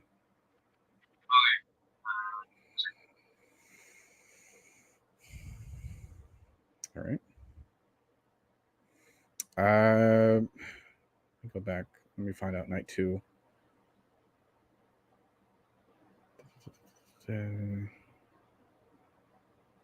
Night 2.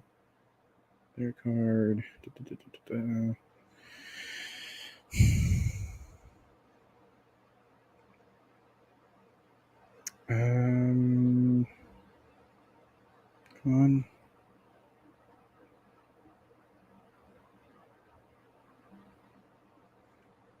All right, I keep seeing articles instead of what I want to see. What card? All right, night 2 card. Okay. There we are. Yeah. It's about the same. You're a bit louder, but it's about the same problem. It's like I'm not doing anything different. This is my camera. Yeah. Mic, so I don't know. I might have to get on my computer. Go ahead, but it's not. That's fine. I'm a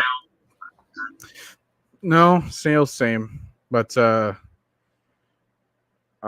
if you want to take a couple minutes to fix that situation however you can, I'm gonna finish up the rest of like the night 2 talk, and then we can go back to like the Falcons.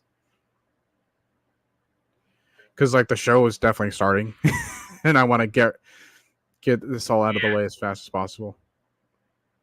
Yeah, go. All right, so the night 2 we have add on here. Night 2 we have Bobby Lashley and the Street Profits versus the Final Testament in a 6-man tag team Philadelphia street fight. I don't know enough about this. I even see this on the card. Wow. Talk about lack of buildup. But LA Knight and AJ Styles, that's something else that was resulting from the Elimination Chamber feud, where Styles just came out of nowhere into the match like he was Shawn Michaels and just ruined his chances. Someone else that was in, well, the other people that were in the Elimination Chamber was Logan Paul, Randy Orton, and Kevin Owens. It's really weird for me to say this, but I kind of think that Logan Paul retains here. I don't see the scenario as to why this would benefit Randy Orton as much as it should. And it's same for Kevin. Like, he can do something else. Maybe he could be another person. It's like, I don't remember if he's ever fought Gunther for the IC title. But the next biggest pull here is going to be the Seth versus Drew.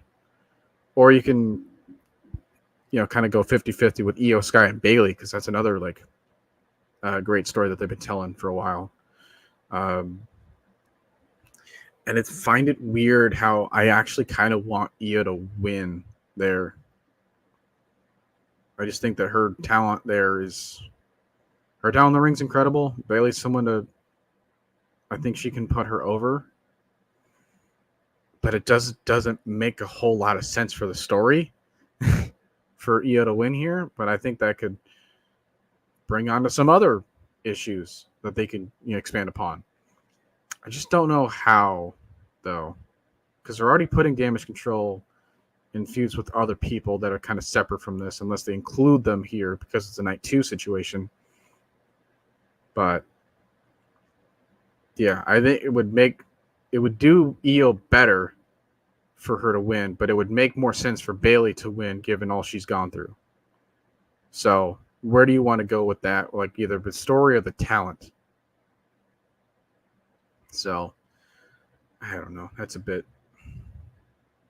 It's exciting because I just don't know, right? Where it's like some of these ones are very predictable. Seth versus Drew, I think, were they actually planning on having CM Punk as the special referee? I don't have mentioned that here. I feel like they did. I would really like to see that, but I don't know if it's going to happen. And the other thing that I don't know how it's going to happen is this would be a time for Damon to lose the tag belts, but then go after the World Heavyweight Championship, because there's no way he's on par with Roman and Cody as far as like their storylines for the Universal one. But if you can try to get something there with the World Heavyweight, I think you have something there, because there's a feud there between him and McIntyre, because Damian tried to cash in, but then Drew got in the way not too long ago. So there's something that could be building there. There's something that you can use Seth for other things, like protection from Cody. Same with Jay. So I see those scenarios, and I like it. But yeah, the biggest thing here is making sure that Cody wins this time.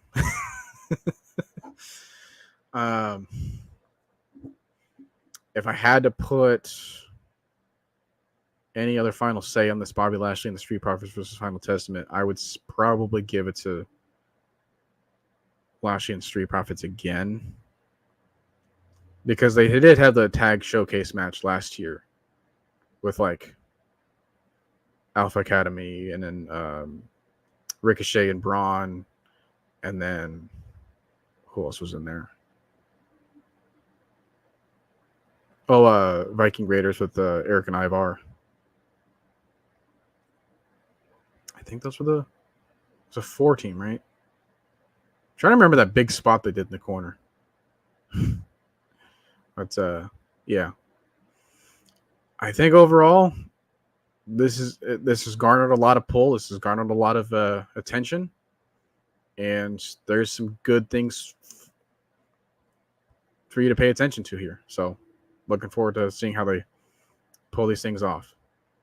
But not going into, I think we already kind of set our course with the WrestleMania talk. So if you guys are still here, we can move back to the wheel. All right, now let's check up on Ripcliffe Sounds. Any better? It's the same. I've been messing with the settings, and I thought about going to my computer, but I gotta go for stuff. The other thing to keep in mind, the louder you are, the more static I hear.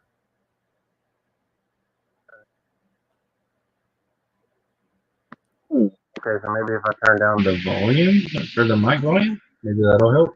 Maybe it's echoing or something. You're tuning in and sounding better now. Is it better now, or how's it going? Yeah, it's pretty good now. Okay, so maybe it's the mic volume. Yeah, I don't know. I don't know if it's like the mic, because I got my Bluetooth headphones in, and then I've got my phone mic. So I don't know. I don't know, like, because there's nothing I'm doing to it different. We're messing with the settings in the audio. But yeah, welcome to my stream problems. like like on my computer, I have really good audio because I have that Yeti mic and everything, and boom, boom stick and all that. And now it's fading back to the same problem. I don't know what's going on. See, I don't know what I don't know. Maybe I don't, because it could be a number of things. Is it? It's like when I'm at the, like, reading the mic monitoring or whatever, it's not showing me anything.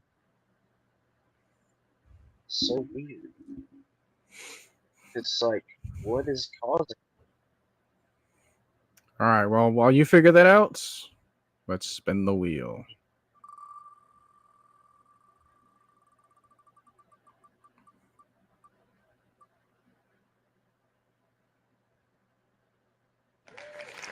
All right. Division recap. Let's take a look on how the other three teams we have to deal with. Some would argue that they're real. Some would argue that they're not. But what's important is that we remain and we continue to remain informative about them. All right. So let's go with the team that led us with the division. Go ahead and do that. And then anything else here? Cool. All right. Did the echo cancellation help any? All right. You're back to sounding good. Sounding good? Okay. We'll keep it here. We'll see. Then again, not like that. it's mattered. So, okay, let's take a look at this Bucks roster and what they might be able to do in the draft. Because I don't even what pick are they at? they Or are 19 or something? Or no, that's Buffalo. Are they in the 20s?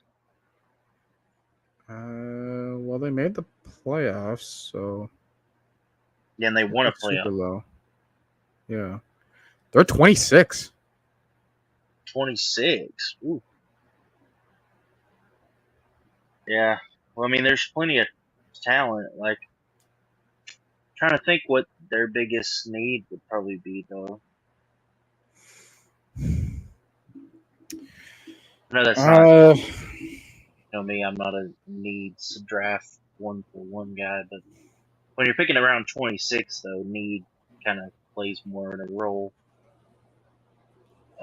Yeah, when you draft in the back, you're kind of like using that final luxury spot to continue to make the playoffs. Yeah. Here they have one center. I don't know what happened to Ryan Jensen. Did he retire or something? He retired. Okay. Yeah, so he retired. So lost, or I don't think Powers Johnson will be there though. I'd be shocked if he made it all the way down to 26. Oh, as a prospect? Yeah. But that could be an option. Graham Barton could be an option. So see, right now they got in the secondary Jamel Dean, Bryce Hall. They lost Sean Murphy-Bunting. He's off And in they traded Arizona. Carlton Davis to the Lions. Yeah. So corner could be a play. Well, given who we're gonna have as wide receivers, and like, yeah, it would be pretty good for every team to have at least one corner in the draft. Yeah. But it's just the execution problem. Let's see. Because who would be there? Because I don't think Quinion Mitchell or Arnold would be at 26, just logically speaking. So yeah, they're both like mid-teens. Same with Kool-Aid. Yeah, I'm not high on Kool-Aid. Maybe like Nate Wiggins. What do you think about that? Yeah, if he's there, because Nate could go a lot of different. He could go very high, like in the teens, or because he could even go before Arnold or Mitchell, depending on the team. Yeah, so defensive line, we have C.J. Brewer, Greg Gaines, Logan Hall. Like, he's alright. Yancey, yeah, he's definitely going to be a force to be reckoned with. Yeah. They like to go D-line. So, I honestly wouldn't put it past them going like an interior or an edge guy, one of the edge guys. Well, Greg Gaines they got from the Rams. What's the guy from Missouri's name? Williams? Darius Williams? Isn't that? I don't know why my mind's blanking. But yeah, from the edge from Missouri that can like play inside outside. That could be a move for them. All right, so now got good old Cody Mauch. Which now they have the guy from the coach from who's their head coach now? I think it's still Todd Bowles, right? Is it Todd Bowles still? Oh yeah, their OC was hired as Panthers head coach. James Cohen. Yeah. Larry Foote.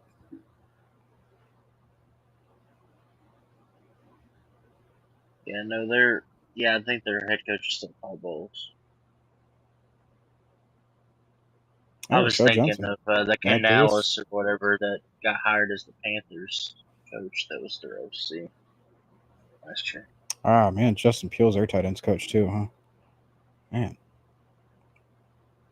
I'm not really worried about the Bucs, too much, surprisingly, even though they won the division. I really think that it's us and then everyone else. Yeah, I think that it's written all over Tom Moore's face here. Like he's just he sees the end. Yeah, yeah. Because Tampa is like nearing that point where it's like, do we keep playing or do we just blow it up? You know. And Yeah, I try to think they were equally surprised that they even had a window because of how the division was. Yeah, I really Like think they that had they a thought window and they like couldn't really this was going to capitalize be on a it like they bad wanted. year, and they were going to get a quarterback. But then Baker played well, so then they were like, "Well, maybe we can just ride with Baker." But Yeah, I'm not so that the Baker thing could go a multitude of different ways. Like, is Baker like? But I really don't think that Baker's like a high end guy ever. But he could be solid. He could be a solid guy. I don't know, but he could really put them in purgatory like for years, where they're not bad enough to get a quarterback, but not good enough to do anything. kind of like the Titans. Yeah, Levante David's still around. It's going to be. Like, I'm man, surprised I'm Levante making David's still around, dude. He just seems to keep playing, and you think, oh, this will be the year that'll be his last year in Tampa, and He's not even showing like signs of like. I mean, there's a reason why they kept him and like shipped off Devin White. Yeah. So it's like you thought that Devin White was going to be the person to take over Levante, or at least like pair them side by side for a while. Where did Devin White go? He went to. Where did he go? It was a team that's like made a lot of moves. It wasn't Washington, I don't think, or was it?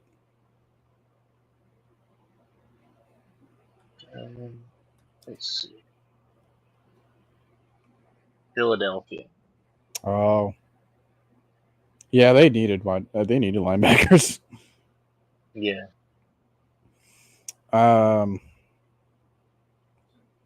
Let's see who else they got. They got. I mean, yeah, Vita Vea is still going to be around. Yaya Diaby, Randy Gregory, that they got from. They could San really Fran. use some edge help because I don't like. Well, they don't have. Trey Shoyinka. They don't have Shaq Barrett anymore. Yeah, they don't have him, and I was not a big Yaya Diaby fan last draft cycle, which I'm glad he's on the Bucs. So yeah, anyone's gonna. Let's see here. I already talked about Baker. The running back room. I could really see them going edge. Stuff. And receivers kind of questioning because, like, how is Godwin locked up long term with them? I don't know about long term, but I know he's still there. Well, I know he's still there. But does it mention? Because he's got to be. Yeah, he's 28, so he's reaching 30. Mike Evans is over 30, right? Oh yeah. And who do they have outside of? He's 30 exactly, but he's 28. Well, you got your choice of Raheem Jarrett, Cephas Johnson III, Ryan Miller, Trey Palmer, Devin Tompkins, and Rayleigh Webb.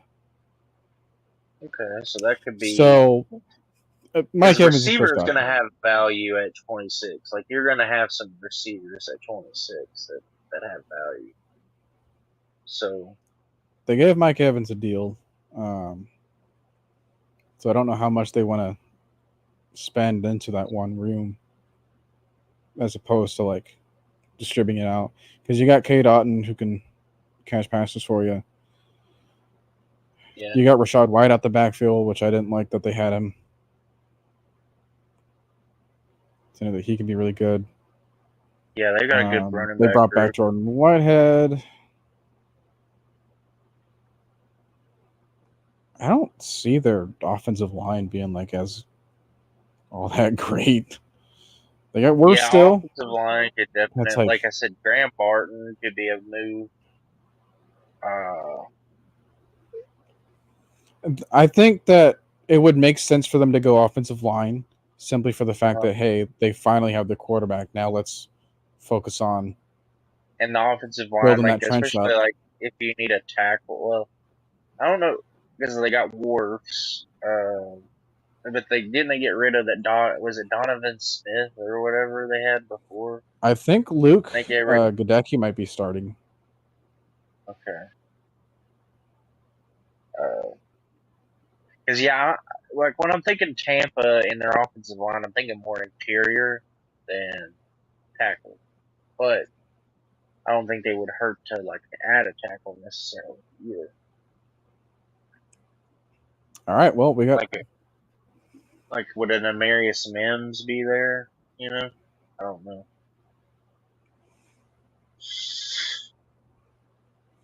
Well, I mean, I'm hoping that they draft terribly. I hope they like draft. I don't know. Who's a guy that people are high on that's trash? I hope they draft like a Kingsley Sumatai at the first. You know, kind of thing. Trey, Soldier, how you guys going? Oh, I'm alright. Oh man. This job is so easy. Holy crap. This is gonna be like a $300 check almost every weekend. I honestly see Tampa moving all the way up to go and get a quarterback. They just paid Baker. Yeah, I don't see that. They just paid Baker. How much of that is against the cap? For the next 2 years, he's like 35% of the cap. They wouldn't draft the guy until next year, probably, so they could let him go that last year. Yeah, all right. So I'm if they're trading up for anybody for the offensive side of the ball, probably like Joe Alt. If they want to go that aggressive to get someone like they him. gave him a 3-year worth up to $115 million contract. There's actually an out in 2025, but a lot of dead cap that they would be taking on. Just wouldn't be the move for them. But I do see them like trying to reward the quarterback with an offensive line, considering it's just not fully there for them. Now, one thing you do got to remember though, they did just trade Carlton Davis, so corner could be a move for them too. They don't. We talked about that. Yeah, they let they linebacker go. He went to Philly. Mm-hmm. Yeah, so you could. I mean, with the linebacker, that could be interesting because in that range at 26, you could be looking at like a Peyton Wilson. Crap, I don't want him to go there. Yeah, I know.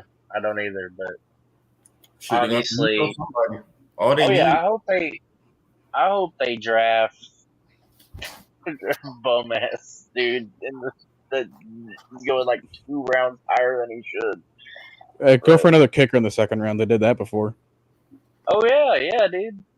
I don't know any like big name kickers this year. Well, they didn't know any name kickers when they drafted Roberto Aguayo. Roberto Aguayo in college was the truth. But second round for a kicker is too high. It's too damn high, in my humble opinion. Well, the thing with kicker, the reason that it's hard to take them high, it would be one thing if like kickers were predictable and who was going to be good and who wasn't. But like kickers are very weird creatures where like they could be really lights out and then they just stop learning how to hit a kick. It's weird. Like Younghoe Koo, he kind of sucked whenever he played for San Diego or I don't know if they were LA at the time or San Diego still. Well, 2017, yeah, he was LA. Yeah, and then we got that Trevecchio dude. who had one good year, good half of a year, and then we paid him all that money, and then he Fell couldn't off hit the the broadside map. of a barn. Yeah. Then I keep seeing the name like Elliott Fry. Some would say Jay Feely was our best kicker, but I like what's the one guy named Matt Bryant? He was the truth. Yeah, Matt Do Brown we was have Jay definitely the Feely? best. I don't remember us having Jay Yeah. Feely. We had Jay Feely and Morton Anderson. I remember Morton, obviously. I remember. Are you talking about? Wasn't it Elam that we had? Yeah, Jason Elam. Jason Elam was who we had, not Jay Feely. Jay Feely was a Cardinal. I remember.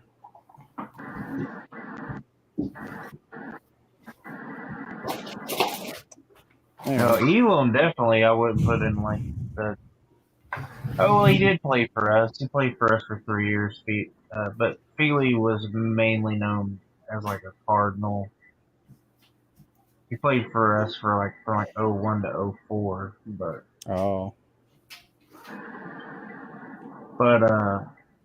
yeah, Jason Elam's probably who you're thinking of, because Elam was who was playing the first couple years of Ryan. Came over from the Broncos. So overall grade on. Oh wait, it's got reserve franchise player. So they tagged Anton Winfield. Restricted free agents include Russell Gage. I thought they gave Winfield an extension, but maybe they just gave him a franchise. So. Well, they're right That's here. crazy they didn't pay him. He was their best player on defense. How is their cap? I'm gonna take a look at that real quick. Oh, it's terrible. It's terrible. Then that's probably why they had to like. Because remember, they were already tight on cap before they paid Baker Mayfield. That's why it took so long to. Not Baker Mayfield, but that's why Mike Evans took a pay cut. So they paid Baker Mayfield. Yeah, their cap space is under $1 million. Yeah, there ain't no way. They need to sign Winfield long term, if only to open up cap spaces. The thing that really hurt them was Shaq Barrett. Damn, they paid him? Well, Barrett? he got dead cap. Yeah, he's got dead cap from it. No, he's with awful.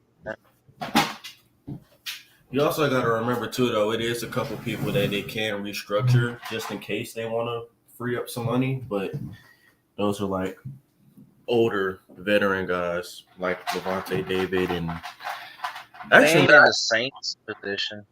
Oh yeah, no. The Saints are just screwed for like the next 5 years. If they keep kicking the road down, kicking the can down the road.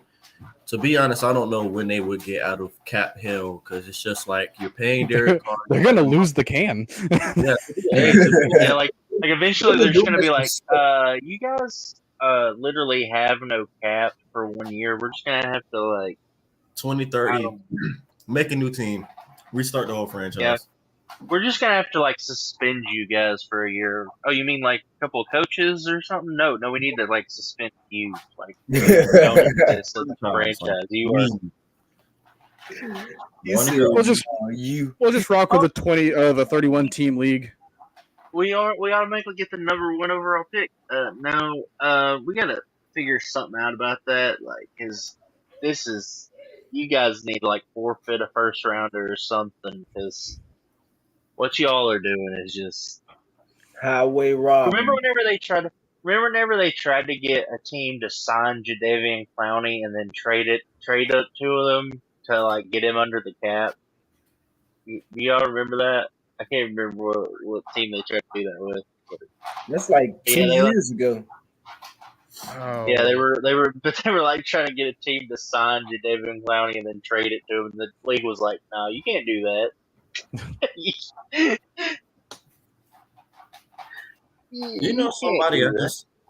Somebody I just thought of that I forgot that y'all were just talking about him, Jadeveon. I forgot he went to the Panthers. That man is the crazy part that this man has lived off of one highlight his entire career and managed to make like 40 million. I won't say that. He was getting good. better in run support.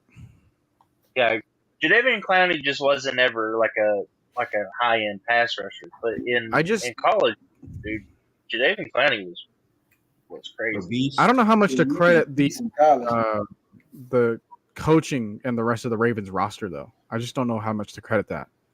Because now you're giving him like but Clowney was never a pass rusher. He was an edge, like a good against the run. He was good against the run in Houston. But it would have helped him out if he had someone else like I don't know, Brian Burns. Yeah, I don't know why the Panthers confuse me, dude. Like, who are you paying? Like, you got nobody that you're paying, but you won't pay Brian Burns, but you turned down 2 first-round picks a year or two ago from the Rams. Oh no, it wasn't even just that. They had an extra second in that too. It was 2 firsts and a second. Yeah, but you basically trade him for nothing to New York. And the only reason who are they paying? Who are they paying though? They don't have anybody on that team other than Brian Burns. Yeah, no. The only person that they're like legitimately paying is Daniel Jones, and that's compared to No, I'm not talking about the Giants. I'm talking about the Panthers. Derek Brown. Like, that wide receiver who they traded to Chicago. No, they're not paying him no more. He never got the extension down there. Oh, he did? So, but like they gave all this money. They gave like $100 million to Robert Hunt. Who the hell is that? No, guard. Robert Hunt is a good guard, but he's not $100 million though. Like that's Chris Lynch, Zach Martin type money, not Robert Hunt. Yeah. I'm just. You want to talk about a guy that's going off of one highlight? But think about it. Like who they've got Ike Ekwonu, who's a rookie, or not a rookie, but he's on a rookie contract. J.C. Horn. J.C. Horn's still on his rookie deal. They don't have Jeremy Chin anymore. They don't have Jeremy Chin. They're playing basically Derek Brown, and then I don't know who to play. They don't have Frankie Louvu. Yeah, he's gone. So what are they doing? I mean, they're paying Von Bell like 11 million a year. That's why I thought it was crazy when people were like, "Yeah, Brian Burns is like going to not be with the Panthers." I'm like, I didn't think that would not, because you're not paying anybody else. Like, I think it was more of him wanting to just get Carolina, because since he got there, it's just been nothing but dysfunction. Like, if we're going to, I'm gonna take a look at their cap situation. Share it here. Taylor Moton is their biggest pull, but then Derek Brown, which they just did. Austin Corbett, their other offensive lineman. Deontay Johnson, who was not really the number one that he could have been. Because Adam Thielen definitely isn't the number one that he could have been. But look at those now. And then Bryce Young, Shai Tuttle, that they got from New Orleans, Xavier Woods, but not the wrestler. You have Miles Sanders, but that's not enough. I mean, Robert Hunt falls down here, actually. How much cap do they have left? They have $3 million. Where's all their damn money going to? Robert Hunt? They blew it all on the overpays, literally. How much did they pay Clowney? Clowney was a 1-year, $10 million deal, I think, or $8 million deal, somewhere around that range. He's got 1 million, 1.2 here, plus 4, plus a couple bonuses. Yeah, so what's that, $6 million right here? Yeah, $6 million. But yeah, they still have Andy Dalton. Deontay Johnson is $10 million against the cap. Yeah, remember the Steelers gave him an extension back in 2022, I believe. Thielen is $10 million against the cap. They just signed him to a Dude. contract. Yeah, that contract was. That, And y'all thought we overpaid for Mooney? We're only paying Mooney $7 million. They're paying a 32 or 33-year-old. yeah. $10 million. Thielen, like if you're paying Thielen $10 million a year 3-4 years ago, that's some. But Yeah, that's a steal. now, Now that's like, what are you doing? Like, why? I'm just trying to figure out where all their money went. 'Cause that doesn't make any sense. Well, Caleb Bowden is $30 million. oh, dead money right here. Let me take a look at this. Von Bell, Hayden Hurst, Dante Jackson, Bradley Bozeman, Justin Houston, DJ Chark, Sam Franklin, that Matt thing give me a That's stroke. total of 46 dead million. Yeah, well. Yeah. There's all that dead money that Let's they see. can't use. That'll do it to you, So we know firsthand. man. Hey, as soon Yeah, as but at they- least our dead cap made sense because, like, we were just, trying to reset. And then here's see, the thing is though, how can you be in such a big dead cap, but you've been resetting since 2016? That's what I don't get. Like, they've been resetting since 2016. Cam Newton didn't get a big extension. I don't know if this is shown on your end, Noah, but that thing's about to stroke me out because it's like flashing between. Anyone else seeing what I'm seeing on the screen? Where it's tweaking out. am I moving too fast? Is that what's going on? Oh, For some reason, no. Okay, I don't. Maybe it was just on my thing. Like for some reason the screen was tweaking out on mine for a sec. I don't know if anyone else was seeing it. I was just trying to scroll down to their dead cap space for. But it was like, with mine, it was like flashing, like part of the screen, and then it was like overlaying on another part of the screen. Can't really explain it. That's about to stroke out. Yeah, I ain't see that part, bro. And then we have whatever you consider this. They're paying AK They're paying players that aren't million. even on their team $12 million. Is it Michael Thomas, who's not on the team? Am I reading that right? His cap hit is 12.4, and he ain't on the team. Jameis Winston 4.5. And the crazy thing is, they gave him that extension. You know how many games he's played combined since that extension? Like 7. 12. Most games he's played in the season since then. Remember the New Orleans fans tried to convince us that he was better than Julio? Like, all time, not just that season, but all time. They say he was better than Julio all time. Dude didn't even play. Dude, I understand Julio had injuries, but Julio injuries came more of like when he was 30. At least he played through them and talked with the team about him and not like be a. You know what? Yeah. You know. Michael That's Thomas what was made like, me you guys are lose. paying me $17 million a year, and I can get my money even if I'm injured. Oh, guys, my toe is hurting so bad. I need surgery. I'm out for the season. My fault, guys. I know you need me, but hey, health is important. Health is important. You guys can't get a Super Bowl without me. I feel like as soon as he seen that Drew Brees retired, he was like, I'm not playing with these idiots. I feel like the Saints at some point, the NFL is just going to step in and be like, guys, you cannot just keep doing this. Like, you got to figure something out. Like, you got to clear out the cap somehow. Like, dude. They're so. And then they go and give Derek Carr a crazy contract, and they're like, "Oh, we're just going to keep competing." Yeah, that was $150 million for them. Who are you competing with though? Like that's again, it makes Kirk Cousins' deal seem like not so bad anymore. Because if you really think about it, we're not even paying. Well, I know we're paying him a lot more, but it's like Kirk Cousins is like a top 10 quarterback. Derek Carr is barely top 20, and that's actually Derek Carr hasn't been good since 2019, 2020. Yeah, he had that good year, and then the one, I guess you can say one that either he made the playoffs and then got bounced by the Bengals. So I can't really count that. But 3 good years out of What is their cap space showing right now? Somehow 8.3. How many because they damn don't have any void money to years? spend. Yeah. Like, You're paying how much are they paying Alvin Kamara? what's They their can't- cap space next year? What does it go? Well, Like, here it is right here. The cap number for Alvin is 29 million,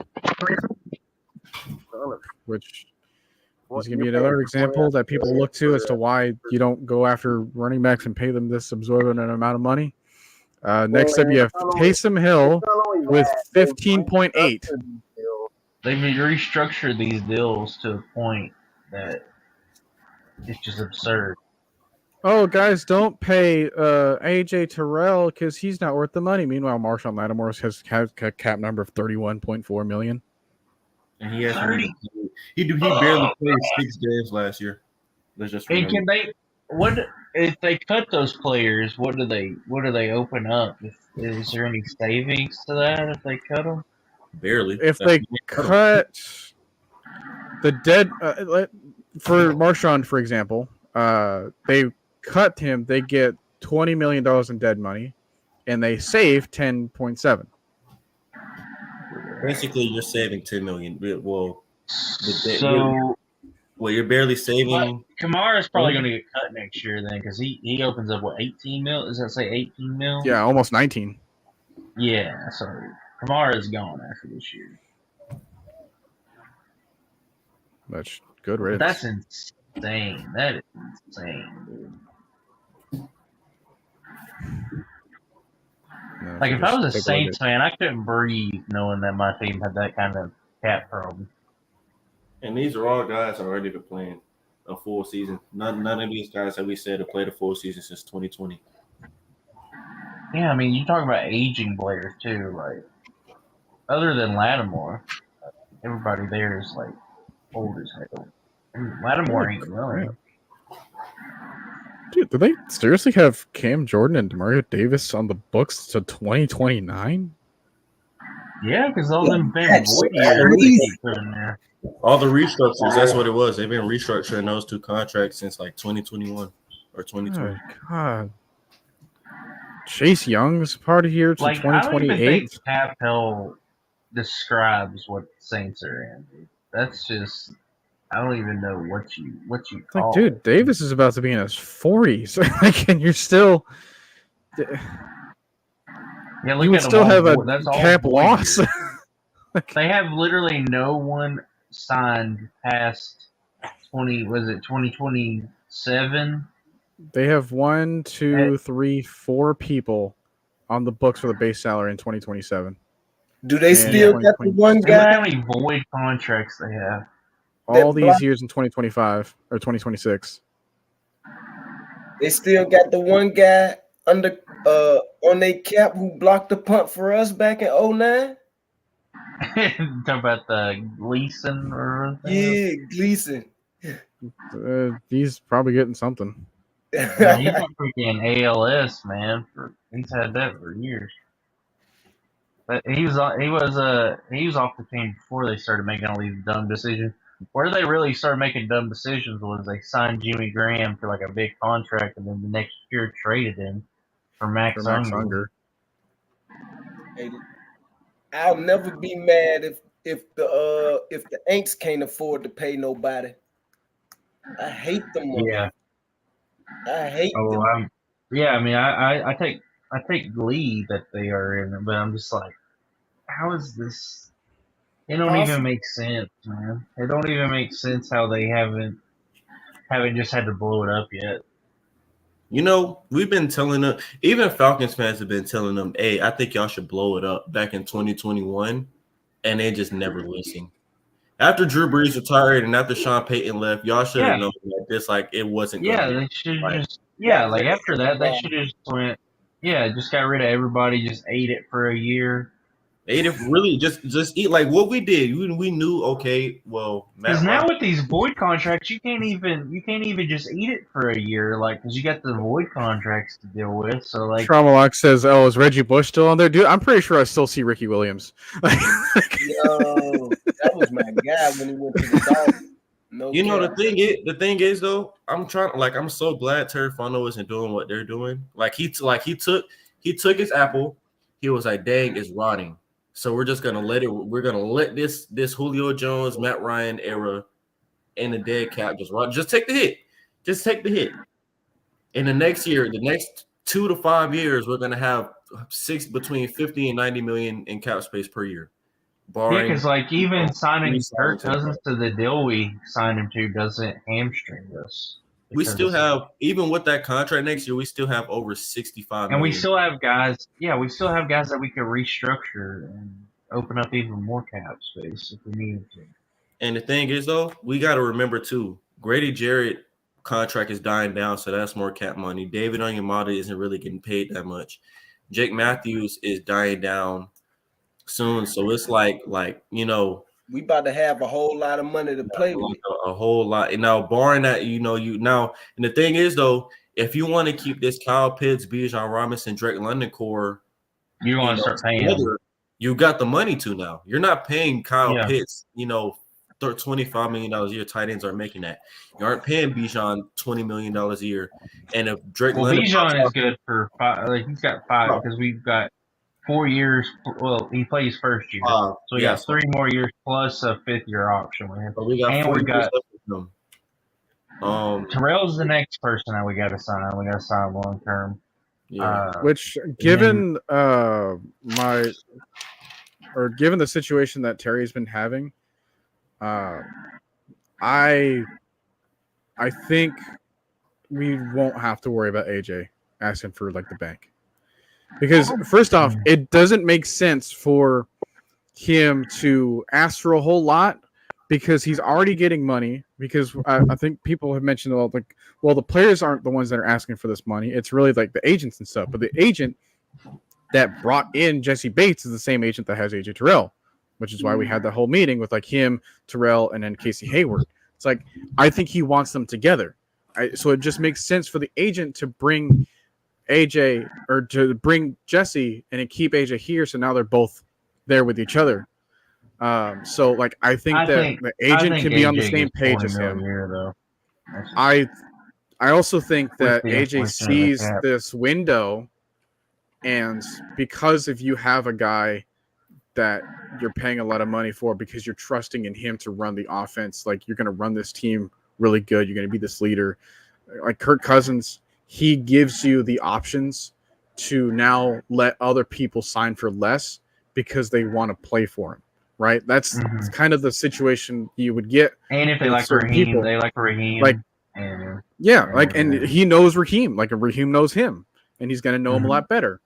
So I just think the situation to keep AJ is way more in play than to like let him go because of an arbitrary reason. And it's like, oh, well, we've had this history where, we paid Robert Alford and we paid Desmond Trufant, and look what happened. It's like, yeah, you didn't pay the best, like one of the best corners in the league. Alford and Trufant aren't even on the same.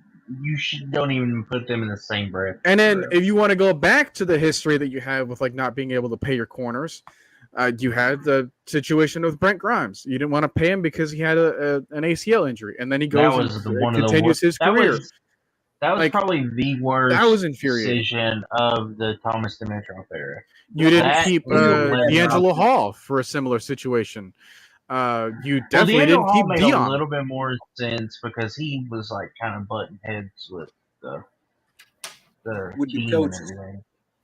I don't see us keeping Kirk more than 2 years. Truth be told, I don't see us keeping Kirk for that whole. If we keep him, I mean, the only way that we would keep Kirk the whole 4 is if he's just playing at like MVP level for the whole time. But that's how the team. That's why we were saying that it's not a bad deal in the sense that it's pretty much set up as a 2-year deal with 2-year option on it. Is how it's structured. So yeah. So I do think that AJ has that desire to stay. And I think that Terry knows how to talk to these people because like I said with Caleb McGarry, it's like, hey, we didn't have that problem that we thought we would have with Caleb asking for a whole bunch.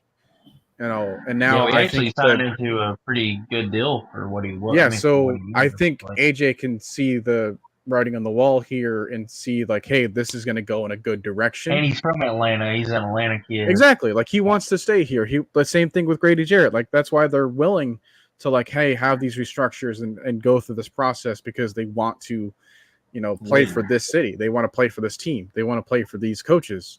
They want to play for each Especially other. if we now. have some success this year. If we can get to the playoffs and at least win a playoff game or two. like, yeah. And now what does that do for other people that are looking around for teams because, they're ending up in situations where, like their team that they're on can't pay them, but now they're going to a spot where like, hey, they may be willing to take on a cheaper deal to ring chase, Mm-hmm. And then that's how super teams are kind of built here because you're giving them that. And, I could see Cousins kind of want to make, because the way they structured that deal, I could see it where Cousins has made it where you could maybe restructure his deal next year to bring on some more guys and stuff, depending on how this year one goes. Because you could just move some more money over to the preceding year. Just depends on like how we feel like because if Cousins is playing at a high level, like there's a good chance that he plays at least 3 years here. So yeah, and then he's made it clear that like, hey, on the Shaq interview, it's like I want to let my kids remember where I'm from and like have this history with Atlanta. Because like he said that, hey, his kids were too young for him to really remember him in Washington. His kids weren't like aware enough to remember him in Minnesota. Like now they're going to grow up with him as a Falcon, and he wants to have that opportunity. Well, and now Kirk Cousins has already he's made his money, right? Yeah, so it's like, what else does he have? Point, like he's a cheap dude. He doesn't even have a house yet. Like he wants to get his to get that player, like to up that playoff record, to actually have some team success, I believe, at this point. And it's not like there hasn't been that situation where this specific coaching staff took a quarterback from the NFC North and then in their first season went on to win it all. Yeah. Well, and the thing is, like with Cousins, I think that there's a lot more to him wanting to leave Minnesota than just they didn't want to pay him, right? I think that he saw like Minnesota is at a point where they need a rebuild. They need to retool. Like, I mean, they've got some pieces, but they really need to like look towards the future. They're kind of at the place that we were a couple of years ago, where you had Matt Ryan aging, you had Julio aging. I mean, they've got Justin Jefferson who's coming into his prime, but like, like there was just a lot of moves they needed to make. Like Minnesota needed to get rid of Neil Hunter. They needed to move on from Kirk Cousins. They needed to move on. Dalvin Cook. Right. Dalvin Cook. Like they're at the point where, hey, we're not, I wouldn't necessarily call them like a full on rebuild because they do have some pieces, but they're gonna probably, they're gonna probably have a couple of years that are like so. Yeah, like I said, they drafted Jordan Addison. They still have TJ Hawkinson for a little bit. I don't think they're going to be a bad team per se, but they're just going to be. If you know the Vikings' history, then they never really go like 3 seasons in a row with bad performances. Right. They'll always dip out for like a second season. They'll go back, and then they'll do good the third year because they just haven't had that happen in their entire history. Like, but they never been the only thing I'm concerned about is how is JJ gonna feel. Like that's the only thing. Like we all know JJ is trying to get paid. I don't know, he's trying to win a wing early. He's got all these promo deals. It's like I don't know. Like he doesn't really seem like the person to be like, okay, well, I'm gonna be a diva. I'm gonna force my way out of here. But he doesn't seem like the most patient person either, because it kind of seemed like he was already frustrated with the playoff loss and everything, and then how things are going this year when he already seen what having bad QB play is, got thrown a hospital ball and literally got knocked out for the rest of the season. So Yeah. I still don't know. Oh, I still don't know how he had 1,000 yards in 9 games. That's just insane to me. But hey, The thing is, though, with when it comes to receivers, like, is it really worth paying receivers like I'm not talking like good contracts, but I'm talking like look at us with Julio, like the deals that we gave him. Did we really benefit from that not at all. overall? Maybe Yeah, the like- 2015 one, but not the other one that we gave him after that. Yeah. Like I'm not. I mean, obviously, it's good to pay a receiver, like the kind of deal that Drake London at his current point, like if he continues his career where he's at now, kind of that contract, that's okay. But I'm talking like the Justin Jeffersons, the Julio Jones contracts, the Michael Thomas, which I don't think Michael Thomas is on that list, but Tyreek. Tyreek Hill contract, $30 million. Like, do you really get the bang for your buck if that level of money is allocated to that position? And if you draft a wide receiver like fairly often, then you can constantly have that supply of people. I'm not degrading, but I'm just saying, like a championship team, I don't think like a Kansas City is not gonna like throw money at just like if Justin Jefferson hit the open market, they're not gonna allocate that big money to Justin Jefferson, I don't think. Well, they did it kind of for like Hollywood Brown. They're too busy like giving it all to Travis. Yeah, no. What I'm saying is like they'll give the upper mid tier big contracts, but I'm talking like the elite of the elite contracts. I'm talking Julio Jones level, Justin Jefferson, like where they're eating up, like 20% of your cap. Like, is it really worth it for a championship team to do that? To them, well, they just kind of showed us no. Because I mean, with Tyreek Hill, they were like, "Nah, we're not going to pay you, man."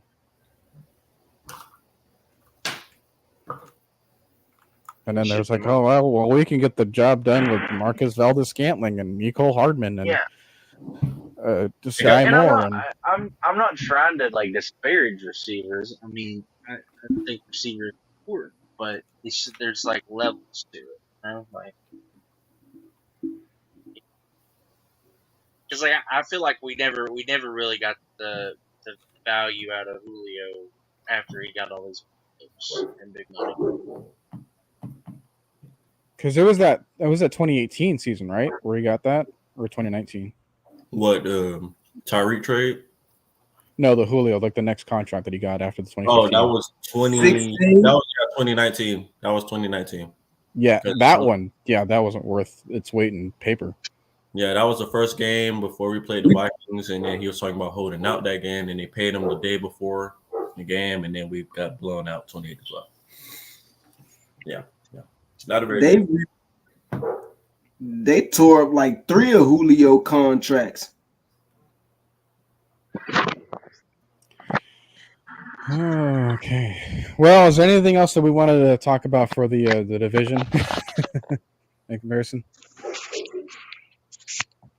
Or are we ready to move on to spin another topic? You can spin it.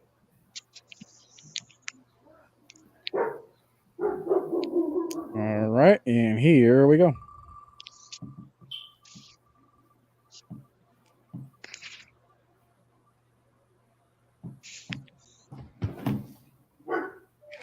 Richie Grant. Oh, let me have this first, please. Go ahead. I was supposed to get this. Well, I was hoping that it come up before I went to work. Richie. Me and Noah have been supporting you since. Shoot, I don't even know how long we've been supporting this. 21. 21. We were one of the first people to say, yeah, like this is a good pick because people were upset we took him over to TCU safety. Neither one of them were planned out working out. Both of them ended up being let down. Or Javon Holland. Yeah. Oregon. Well, other than Javon Holland, I'm still mad we took him over Javon Holland. Actually, we But- didn't take him over Javon Holland. Oh yeah, Miami he had got already picked. He got picked. Yeah, he got picked the very pick before us. But man, you've had a lot of highlights. You've had a lot of lowlights. Lowlights kind of, pushing the scale more. And me and Noah talked about this near the end of the season when DeMarco Hellum started heating up. That if y'all didn't notice, but we talked about this a lot in the Discord, that Richie Grant's snaps started getting smaller and smaller the more DeMarco Hellum started playing. Yeah. He went from playing about 75% of the snaps to 12 in the last that Bears and Colts game. And then DeMarco got hurt in the Bears game, so he ended up playing about 75% of the snaps in the Saints game. But then again, got blurred on. Again, literally can't turns his head too late, up, touchdown. So Yeah, the thing that's frustrating about Richie is like he's not bad every play. He's not like he's pretty good most of the game, but he'll have one or He's two of them. inconsistent. Yeah, he'll have one of the two of them plays every game that you're just like, man, you should have made that play, man. Should have been there. And yeah, I don't know, because I loved Richie coming. He was my safety one coming out of the 2021 class. So I was ecstatic that we took him, but Yeah. I can't deny that like he's not. I mean, he was never that safety class there was not anyone in that safety class. I mean, I know Javon Holland like has kind of ascended, but I didn't see it on tape. Javon Holland Oregon tape was like there was a lot of people that were high on him, but I just really didn't see it. And with Richie, it wasn't like he was like this like star safety that I saw. Like I just saw like a really good like headsy player, had experience, had some athletic ability to him, but not like high end athletic, just like good athletic, NFL level athletic kind of ability. So like I thought he was going to be a decent safety for like years. And he's not been as good as I thought he would be, but he's also not been like trash. But at the same time, like we need an upgrade there, especially with how close our defense is to being great. I'm of the mind. I talked about this in the Discord. I think getting a Justin Simmons on this team would be phenomenal. Like I'm talking like him and Jesse Bates together could be special, like to see, because those guys they're hybrids. They could play strong, they could play in the box, they could play up top, and they can make adjustments. And their biggest skill is their mind. They know they watch film, they understand plays, they understand what the offense is trying to do, and they just are on it. They make plays. They're playmakers. And those two playing on the same field together is, oh man, that would be scary for opposing offenses. I would like to see us run that nickel 1-5-5 so we could put Richie where he belongs and keep him there down in the box. Put Hellums up top with Bates, and we could keep all of our linebackers on the field. I just hope that Goldman actually makes the team this year. Oh no! Yeah, we'll get on him a little bit later. That's the thing. He hasn't even made it to training camp the last 2 years. So let's just I'm just gonna pretend like he doesn't exist until we get past training camp. He is Edward Silver guy to me until he proves himself. Especially him not playing for 2 years, man. I just don't know at that position if you can not play for 2 years and be the same player. I hate when people bring up the Calvin Ridley thing, but it's like Calvin Ridley was like top tier. Like he was playing, and he was in his mid-20s. Like Yeah. he was playing at a high level before. Before Goldman came to us, he was like a rotational mid defensive tackle, making a couple runs. This is kind of like Jason Peters going to the Bears. From You know. Philly, yeah. No, I'm thinking Corey Peters. Or But was it man, Jason? I'm telling you, if there is some way that Terry could cook up and get Justin Simmons to come here, even if it's on a 1-year deal or something, Oh, we Super Bowl bound. dude, that would be That would special. put us in the Super Bowl, Rip. That would be like must-see TV every time every time our defense was on the field.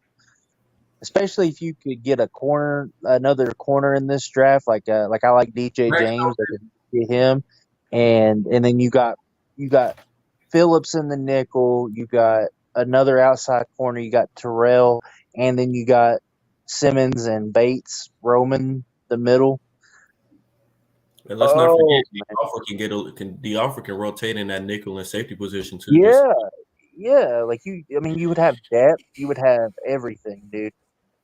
And even if like say like Simmons or Bates gets hurt and have to miss a game or two, it's like, well, we still got Bates or Simmons. So like, I don't know how you guys are familiar with because I like your point on Simmons. I pretty much agree with everything.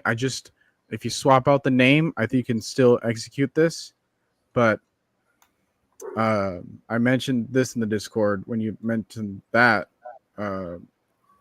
Washington State safety Jaden Hicks.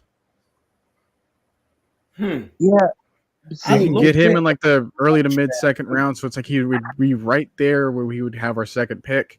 Dude, I like Hicks as a like an average safety, but he's not. He like Bates and Simmons are just different, dude. I just don't know if we can afford Simmons with the draft class. We can, because you could restructure Grady, you could restructure Jake Matthews, you could make it work. Yeah, the draft class is only going to cost about $12.7 million, and that's if we trade back, it's probably going to be like 12.5. Like you can make it work if you want to make it work. I'm not saying it's going to happen. I'm not even predicting that it would happen. I don't think it will. I think that there's a better chance that he ends up at Philly or something. But I'm telling you, if I am Terry Fontenot and I'm seeing Justin Simmons on the market and no one really making a move for him, I'm going to call him and be like, hey, man, why don't you come play with the – I actually get Jesse Bates to make the call. Be like, hey, dude, think about what we could do together. I mean, like, think of the terror that we would put in the eyes of opposing quarterbacks if we were on the field together and they had to contend with both of us. Let's think about this for a second. We're up 20. Let's say we're up 28-17. 8 minutes left. Obviously, team that we're playing against has to go pass first from the rest of the game. Let's think about that dime defense for a second. Let's say we got one linebacker on the field. Let's say Caden Ellis is on the field. You got AJ Terrell, D. Alford, Clark Phillips in the slot. Let's say a Max Melton, DJ James, Kamari Lassiter on the outside. Jesse, Justin in the back end, and then Liatu Latu, Grady Jarrett, and Arnold Ebiketie coming for your head. And David Onyemata. Yo, that's some scary-ish. Yeah, dude. Like, and the thing is, like, not only does Bates 28-17 is about to go 35-17 real quick. Yeah, not only does Bates and Simmons give you stuff in the passing game and turnovers and everything, they play the run, dude. They come downhill and smack you. And smack the hell out of you. And I can see, with Bates and Simmons knowing offenses and what they try to do. Like, imagine like a 4th down and 2, a 4th down and whatever. And Bates and Simmons are like directing everybody. And Simmons and Bates go, all right, Bates, you go down and play underneath. If someone comes, I'm going to play up top. I'm going to make sure that no one gets behind me. Like the way they could just play off each other or vice versa. Like, because they would be watching tape together, and they would be knowing what this team is going to be doing, and they are going to like play it perfect. Like, not only do you have Bates working, he's working with Simmons, and him and Simmons they're simpatico on knowing what offenses want to do, so they're going to put our defense in the perfect position to play anything. Like, it would be insane. It would be. I'm telling you, that would be like the best safety tandem ever. It'd be like putting a prime Ed Reed with a Troy Polamalu kind of deal. Like it. And if you really think about it, so let's just think about the base defense first. So let's think about the nickel. You got Liatu, you got Grady, you got Onyemata, you got AK. Then let's say, depending on how training camp go, maybe you got Trey Anderson and Caden, or maybe you got Nate Landman and Caden. Then you got Clark or D offered in the slot, Max Melton, DJ James, Kamari Lassiter on the outside, or Ennis Rayshaw. I'm not mad at that either. AJ on the outside, Jesse or Justin in the box, or Jesse or Justin in the back end. That's the inside pretty good to me because both of them can tackle. What would y'all say to moving AK to DN? That's pretty much what he is. That's pretty much what that outside linebacker move is. I'm talking about true hand in the dirt DN. Oh. I would rather do that for Zach Harrison. Yeah, do that for Zach Harrison. I feel like he's a much more prototype for that. Because if you do that for Ebiketie, you're just gonna have the Vic Peavy problem again. Yeah, let him stand up. Because you got to think like we're more of a 3-4 base now, so the 3-4 base defensive end with Ebiketie at like 246 or something like that just don't make sense. Yeah, he can't really set the edge and stuff. He's not like going to be that great in run fits, and then he just couldn't have the space to execute and pass rush either. The reason I asked is because when I went back a couple days ago and I really watched AK's tape, like he's got superior moves. Like he might be undersized, play that true hand in the dirt DN, but he's got moves. Like, and I'll take a guy with moves over a guy who with the size, if that makes sense. Yeah, there's just certain matchups that he just couldn't win though, and I don't want to put him there. I do want him to have more snaps because I've been saying ever since he was drafted, like, dude, he could be the next freaking Justin Houston if you really put his mind to it.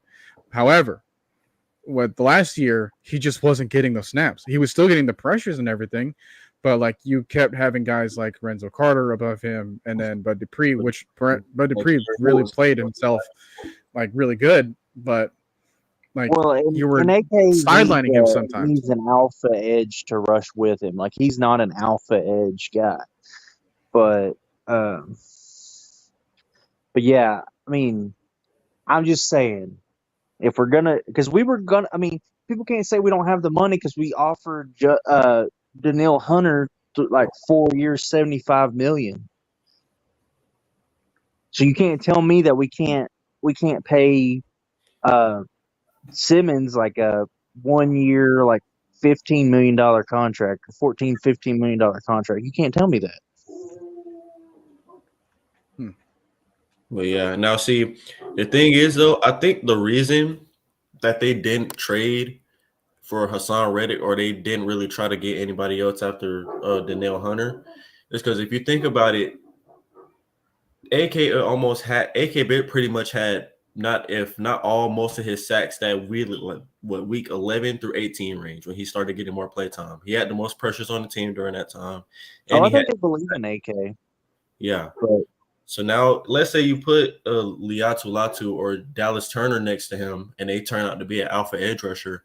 Now you're letting him tee off for 8 sacks a season. And one of those two are getting at least 12 to 13 sacks a season. Oh yeah. If we get Simmons and we draft a Latu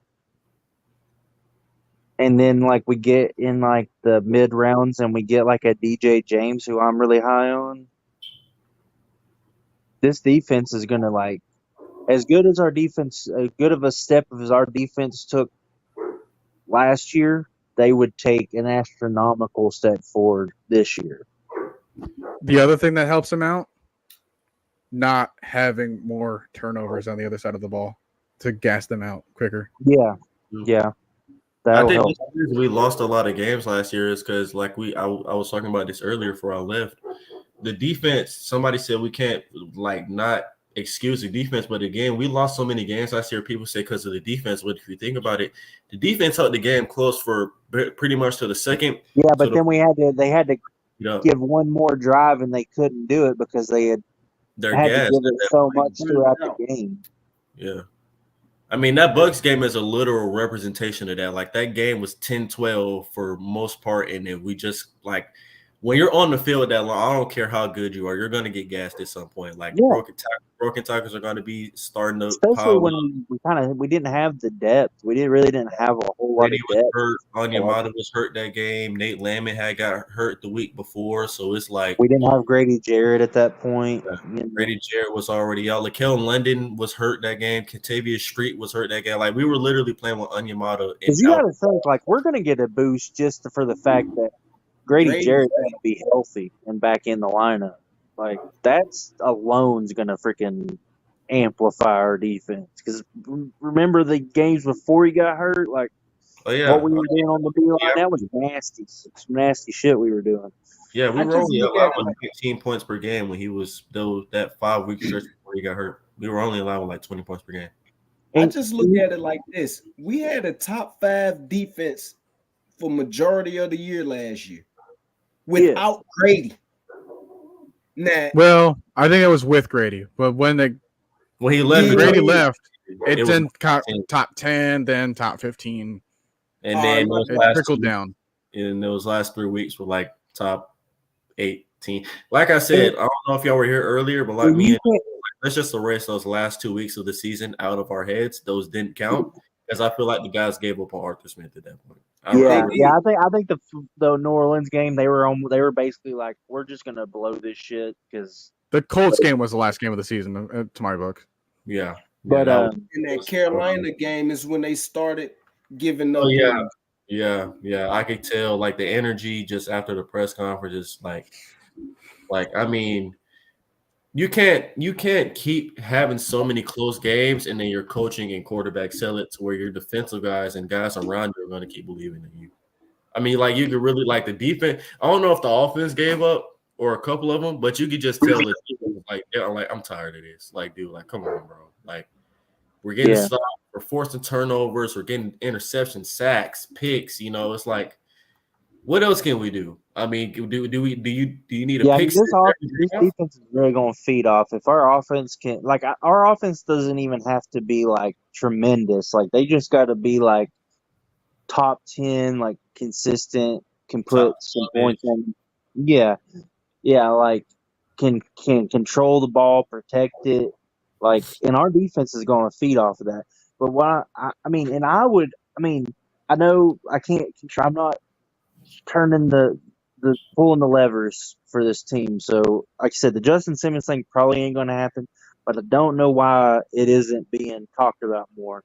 Because if you could get Bates and him on the phone together and be like, hey, man, come play. And then you go, hey, Grady, man, like we need to open up some cap space. Why don't we restructure your deal here to open up some cap? Do you really think that Rick Grady's not going to be like, oh, yeah, I'm not going to restructure my deal so we can bring on this freaking behemoth of Justin Simmons onto this defense?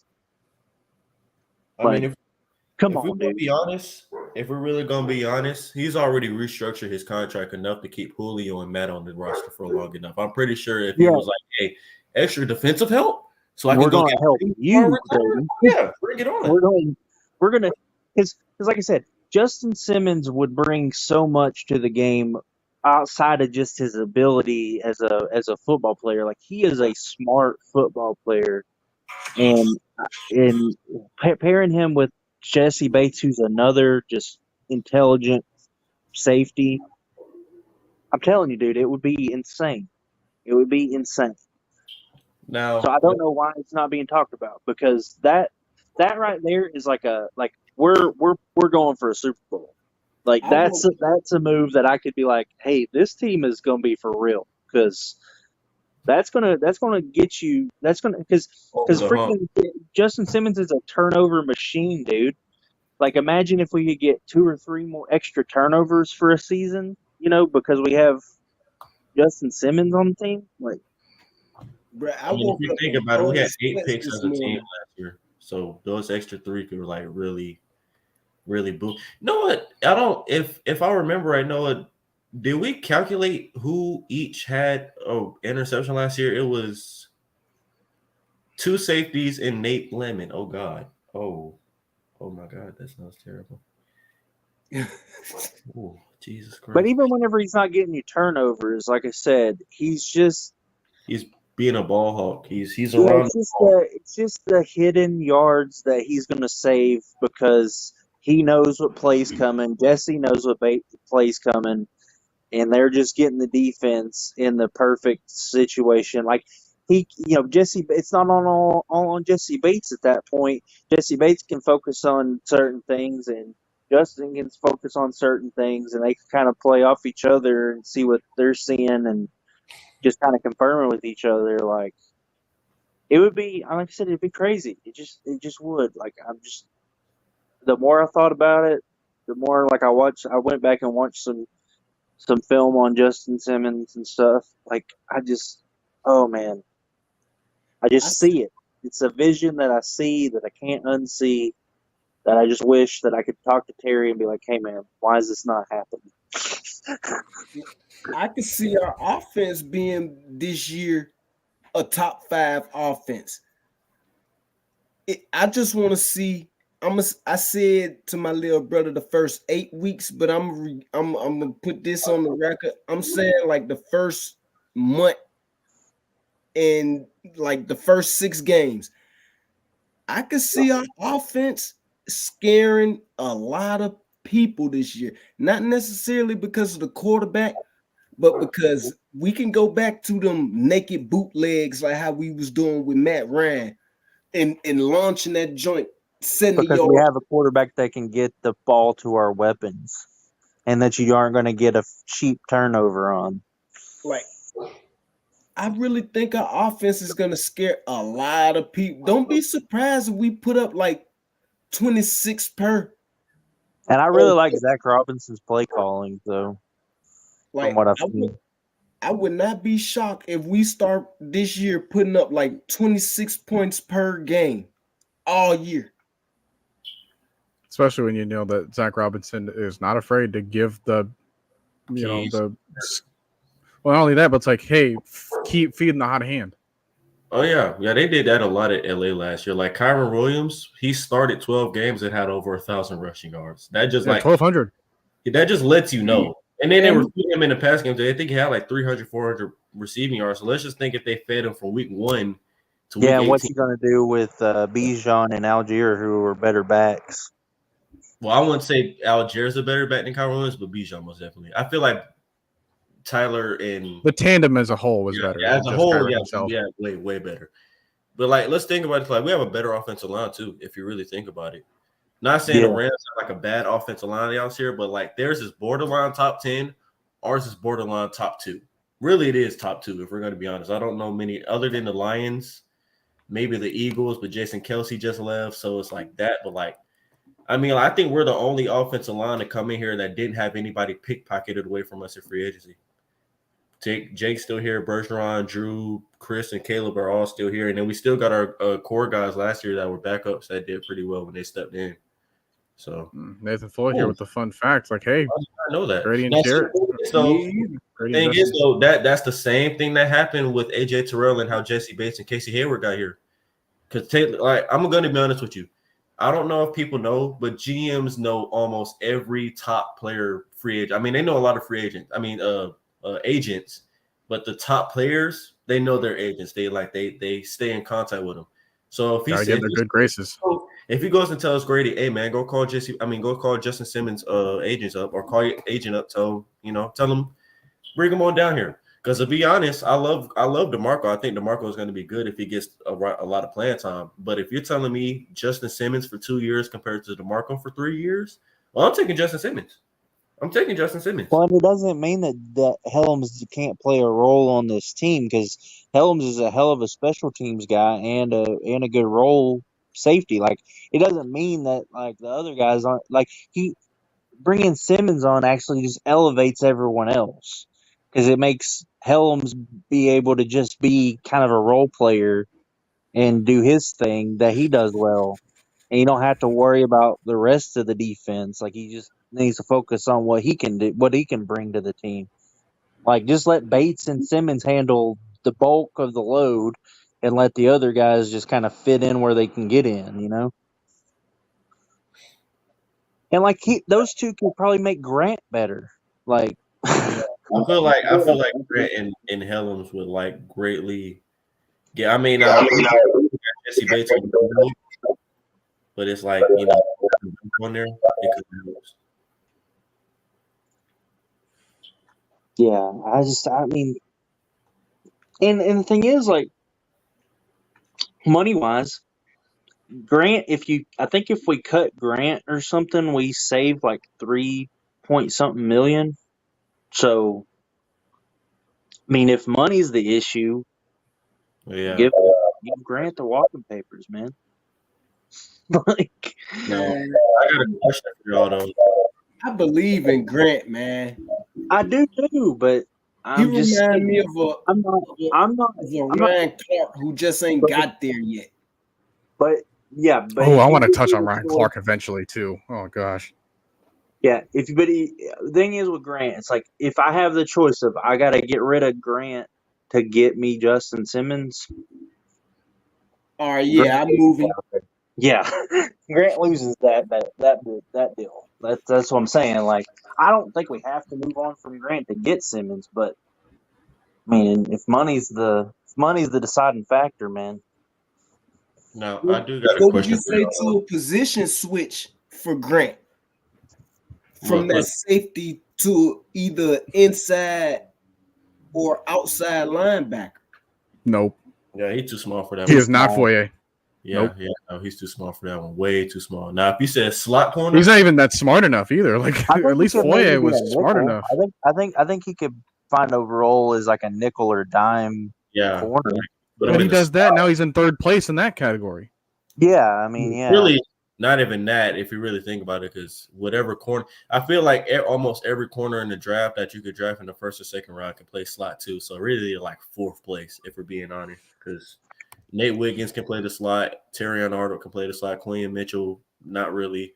Max Melton, DJ James, Ennis Rakestraw, TJ Tampa, all of those guys can like play the slot. So it's kind of like Jackson. Yeah, him too. That's like you're really like you're basically signing a two-way. I mean, drafting a two-way player either way you go. It's just whichever way you want to put him into whatever you need. Oh yeah, Cooper DeJean too. If you wanted to draft him, that would be. Dang! Wow, I just thought about that. Yeah, you draft Cooper DeJean, you put him at outside, and then you could also put him at that third safety spot too if you needed to, or put him in the slot. I mean, you probably draft him to be an outside, but you got three positions in one player.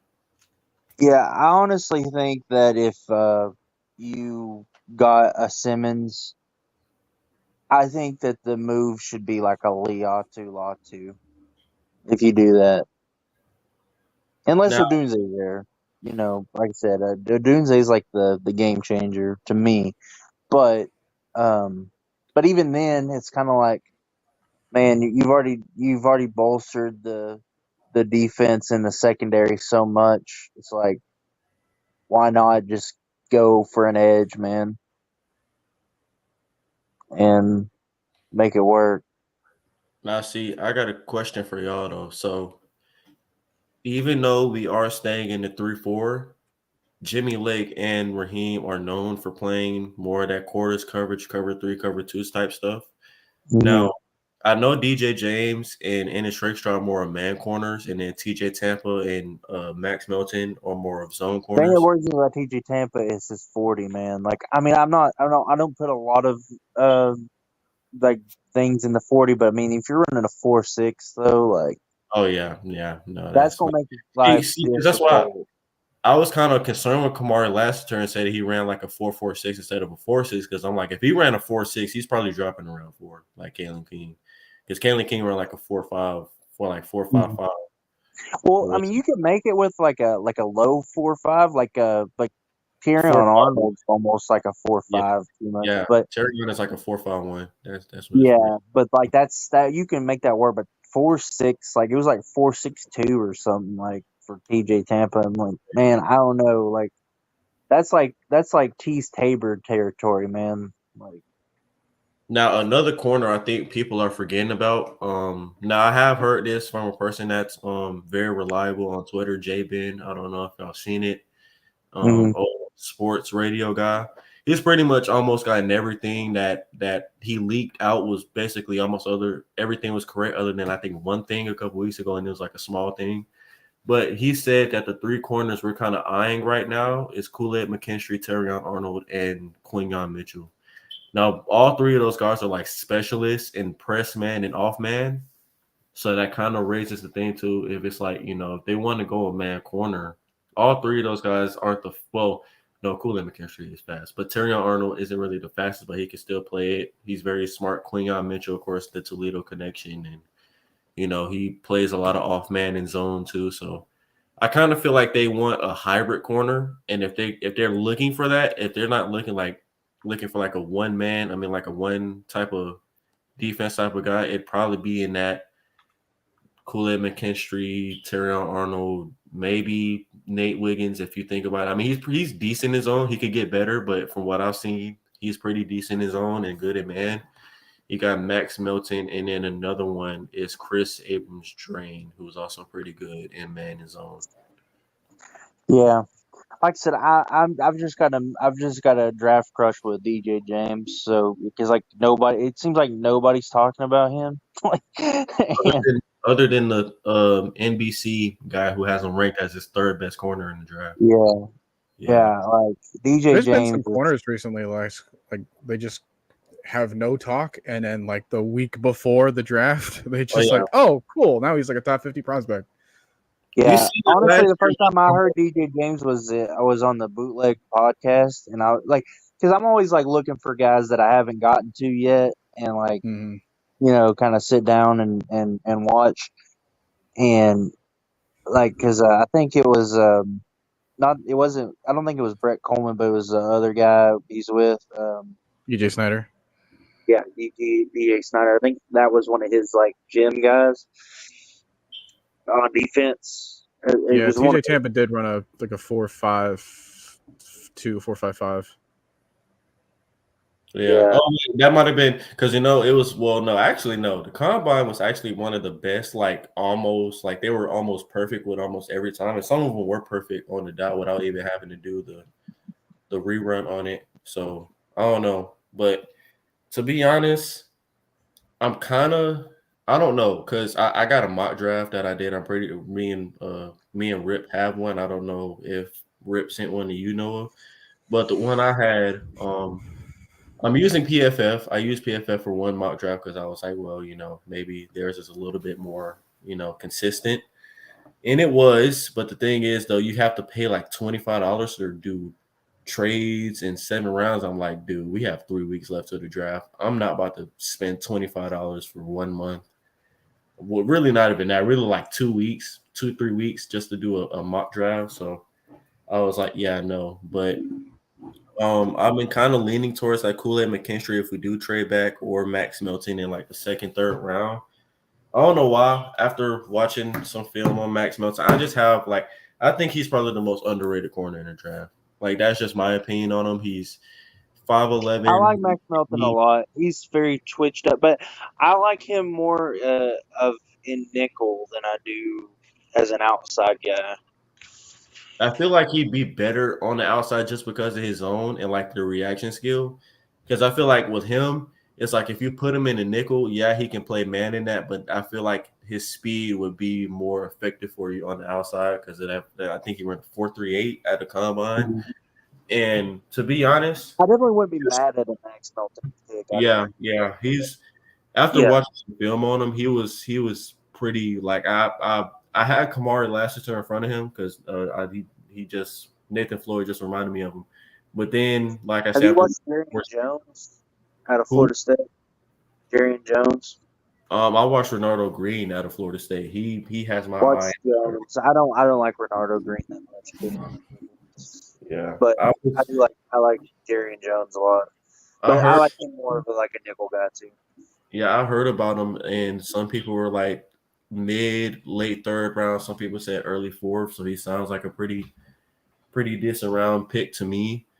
To be honest though, because I've kind of usually me and Noah are like on the draft stuff, but Noah hasn't really had a lot of time for it because of some things that's been going on, working all of that. So I've been kind of doing it for him and make sure every time we go live, I like keep him updated because, as you all know, we're gonna be live day one of that draft night. I don't know who all is going to be on there, but I'm probably going to be up there. This might be a little bit late because I'll be off on that day, so I'm not popping. I might announce the picks again. Yeah. I ain't gonna lie, I needed that because I was like 3 minutes behind on my last year. My internet was so slow last year. Oh my god! But yeah, I don't know how mine's gonna do this time around. Yeah, I was like, you know what? At this point, I'm just gonna pause this and just let Noah announce it because I'm like, dude, like at this point, people on Twitter are getting it 5 minutes before I even get it. I'm like, dude, like, come on, like, really? You just ruined it. That's really why I just stay off my phone during draft night because people have these leaks and then they leak the pick like 3 minutes before. I'm like, dude, like, yeah, my excitement is going. Like, I can't like that 2021 draft when we selected Kyle Pitts. I was on live and I screamed to the top of my lungs, had to go on mute for a second because I was so excited. Like, that's the type of excitement I want. And like, I watched that. Buffalo Wild Wings. yeah. It was me, you, Maggie, Mike, Big Ant, a couple more people on there. OG Sam, yeah, that was a pretty good draft night. But yeah, so we'll probably be doing that. Like I said, draft is in 19 days. Holy crap! Yeah, so, I was excited about the Pitts, but yeah, he was my dude. Thing is, so I feel like we're gonna know. Except Florida fan over there. Oh yeah. Yeah, man, I hated that pick. I don't know how, man. I just got angry thinking about it. Because the thing is with me though, it's like I feel like with Kyle Pitts now having Kirk Cousins, it's like I feel like he can now say I'm not a bust anymore. I mean, people were already put him into the Hall of Fame conversations because of the first season that he had when he had an actual good quarterback that was getting him the ball, and Arthur Smith wasn't being negligent and getting him the ball. So now it's like now that he has a quarterback that can get him the ball, now that he has people that actually want to get him the ball, like Raheem Morris has been raving over the dude since he got here. So it's like I wouldn't say another 1,000-yard season because we have a lot more weapons than we did back in 2021 because Russell Gage. I could see like a 700 to 800 yards. Like I was thinking like 850 on 60 catches, something like that. Yeah, like catches. The touchdowns. I don't know. It could range anywhere from like 5 to 6 to like 10 with him. Just depends on how good we are in the red zone. I feel like with Bijan and Tyler now, and then you got Mooney, you got Rondell Moore, you got Trey. Like you can't just focus on one person anymore. Like that's the thing. Like I feel like that's what most good offenses come from is when you just can't focus on one person. You had that with the pre-snap motion too. Big year. Because stats are just like they're very fickle, especially if you got a lot of mouths to feed. Like I only got one ball too. But yeah. Question, Noah, about the pre-snap motions. Are we gonna motion Chris Lindstrom to the right, leave nobody there, and put Charlie Warner at right guard? I'd say motion Drew Dahlman. Dang. And just let Kirk Cousins pick up the ball himself on the ground. No. How about we let Chris Lindstrom do it like a 7-on-7 snap? He motions out, he gets on one knee, motion, and then block. And then we hand it off to Tyler Algier. Algier bubbles to the outside, throws it right arm to none other than Parker Hesse. He's still here? Yeah. He's What do you think? Either that or Tucker. John Fitzpatrick. I will say that play that fourth down play that you guys were referencing, it almost worked. I can't remember which Saints player it was that blew it up, but like the way they had set that up, I have to go back to the play, It was but people. yeah, because they were basically trying to get McGarry out on the edge as like a lead blocker, and just kind of get the Saints kind of off guard there. Well, what happened was Keith Smith he didn't block. Oh yeah, he didn't block anybody. Yeah. He was supposed to. He just got there Yeah. and then thought that his body was good enough to just like get in Like I the said, way, like he was Tom Brady or something. I'm not saying it was the best play call ever by any means, but there was a pathway that play was going to work. There was a way for them to get the maximum amount of yards, which was 1. Like, Now, see, I don't know why teams do that. Like, why? The thing is, though, if Keith Smith blocks Pete Warner, that's probably a first down. Even though it's a terrible I feel like Arthur Smith at times was like the coach from Waterboy, where he's like, no, he fakes to the left. No, he thinks about faking. He pretends to fake. How about I don't know where I am. How about we do a play? Man. We line up the shortest guy. How about we put Rondell Moore behind Matt Bergeron, right? Like have stand up for a minute and then they duck down at the same time, so you can't even see him. And then he's gonna play fake it. Kirk Cousins is gonna go on the 10. He's gonna play fake it, hand it off to a crawling Rondell Moore, play fake it to Bijan on a stretch, and then let Rondell Moore run around the outside like a Bella and the Bulldogs type end around on a trick play. You'll never see it coming. And guess what I definitely think that we need to get Rondell more involved in the run game. Some like they're going to. They're going. That was the most definite. Like they did that. I want to say they did it with Puka Nacua, but they lined up Cooper Kupp and Puka Nacua in the backfield a lot. Like, and now that you actually have a person that's used to doing that with Rondell Moore, like he's used to doing those swing routes out the backfield. He's used to like taking those end rounds and taking. Yeah.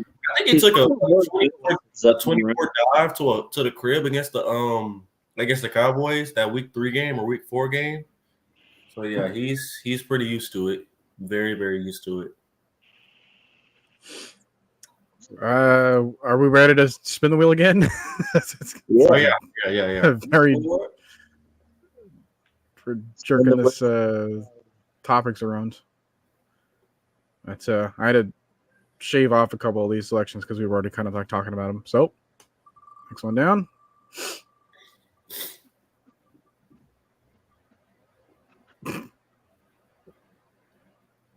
Okay, anybody we didn't name? Jonah Ellis. Let's talk about him. Floor is yours. Jonah Ellis is a beast, and I think that he's getting a lot of shade because he got a shoulder injury about halfway through the year and played like 4 games before shutting it down.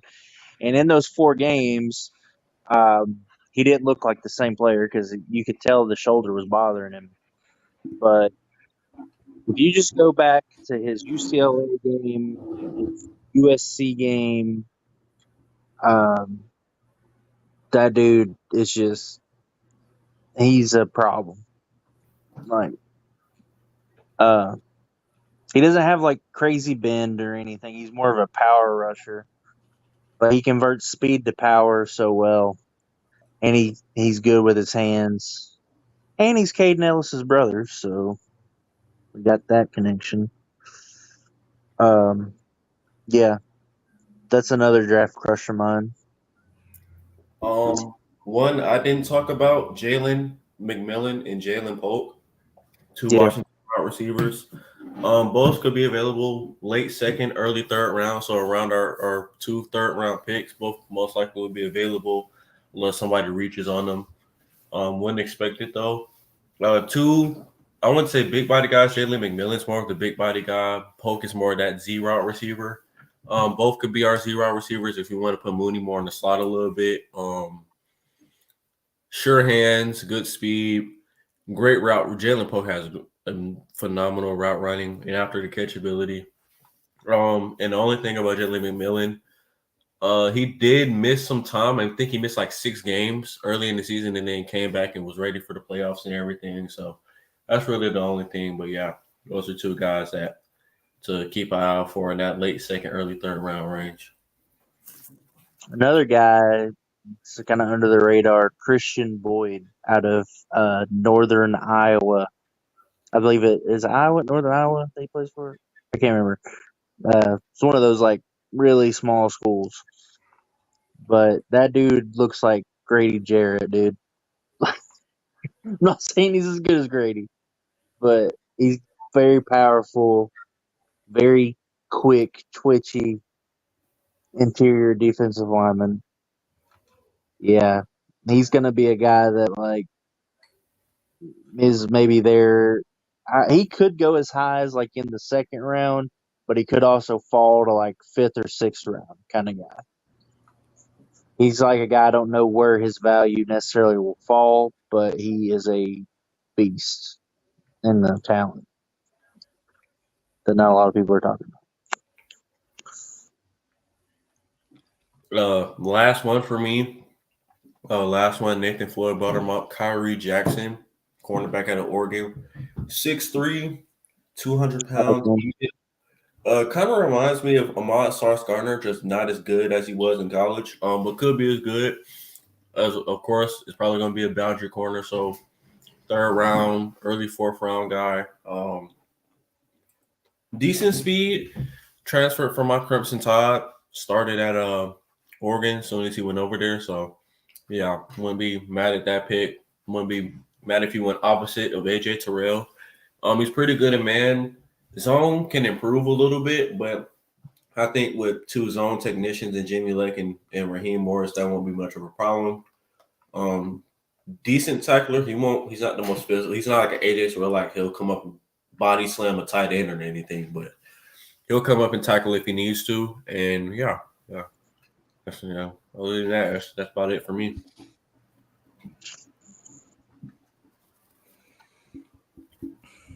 So you got anybody?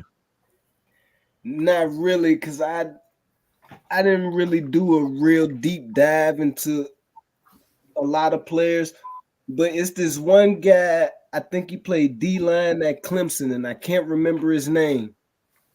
Macaroro? Say it one more time, bro. Macaroro? Yep.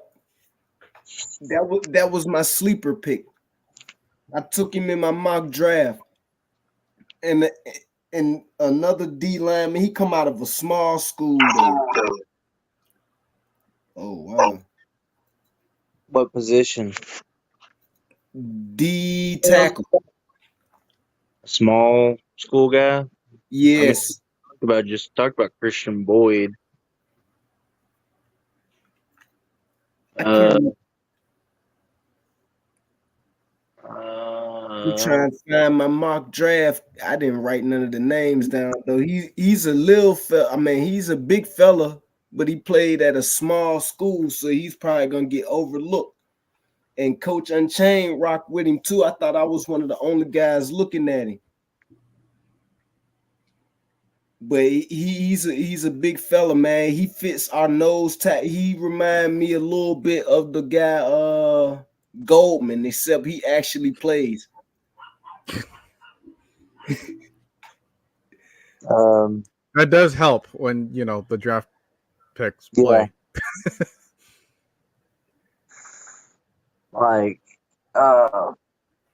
There's so many guys that I like a lot. I really like Christian Mahogany from Boston College. If you're looking at as like an interior guard player depth piece, he's really good. It's really powerful. Good, smart, heady player. And I just always want to talk about DJ James because he just blew me away so much. The guys that people have talked about, but like maybe not to the extent. I really like Tyler Nubin, the safety out of Minnesota, but he's more like a box guy. And like I said, with my safeties, I tend to move more towards veteran presence there. Unless it's just a special safety, like I don't know, like Kyle the first, yeah, Kyle Hamilton, which I wasn't as high on Kyle Hamilton as like the consensus was. He's a really good player, but I just didn't know about him at number 8 for us. Yeah, And I that remember that super long stream, and I say that knowing that this just reached past 6 hours yeah, about having this conversation on this board right here about trading I back to take him never around like said he was a 14. bad player because I didn't think that at Right. all. It was like, There's just certain spots in the draft where it's a bit too rich for your blood to take. yeah. Because I remember I was a big Karloftis guy in that draft. Yeah, but it's like he just went in the 20s. Yeah. Well, I mean, I always stand by because Karloftis has carved himself out. He just doesn't get on the field as much because he's with Kansas City, but I mean, he makes an impact.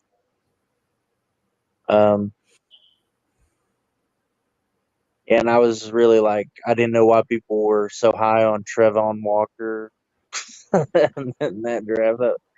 Yeah, we didn't even consider him in the Yeah, conversation like that I was time. like, why, you know? And like everyone was talking about like Sauce Gardner last draft, which I love Sauce, but I was like, I don't think that he's gonna make it to us. But you know, but it was Walker intriguing. better than most expected though.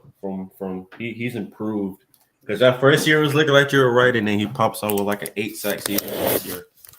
You talking about Trevon Walker? Yeah, but I think they put him in a Yeah. position that he was supposed to. Like they tried to make him. Yeah. Like, I just like I'm not saying Trevon Walker's a bad player. I don't think he's ever gonna live up to that number one or number oh one. yeah, no, he's like another Jadeveon Clowney type player. Like they should have gone to Aiden Hutchinson. Like I'm sorry. Like that was Aiden like was more like that's the thing with like Latu and Dallas Turner for me is like he's like Dallas Turner's like the Trayvon Walker. So like they're talking about like and I'm an Alabama now fan. Trevon Walker. Like I think Dallas Turner is actually. I would probably if they were both in the same draft, I think I would take Dallas Turner over Walker. To be honest with you. I probably would too, just more of the athletic, but like he was productive in college too. Like that's the thing. Like Trayvon Walker was productive at all. But the thing that I don't like about the Turner stuff is how they like try to talk about him as like he's like he's the high upside guy, but he's going to come in. He has a good floor. Like they kind of talk about him like he has a good floor, whereas I don't really see the floor with Turner because I could see him going really bad if he does not develop pass rush nuance. Like because the stuff he wins with in college just isn't going to consistently win in the NFL. And that always worries me. Especially when you got a guy like Latu who's going to be day one. He's got a freaking tool belt of pass rush moves. And then you can kind of just build off that. And it's not like, and they also talk about Latu like he's not an athlete when that's not true. Like, is he as athletic as Turner? No. But he's athletic, though. He's athletic enough. Yeah. Like I would take Latu over Turner any day of the week. As long as he's not moving consistently, I think he'll be good. Yeah. And I mean, Turner is one of those players that I could be really like people could just throw up in my face in a few years from now and say, "Oh, look how great he is because he got with good coaching and but that's not. I mean, I wouldn't necessarily still be wrong on him. He needs a lot of coaching, and he's either going to get it or he's not.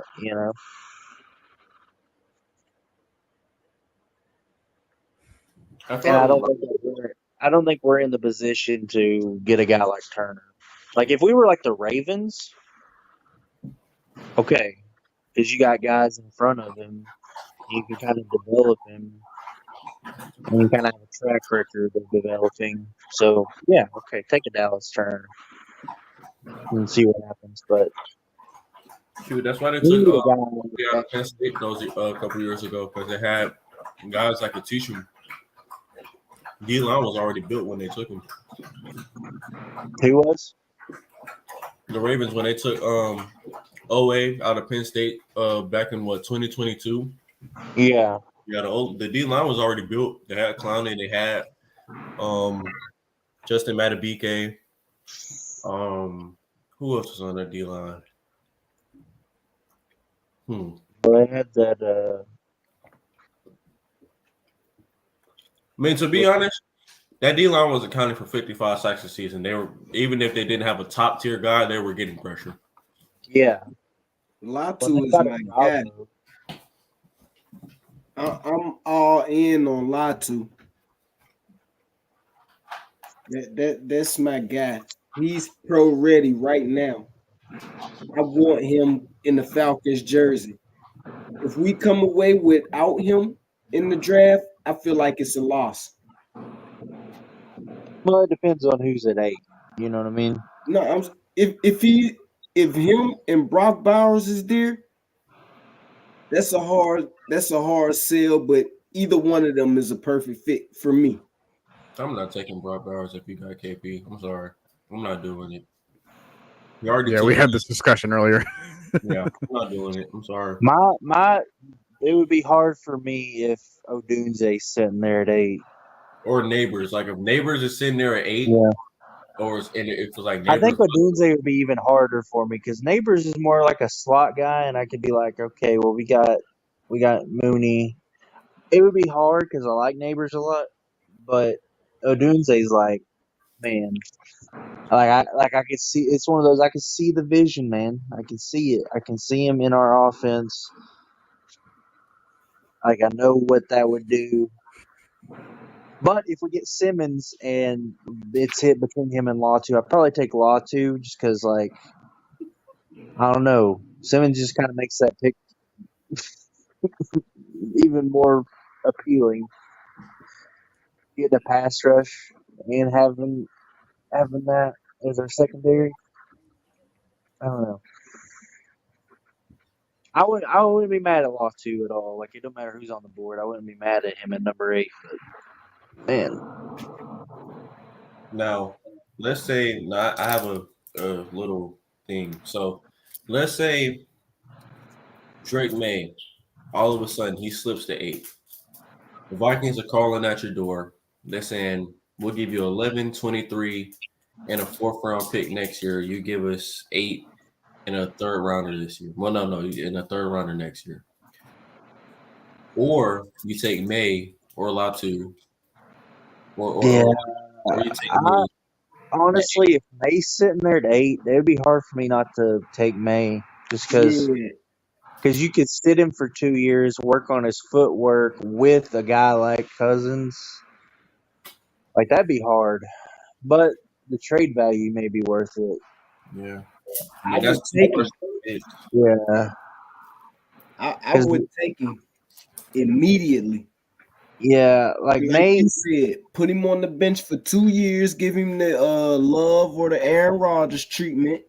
Put him on the bench for 2 years, and then because I'm just thinking long term. Because by the time he comes up and ready to play, everybody you basically have a potential franchise quarterback falling in your lap there, like.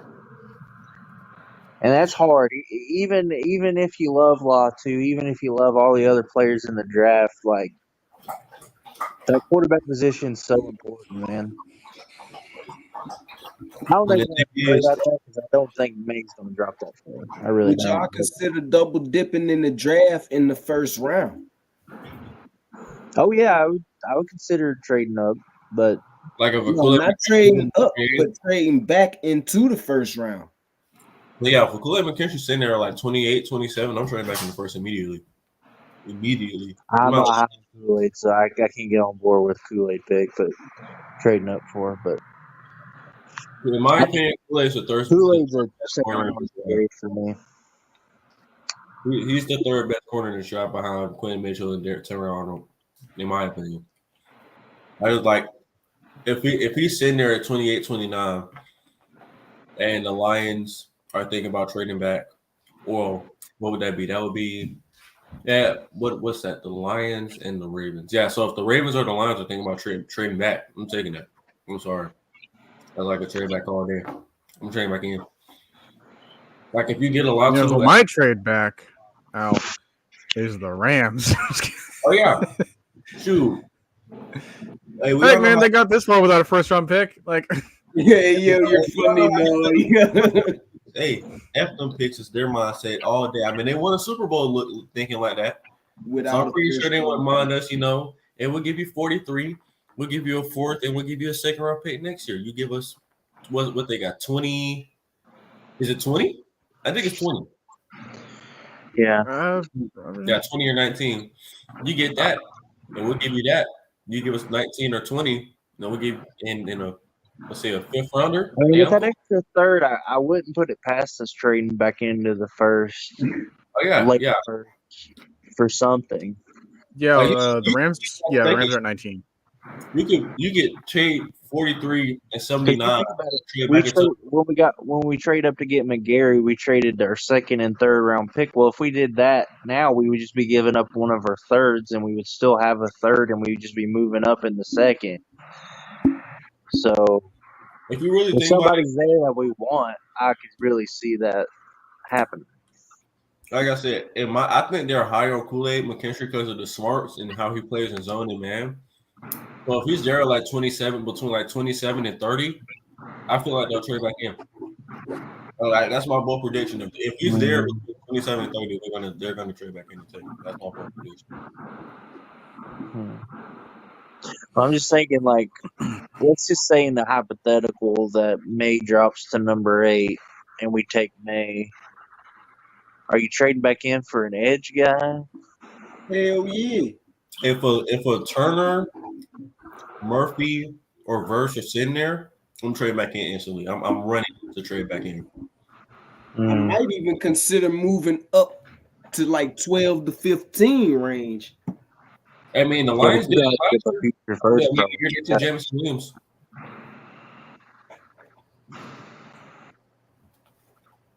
Well, here they took Jameson Williams. They took him. I think the more logical thing that's going to happen, though, is we're going to stick and pick, and we're going to pick Latu, Dark Horse being a Doomsday, something like that. But I really think that edge is going to be like high priority.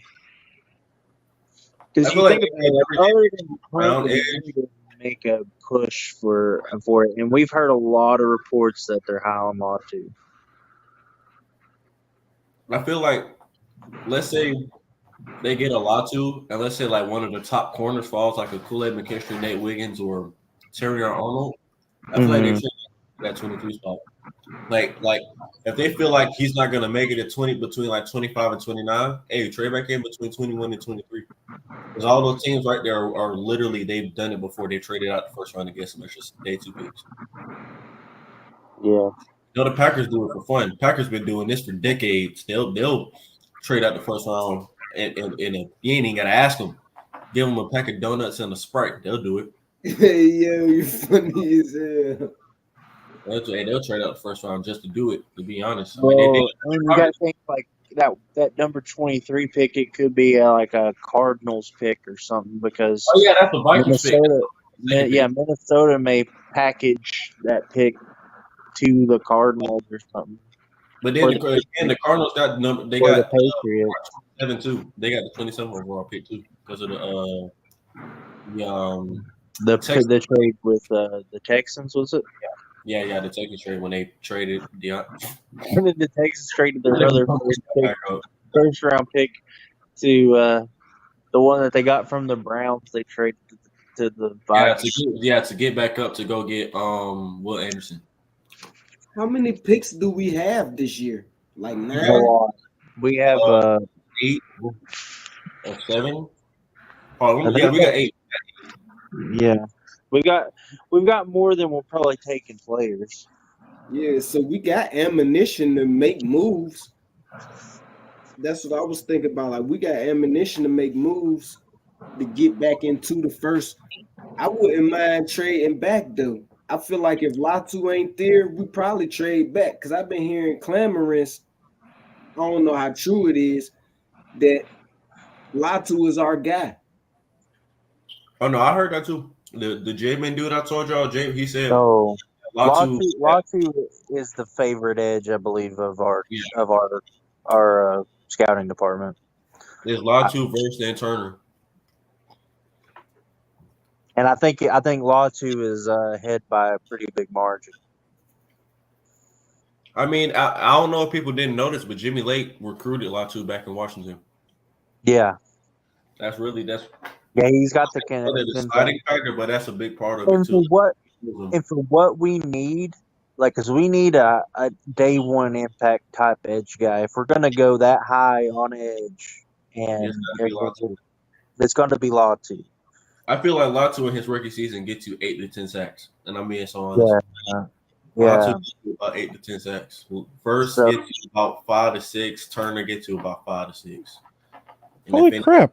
I just realized that Latu's I will say that my hometown. That's probably going to make the fan base kind of mad if we skip out on an edge and draft an Odunze, but like that's one that, like I said, that's one guy that, you know, even with Latu sitting there, I'd be like. Now, see, I would say though, drafting need over best player available rarely has worked out for a lot of teams. Yeah, that's what I'm saying. Like, yeah. But like Latu makes sense. So it's a need, and he's in that within that range for me. Like, you know, but man, if Odunze's sitting there, like Odunze's like a top 5 guy to me. Like, man, I'm gonna go and watch some film on him because man, you're drunk in love with that guy. No, he's one of my favorite players of the draft. Yeah. Yeah. To be honest, for me, it's really Williams, Harrison, Neighbors, Odunze for the top 4 players in the draft. That's really where it is right now. See, that's how I'm feeling about Brock Bowers and Latu, man. Like most drafts, you're not going to have Odunze available at number 8. It's just that you've got quarterbacks at the top, and you got 2 other receivers that are high on people's boards that could get him to drop to 8. So, like, you would be lucky to have him sitting there at 8. I was watching something on YouTube the other day that said, I don't know how true it is, from Chicago fans said they're not going quarterback, they're going pass rusher. They're going pass rusher at 9, probably. They'll probably take Burst or Turner at 9. There's no way they go pass rusher at 1. If they went pass rusher, zero chance. When they traded Justin Fields, that was we are drafting Tatum. That's what that was. Yeah. I wholeheartedly agree, but the way he was selling it on his channel, it's like, man, I wouldn't be shocked if they said, "Nah, we'll get a quarterback later," because I believe they feel if like they do that, that would be such a quarterbacks is in the fall. That would be such a Chicago move. Yeah, man, we're gonna draft Dallas Turner at number 1 and just roll with it. They're probably gonna take like Chop Robinson or something. Who even is their quarterback right now? Tyson Bagent. Yeah, Tyson. They don't know. Yeah, we're gonna trust in Tyson Bagent and just see what happens. We're gonna trade down with the Redskins. We're gonna take Marvin Harrison Jr. at number 2, and then we're gonna trade up at number 9 to number 3. And we're gonna take Dallas Turner. That'd be some Chicago ass bullshit. And then just when you think we're done, we're gonna take our next couple of draft picks, and then get Bo Nix at 4. The thing is, though, the Bears really cannot screw up this draft because they only got 4 picks. I mean, Yeah, but they also can. Like, yeah, that's the thing. Though, like, man.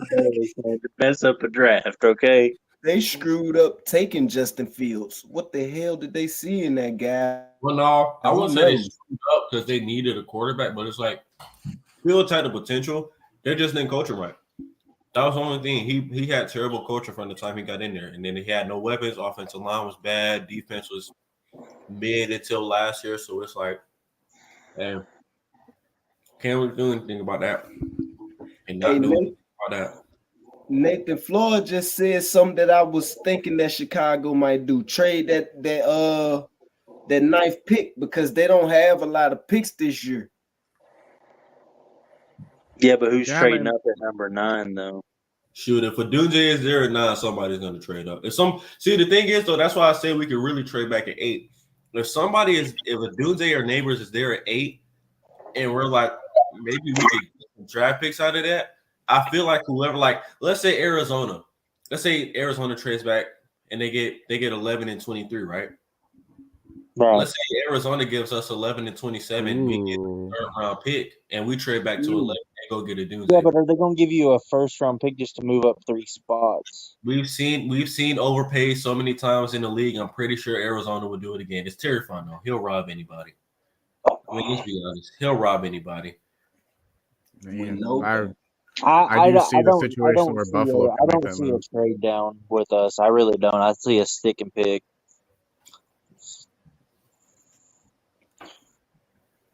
Well, we always have this kind of conversation when it comes to like trading down, trading up, trading away. Well, you have to have. What I try to tell people is that teams don't necessarily trade down. Teams trade up, and the team decides whether they want to move from that spot is worth the compensation that they receive. Like, you don't have a team that's calling the people around and being like, "We don't want to be at number 8, and what's your offer?"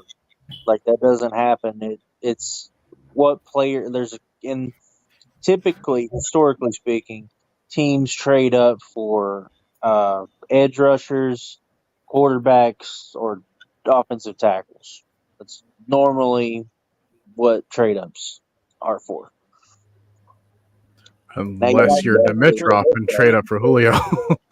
Yeah, but yeah, I was going to say, or you have a special receiver, which we do have in this class, but we also have a very deep wide receiver class, so that kind of changes things. Because like out in that draft with Julio and AJ, I can't even remember the wide receivers after AJ Green and Julio. Nobody, and a whole lot of more on nobodies. And how bad did the Browns botch that trade that we got Julio, and then they just like every pick they got from that was just trash, more trash. Man, it's Dude, the next I just looked that up. The next wide receiver that was taken in that 2011 draft class, Kansas City, Jonathan Baldwin, 26 overall. Mm-hmm. Yeah, there was rumors that the guy that we were targeting in that draft, if we didn't trade up, was Gabe Carini.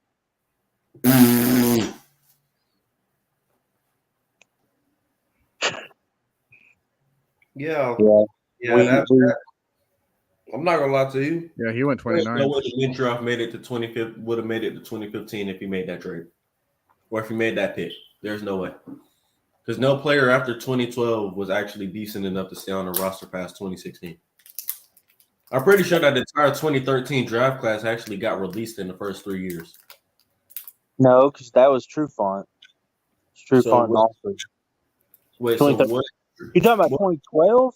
Yeah, 2012. Yeah, 2012 class was trash. That was freaking Peter Collins, Brady Ewing, Malachi Goodman, Lamar Holm. That's a bunch of pure butt, literally. Yeah, booty butt cheeks, no meat. Yeah, that class was awful. That was the class that really sunk us as a team.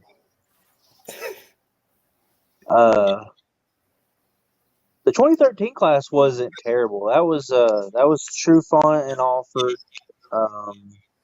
Jake Matthews. No, that No, was he's 2014.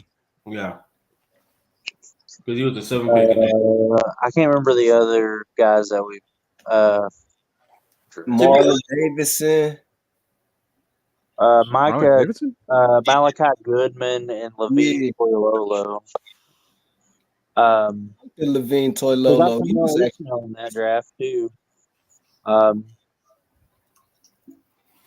Stanley Mapunga. So I mean, that wasn't like a home run draft or anything, but that I mean, Trufant and Alford. I mean, say what you will, but they were good starters for. That was also the year in which we had to play Paul Warlow and Joplo Bartu. None of the Dimitrov Smith era drafts were just like home run. Well, no, 2016 looked like a home run until 2019. If we're going to be honest. Well, that was Dan Quinn though. Oh yeah. Well, no, you had to. Well, I guess you can call it a home run if you get a franchise quarterback out of it. I guess, but I don't know. To be honest, though, Trufant wasn't really that bad if we're really gonna think about it. Like, if he didn't really have so many injuries, he was good when he was in the game. I mean, we got Jake Matthews, but then after that, we drafted Rashid Hageman, Desmond Southworth, Freeman didn't come out of that draft. Then we drafted Prince Shambu and Marcus Farrell. Ricardo Allen came from that class too. So yeah, there was like a mixed bag there. Your audio cut out again. Blasphemy. You said Stanley Mapunga. Yeah, he was in the 2013 class. Yeah. Don't ever mention that bum in the Falcons room again. Oh my God, that was an ugly draft. What's the one linebacker that we got? Akeem Dent. Didn't he come out in that draft? Oh yeah. That was man. That was like 20. That was like 20. Maybe 2012. We can't really hear you. But. Yeah, I mean, I got it wrote down somewhere in here because I was upstate and I had to watch that draft in the can. I was like, man, what the heck is we doing, man? I almost gave it up that year. Like, man, what the hell is they thinking about? What's going on there? Hey, that's Thomas Demetrio for you. Man, he should have been fired ages ago. Matt Ryan is the guy who saved his job, and then he was about to get fired again in 2010. That's better. And we brought in Julio. Yeah, I was about to get fired again. I don't know why the mic just goes in and out like that. That makes no sense. Yeah. Hey, man, y'all hit the like button if you ain't already, man. This some fire content, man. Shout out to the boy Noah, man. He putting it together today, man. 6 yeah, hours. Speaking of which. And gone. Oh, yeah. 6.5 and counting, man. Let's go. As you can tell. Man. We got the subscribe button too, man. It ain't gonna hit you back. We got something else for you. Let's see what it is. It hits a dang it. I miscalled it. Yep, the band of OCDC. I guess I'll take this one to start off. I mean, what else is there to really talk about with these boys? I mean, I talked about Jimmy Lake earlier. But Zach Robinson, man, I mean, was a PFF analyst before he got hired back in 2021. Didn't he play as well? Yeah, he played quarterback for like 6 years, and then he retired. So obviously he knows the game. He's played in it before. He knows how it is to be a player. Another guy that did that, just didn't have a 12-year vet, but had a rookie quarterback, Bobby Slowick, former PFF analyst that played quarterback, got hired back in 2020. Was that 2021 too? Yeah, I think he got hired back in 2021 too. But for me, I'm excited about him just because he's coming from that Shanahan McVay tree. Most of the guys that's come out that McVay tree has pretty much succeeded. Other than one guy who I can't remember his name right now because I was just thinking about it earlier. But yeah, he I have a lot of faith in him. Um, of course, he was a part of that 2021 Super Bowl champion LA Rams team. So he knows how to win too. He's also from PFF. Yeah, also from PFF, like I said. So yeah, he's pretty. He knows his stuff. He knows how to get his playmakers the ball. He has a lot more mouths to feed than he did down in LA because Drake, Mooney, KP, Rondell Moore, Bijan, Tyler Algier. So it's just like I said, this offense is going to be the type of offense that in 2016 you couldn't just focus in on one player. Of course, you know who the best player was, but you couldn't focus in on him because you got Muhammad Sanu, Freeman, Tevin Coleman, Taylor Gabriel, Turbo. Austin Hooper, Levine Toilolo, all those guys. So it's like, and then you had Julio on top of that. So it's just like, well, we can't double everybody. You can't put your best guy on everybody. So yeah, it kind of worked out in our in our advantage. As far as Jimmy I Lake think our goes, weapons are actually better than that team. yeah. Well, other than the Julio thing, yeah, pretty much. Yeah. But as far as Jimmy Lake goes, now he's never called plays in the NFL, but he has called. He was the head coach down there in Washington. He was calling the defense down there in Washington. For the most part, they were pretty good. They weren't like the top defense in the country, but they were in that top 30 range. And hey, for college, He's a good secondary coach. yeah, he's a great secondary coach. He was there with Tyrann Mathieu. Got drafted so high. I mean, not Tyrann. Wait, no, Buda Baker. My fault. Got drafted so high. So yeah, he knows his things about DBs. Now he does play a lot of cover two and Was cover he there two. with McDuffie? I think he left the year before McDuffie got drafted. I'm pretty sure.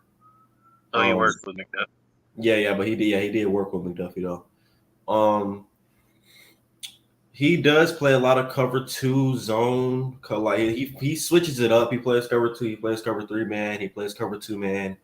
He's not the most blitzing defensive coordinator, so he's not going to blitz a lot. He's going to trust his front four. That's probably why he kind of wants that more technician, more pro ready edge rusher and Latu.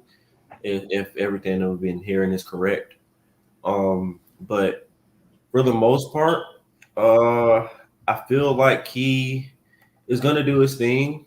I wouldn't be surprised. Now, do I expect our defense to take a drop back? Maybe in the early weeks because they're trying to get accumulated to a new scheme. But for the most part, other than the blitzing part, he's still playing a lot of quarters coverage and man coverage. So it's pretty much the same thing except a lot less blitzing and a lot more exotic 4-man front. So a lot more, switches on the D line and a lot more rotations and all of that. So he of course, he's kind of like Ron Nelson until he wants his D lineman to be fresh.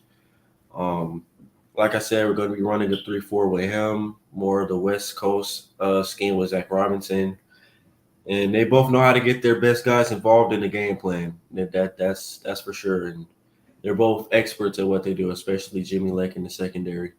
And I'm kind of glad that he hired the Chargers defensive line coach. He worked with Joey Bosa. He worked with Khalil Mack. Worked with a lot of interior guys down there. Sebastian Joseph Day. I don't know if everybody's in the group chat here, but we've had a certain somebody been begging the table for Sebastian for the last 3 or 4 years. Not going to talk about him though.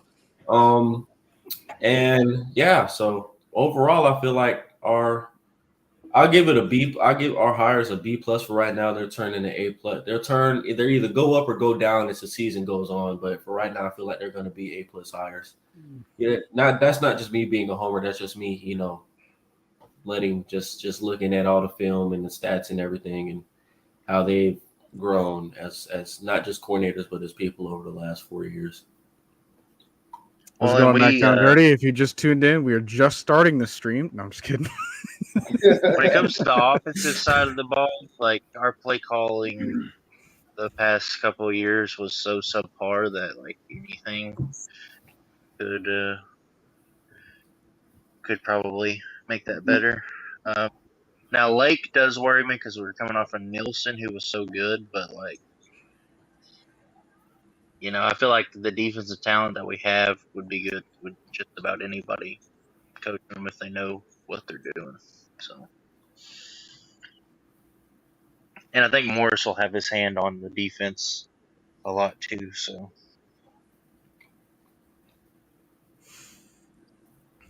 I'm excited to see what this is gonna really look like, man. Cause at first, before I ain't do too much extensive research, but I did a little bit on Zach Taylor. I'm excited to see what this is gonna look like, and if judging by just the play calling and what he did out there in LA, oh man, we're gonna be scary. I'm telling you, this is starting to remind me of that 2016 Super Bowl offense. Instead of having Julio, the big guy, we got Drake London. Turbo Taylor would be Mooney in this situation. Rondell Moore. That's yeah, more. probably Rondo. Muhammad would probably be Darnell Mooney, but just not as physical. Yo, this is gonna be scary. And now I'm not too high on Kyle Pitts, but a lot of the other fans are, so I'll throw him in there. We got a Tico in what's his name? Number 25, Tyler Algier. Your favorite running back?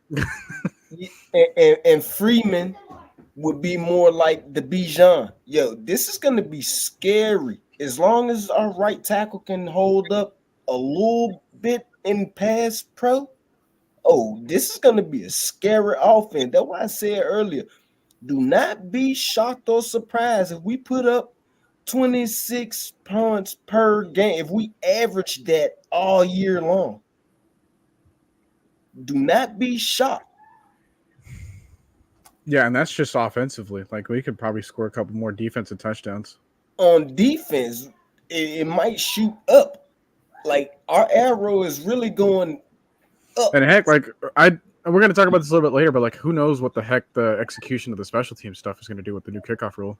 Oh yeah, Avery Williams and Ray McLeod is about to eat. I'm dead for real. I don't know what. Well, let's not forget Rondell Morris, also a pretty good return specialist too. He did that a lot in Arizona. I think Ray is just a count body though. Personally, I think he's just going to be a count body. Don't be surprised, in my opinion, if he's cut prior to the season start. He's not gonna get a lot of offensive reps, but he's going to be the main kick returner. Just because even with Avery Williams, even though as good as he is in the return game, he's coming off of ACL surgery too. And then you got Rondell Moore, who's not really used to that. Then you got D. Alford. So D. Alford is more of a punt return guy. Avery Williams is more of a punt return guy. Rondell Moore can do both, but he's more of a side on the side kickoff guy. Ray McLeod is more like just put the ball in that dude's hands on kickoff, let him go, put you at the 30, 35-yard line or even more. So yeah. I can kind of tell though, because they signed him to a 2-year deal, so they have an idea of what he's going to do here or what he's brought here to do. And then you got a kickoff rule too, so now it's not like a dead play. Like I can see if they signed like a 1-year, $2 million deal, they were just like, oh yeah, well, we just need you to be here. So, people on the team. I wonder if special teams coordinators are going to get real creative with the way they block up and run. Oh yeah. Yeah, most definitely. I mean, they came up with how they wanted to do it anyway, but special teams coordinators are really the ones that come up with those ideas, and then they pitch it to the head coach or the GM or owner. And because now you've got like more of a traditional blocking style, like because they're lined up head up 5 yards, and then so I feel like you could run a lot of trick plays and stuff. Yeah. To be honest, though, it's really just going to be about who's more physical. Who's going to be more physical on kickoff downs? Because now people don't have a head start running. Like you're just your head up basically. It's just a right. Whoever more mindless collisions. It's going to be looking a lot different than how the XFL did though, because I don't think that the coaches in the XFL were near as creative as what we're going to see. Oh yeah, no. And the players weren't as good either. Kick return and all of that. All right. Let's see what else we got here.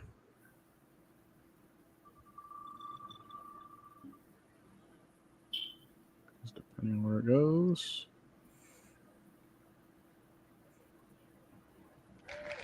Okay, so what this is going to be about is since we have 8 picks, we're going to take 8 positions and then rank them from most priority to least priority. Okay. Well, shoot, you already got the first 3. So, yeah, first one, we're going to think edge. Yeah. Problem number 2, would that be wide receiver? I'll probably go corner just because we got Mooney and Drake there and Rondell. Okay, That so one's we a could little sit harder. a little bit later on a receiver. Yeah, I'll probably say receiver number 3. Receiver's probably And number I think those could be interchangeable too, like wide receiver, corner, just depending on who's on the board at the time. When does safety come into play? Probably 4. I'll probably put it behind defensive tackle. Okay. And then we'll be at 5. What are we thinking, like linebacker? Running back. Because we only got Where are we putting tackle? Where are we putting like interior? I would put offensive line depth. I mean, you kind of got that with Newsel and Storm Norton, but I mean, well, you got Newsel, you got the other guy that they re-signed. I keep forgetting his name. You got him right there too.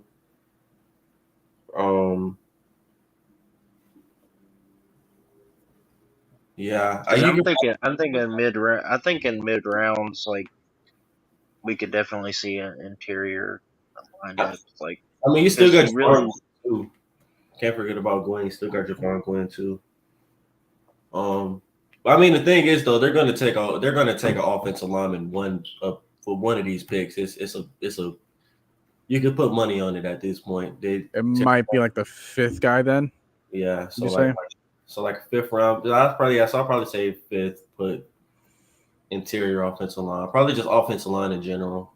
Just depth at that point. At what point does quarterback become something? 6. 6, okay. They're gonna draft one. It's just we don't know when. But they could take one. I wouldn't necessarily say it's a need because it's not like something that we have to do in this draft. Right. Because it's like they could trade back into the first and get one. They could take one at 43. They could take one of the thirds. They could take one. They could take it in the 4th round. You know, like Spencer Rattler. Like a Michael. Yeah. If they like a Michael Brad or something like that, yeah, that could be a pick. And those last 2, I probably just like more special teams guys. So maybe like another wide receiver or something like that, just to kind of have around the room. Maybe tight end, kind of have around the room. Yeah.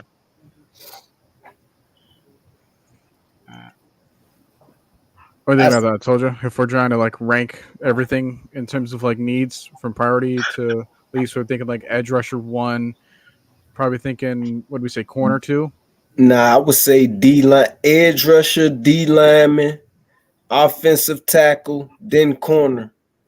The thing with the interior D line, like we could always use an interior D line, but I don't think it's like a glaring need on the team because you got Street, you got Grady, you got Onyemata, you got Taquan Graham. You got guys that can provide both depth and starter. So, as far as I just like having a healthy rotation. Me as well. Yeah, I'm not saying like me. I'm not like needs like doesn't mean we don't draft a guy. Like if the value's there, take him. I mean, if like I said, I like Christian Boyd a lot. If he's sitting there and like I would like to get Grady's heir apparent as early as possible, so he can gain some experience, and so Grady can teach him the ins and outs. Yeah, that's why I like Johnny Newton a lot. Just that idea. Because it would be a trade back. You have to take him in the first round. you don't have to take a guy in the first round if he's going to be coached up. Man,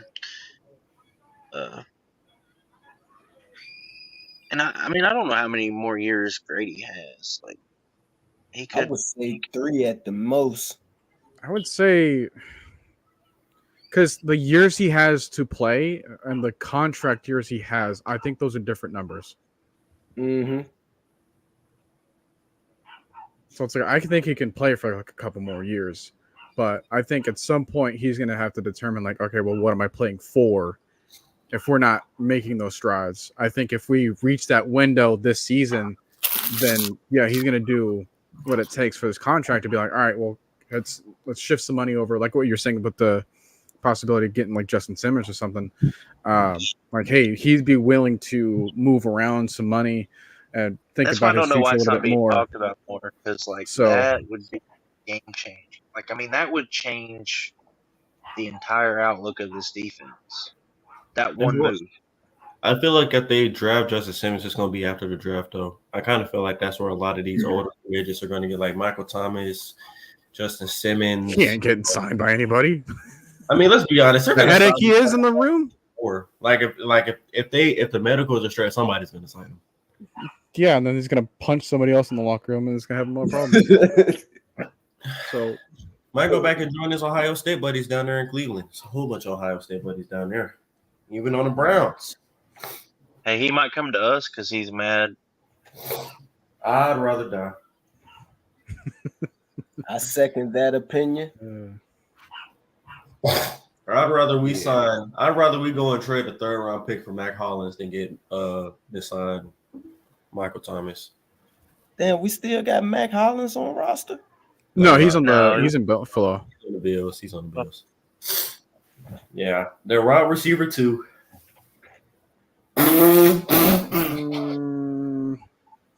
I'd rather go like Khalil Shakir. I really like our wide out rotation as it stands right now, though.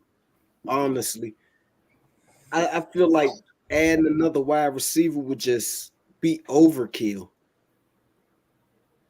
Not really. Depends on what receiver you're talking about. Yeah, like if you're talking about like if you go Malik Neighbors in the first and then go get a Jalen Polk in the 3rd, yeah, now that's overkill. That's overkill. But if you go if you get Malik Neighbors or a Dunze in the 1st, or if you go like a Jalen Polk or Jalen McMillan or if we get a Dunze, like the wide receiver thing, like it's done. We ain't gonna need a wide receiver for a few years. Yeah. You might draft him in the 7 just because, like, you just like. Y'all think we'll have a shot at Ladd? How far? I mean, we'd have a shot at him. I think he'll go in late 1st, probably. I would say for him. I was thinking like early to mid 2nd. I don't see no like, unless you're somebody like Kansas City, San Fran. Like, yeah, but Kansas City's picking at 32, and I could really see him in that offense. Especially because of the whole Rashid Rice situation. They're going to need someone else there. Yeah. Oh, Kansas City for sure is going wide receiver with the Rashid Rice. And, I mean, even with Rashid Rice, I mean, that wide receiver group looking thin. Like, could you see them moving up to get a guy, though? Considering the team that we're talking about, they will be just fine no matter what they do. All right. At some point, you do have to have concern though, because with Valdez released and now Rashid Rice this 5 to 10 year sentence that he could be facing, it's like now you got Kadarius Toney and Sky Moore as your 1 and 2. Like at some point, you got to say, dude, we got to. I could see the Chiefs drafting multiple receivers in this draft. I wouldn't say multiple, but if it's like if Rashid Rice gets arrested or something bad happens or he's suspended for like a year, then yeah, they'll draft multiple. But if it's like if I was the Chiefs, I mean the Chiefs don't really have that many like holes on their team. They need like maybe another corner since they got rid of Snead. But like at the same time, like I feel like the Chiefs could feel like they could, make do. They still have McDuffie, right? Yeah. Or am I tripping? Yeah. So he's like a rookie or something. Yeah, like, it's like just I would just load up on receiver. Somebody said they just got Hollywood Brown. I Oh mean, yeah, They they got. do, but But they signed Hollywood Brown to a 1 year, $10 million deal. So it's Oh, Oh Brown, yeah, I forgot. it's Brown, Rasheed Rice, Sky Moore, Kadarius Toney. I think their first round pick is going to be a Corner. wide receiver. I think it's I gonna think be. It might be corner. It just depends. Like let's say because they love their speedy corners. If Nate Wiggins is there like 32 or something, or if they want to trade up for Nate Wiggins, I feel like that's like their perfect guy. Like man corner, fast, twitchy, physical, ball hawk. Like that's a Chiefs type corner right there. I'm worried about somebody messing the draft up from like 26 to 32 and moving all the way up, mortgaging the future type junk and moving all the way up in the top 5 and throwing the monkey wrench in everything. Like, I don't know, because that would be more for a quarterback, more so, and I don't really know. You see 4 quarterbacks going back to back to back to back off the board in the first 4 picks? Because I don't. No, I wouldn't say back to back to back, but if you're moving up that far, it's for a quarterback. Only quarterback I feel like they'll go back into the first 4 is Michael Penix. That's it. If they feel like if they don't do like if he's gone at like 20 or something, then they'll probably take like a Spencer Rattler, Michael Pratt in like the 4th or 5th. Yeah, because if we got Latu and then like it gets to like pick 20 something and Penix is still on the board, we traded back up and got Penix to sit behind Cousins. That'd be interesting. And I don't really see the scenario where like a team like Nathan Floyd said, Buffalo. They just lost too many pieces for them to feel like they can just get by with the remaining draft picks they have and just take another wide receiver and then just hope that guy's like the next Stephon Diggs because they're just not there anymore.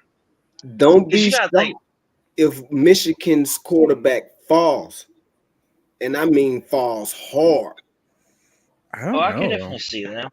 Yeah, I mean, there's a lot of people that are high on him, but I mean, a lot of people were saying like Levis was going to go like number 1 overall. Levis is more for J.J. McCarthy, even though nobody I don't want to admit it, but he's not making it out the top 15.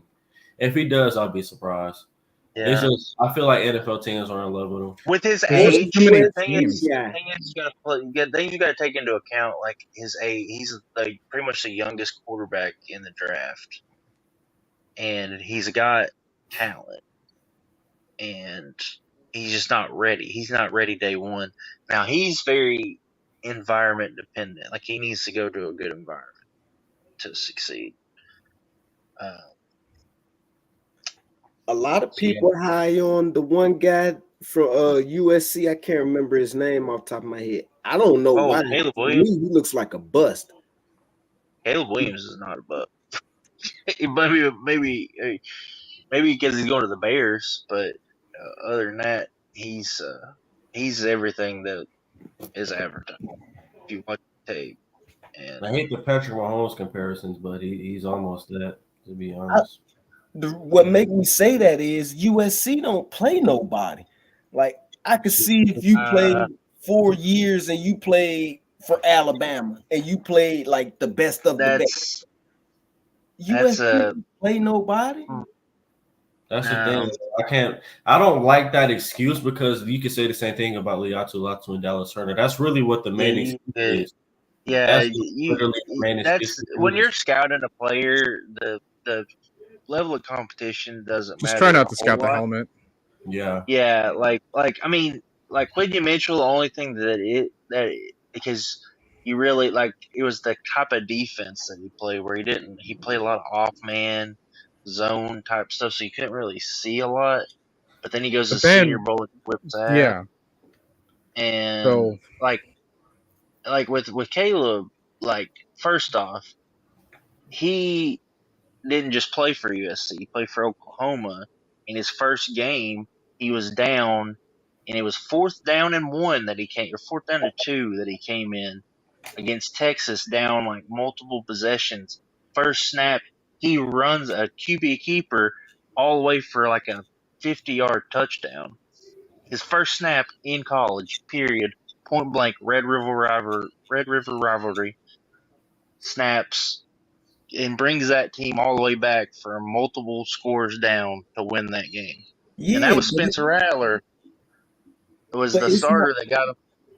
it's not hard to win in the conference. Like, I think that's the Pac-10 that they play in.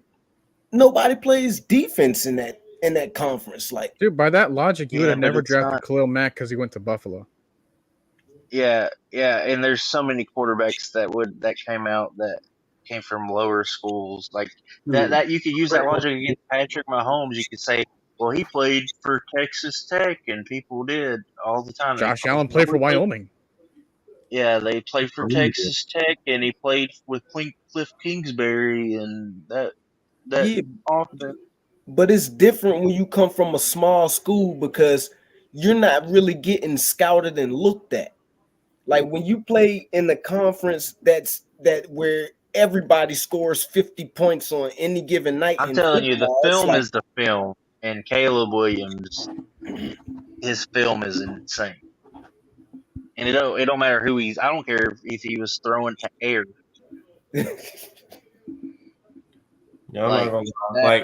Like if we're gonna be honest, the top 5 quarterbacks in the league right now. Patrick Mahomes played at Texas Tech. Lamar played at Louisville. Josh Allen played at Wyoming. Justin Herbert played at Oregon, and Matthew Stafford. Well, I can't say Matthew Stafford is a top 5 quarterback. But, Jared Goff from Cal. Jared Goff played at Cal. Well, Jared Goff and Aaron Rodgers. Yeah, that's also the Pac-10, Pac-12. CJ Stroud played nobody but Michigan, and he went to Ohio State. Yeah, so. Like one of the best draft prospects of all time was Andrew Luck, and he went to Stanford. Yeah. But don't they play in the same conference with Oregon? Is CJ Stroud going to him? A lot of people are saying, well, he played for Ohio State. Ohio State never has any good quarterbacks come out of there. And blah, blah, blah. And so CJ Stroud's going to be a bust. It's like, you don't scout the helmet, dude. Like, what does the film say? And the film for CJ Stroud said he's a pretty damn good quarterback. Now they try to come out and say, like, oh, he scored low on this, like, test. No, it wasn't even the Wonderlic. It was like some damn new test they came out with. Aptitude, maybe? Was it? It was like it was some kind of aptitude test, but I don't know what they called it. It was like it's a new thing. And they were like, oh, well, he scored pretty low on that. It's like, who gives a shit? I've seen the dude play football. Is he taking a test every game, or is he playing? Is he strapping it up and playing football? Because when that kid straps up and plays football, he looks pretty good to me. Yeah, no, I definitely see your point and your logic, but that's what kind of like when I look at quarterback play, I look at a few things like how well you do individually, and I mainly look at your touchdowns and your interception ratio because that tells a lot about your decision making. You can't be looking at Caleb's and saying anything back because there's nothing bad about the touchdown interception. Like even this year was a down year for him, and he had like 30 touchdowns, like 3 interceptions. And I look at the conference you play in. Like, well, I mean, those are the 3 main things I look at, and your strength of schedule. But let's keep it a buck though. How many great quarterbacks have come out of the SEC?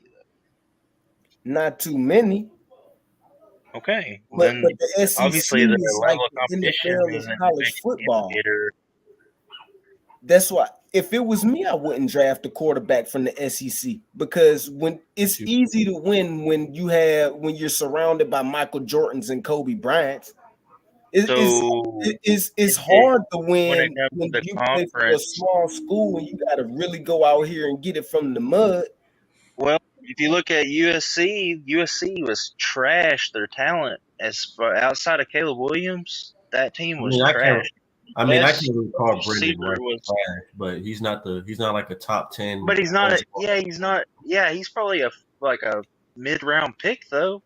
Like third. I want to say mid, like third. Well, he'll probably go like third round, like late second, early. Yeah, like, but he was their best receiver. Yeah, Jaden Daniels had Brian Thomas and Malik outside Neighbors of Rice. Who the hell? Who else was it? I mean, if we're gonna think about it, everybody but Jaden Daniels had that offensive line. And that offensive line was garbage, like straight garbage. But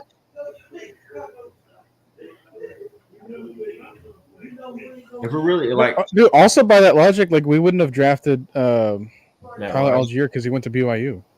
Oh, that too. I was gonna say Matt Ryan, but yeah. Yeah, but BYU always have good running backs. Good, they always put out good running backs and good good.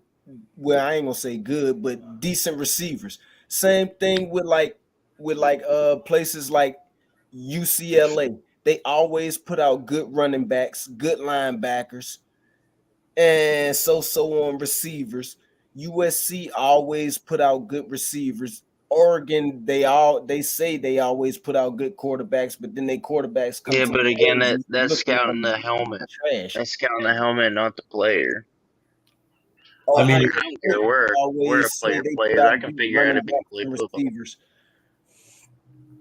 I mean, if we're gonna be honest, he's drafting no quarterback at the SEC. Any many conferences you can draft out of other than the Pac-12 and the Big Ten.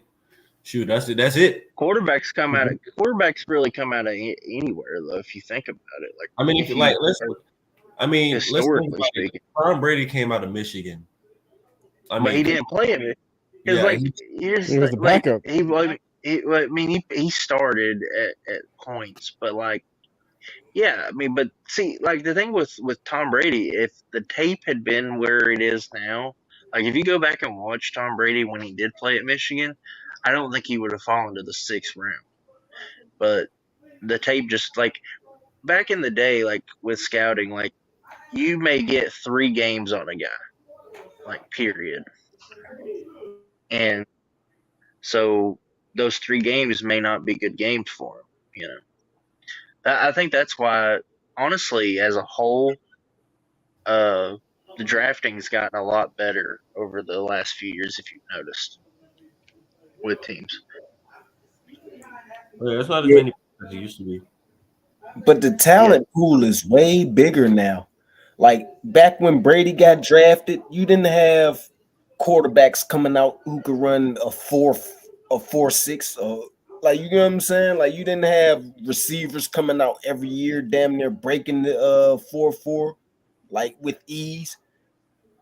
Like I think the biggest thing with the biggest thing though is that they're like, because back in the day, like most college football games weren't even nationally televised. Like you couldn't even get games locally a lot of times. Like that's why Tennessee, like I'm a Tennessee fan. The reason that Tennessee like was able to recruit really well in like the early 90s was because they had TV contracts that other schools didn't have. So you got more exposure. Like it was a completely different game then. Now, I mean, I can get tape on any of the major quarterback or any of the major players. I can get all 22 tape as a fan. Mm-hmm. I can get all any tape that I want basically. And if I'm in a scouting department, no telling if they have what treasure trove. I mean, they can get any game they want, from any school they want, for any player they want, and they get cut up so they can see all of this quarterback's third down snaps, and they can see every third down snap he's taken in college. It's just a different game. But Caleb Williams, I'm just telling you, there's a contingent of people that anytime there's a big time prospect that everyone's talking about and everybody's saying is good, there's a contrarian base that are going to come out against that person, and they're going to have a full-on attack of that person because they're in hopes that that player fails, and then they can go, "Oh, look what I told you! I told you this guy sucked. I told you he was bad." But they do it about every player, and sometimes they're going to be right because that's just how things work, the law of averages. But my thing is, I'm not going to say a guy's trash or he can't play unless I've watched the tape on him, and I can tell you why I think he's not good. Like Patrick Paul out of Houston. There's a lot of people that think he's good. He's not a good football player. And I can tell you exactly why I don't think he's a good football player. Because his technique is trash. He catches people. He plays too high. Don't have any bend in his knees. And yeah, he's not good. He's not NFL level good. So that's why I don't like that player. But Caleb Williams, I went and watched his tape, and when I'm watching the tape, especially if a guy that everyone's saying is good, I'm very extra skeptical on him. Caleb Williams, I watched. I think total I probably watched about 7 games of his in full, and yeah, he's everything as advertised. Now, does that mean that he's going to be successful in the league? No, because he could go to Chicago. Chicago could just not Growing. foster him, and he could fall on his face. But that's with any quarterback. That's with any player. So No, I could dig it. but anyways, I gotta go. But it's good talking to you guys. Yeah. Likewise. Seven Staying hours. on as long as he did. All right, man. See. 7-hour stream. I don't know if that's ever been done before on here. Well, no, we had the draft. But that was it. Even then, that wasn't 7. Yeah, that was like 6 and a That half. was 5.5 for me. Yeah. Man, send me the link to the Discord, man, so I could join up in there too, man. Yeah. Let's see here. Cause I'm on that as well. Yeah, pretty active in there. It's a lot more active when signings happen, but as soon as draft time comes around, those 3 days, you probably need to put unless you're in the chat consistently, you probably need to put the chat on silent mode for those 3 days because it gets pretty hectic for sure.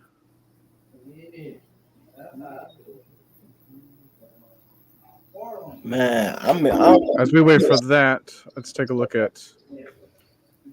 I'm excited for this season, man. Like I ain't been this excited for my Bird Gang in a long time, man. Like it's a new regime. I wasn't even this excited for when we got Arthur Smith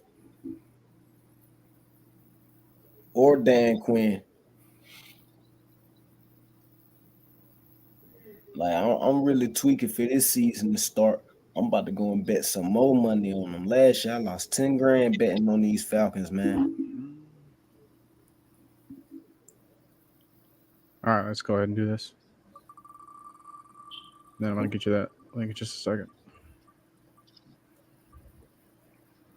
All right, cool. Now we can go ahead and give a quick little take about the Red and Black event coming up this July 13th. Oh man. I think I talked about that earlier for a little bit. I most likely will be there, barring setbacks. That is what I'm planning on doing. Like I said earlier, if you want to donate in the chat, my mic. Is my mic actually again? I think you're kind of. Let's see. Maybe it won't act right. Okay, there we go. That's better. But yeah, if y'all want to donate anything, or if y'all want to just, it ain't gonna be, but it will be fun. You're still echoing. Yeah. It came back. Maybe I should leave and join back like I did earlier. You're still echoing. Yeah. All right, yeah, hold up.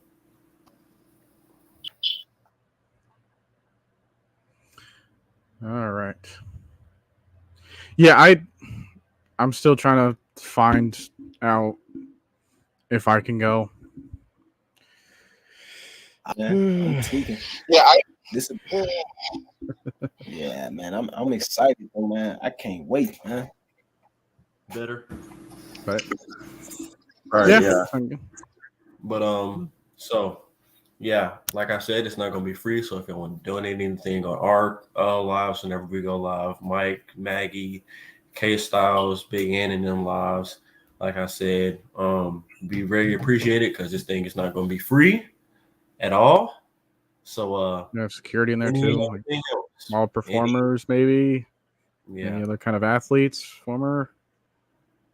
Like I said, I'll try to pitch in a little bit with me working now. So I should have a lot more money, especially me working about 4 or 5 days throughout the week during the summer.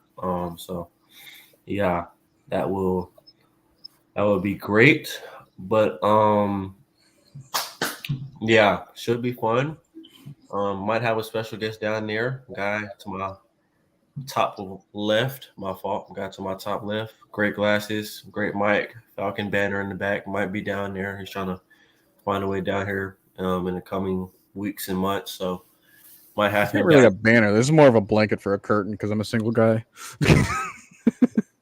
Yeah, but yeah, gonna try to get him down here, show him the ATL way since he's been down in Cali his entire life. Such a terrible, terrible state, man, oh man. I doubt that freaking tax thing is killing me right now.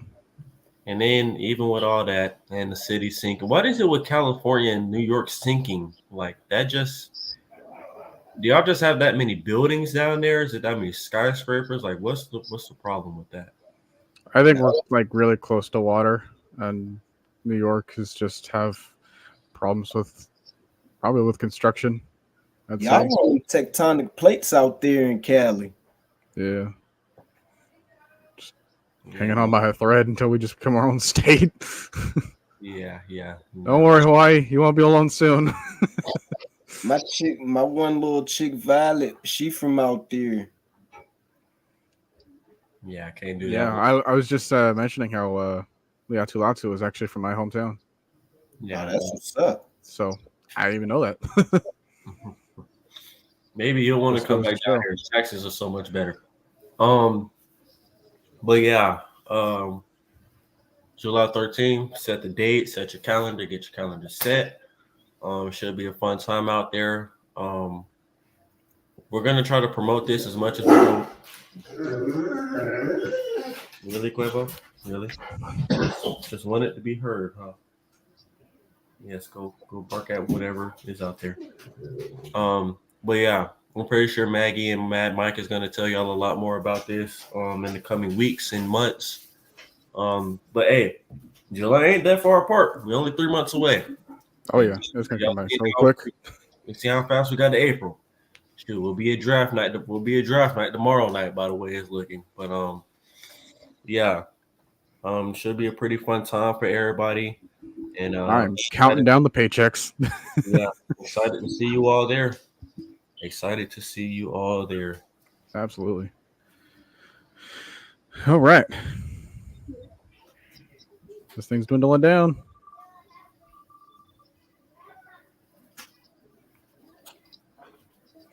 Now we can finally talk about the Antonio Hamilton signing.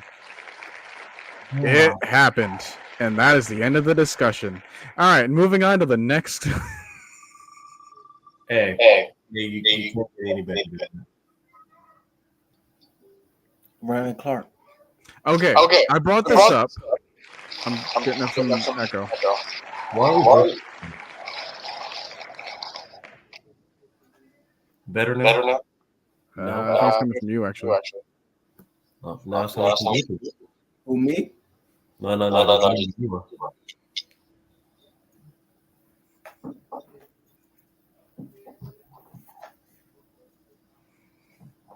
We good? I'm not hearing myself back. Are we good? Check one. Are we good? Okay. So not. Nah, here we go. All right, how about we do this? We're gonna back out. I'll be back in about 20 seconds.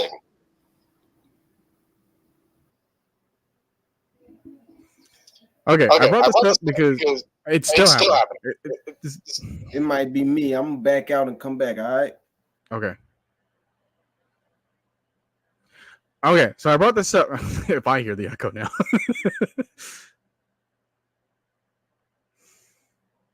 I want to wait for them a little bit now. Guys, I am starving. Good now. We should be good. All right, one more time. I'm just going to keep check saying stuff. Hopefully that we can avoid this situation. This is what happens when we just like break the laws of streaming. Yeah. Just go dang near 7.5 hours. Blue 80, Green Stain, Set Hut, Kirk Cousins. It probably doesn't help that you're repeating the same words. All right, yeah, we should be good. Okay, so yeah, I'm really glad that someone had mentioned Ryan Clark earlier because he had said something on ESPN. I don't know how many weeks ago it's been now, but I don't know if you've seen this either. It was just like one innocent little quote about Lamar Jackson. You think I know what I'm talking about now? If I remember it. All right, I'm gonna wait for Soda to get on here. I don't know how long he's gonna wait. I don't know what's.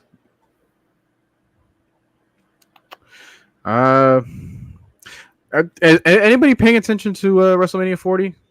Like anybody kind of like double tuning in? Because I don't want to give y'all spoilers. Oh no! I You can I probably forgot. I think it still had the link starred. Do you guys not see it anymore? Might as well. Shoot, we've been going for this long. Might as well keep it going. Right. Here, I'll post it up again.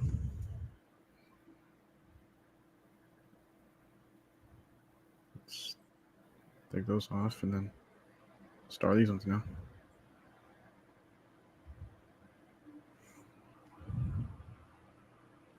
Let's see what happened here.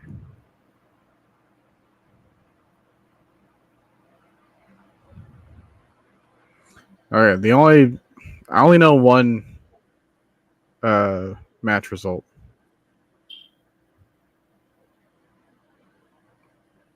All right, double checking again. Well, he's not unmuted.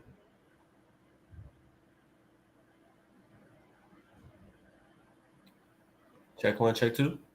I'm waiting for him to. Well, I'm waiting for him to turn his mic back on. Check 1. All right, are we good again? Yes, sir. All right, sounds like you got. Okay, so Ryan Clark made this one little statement. He said, and I quote, "Lamar Jackson is the first authentic black quarterback." BS. Pure BS. He definitely ain't been watching football.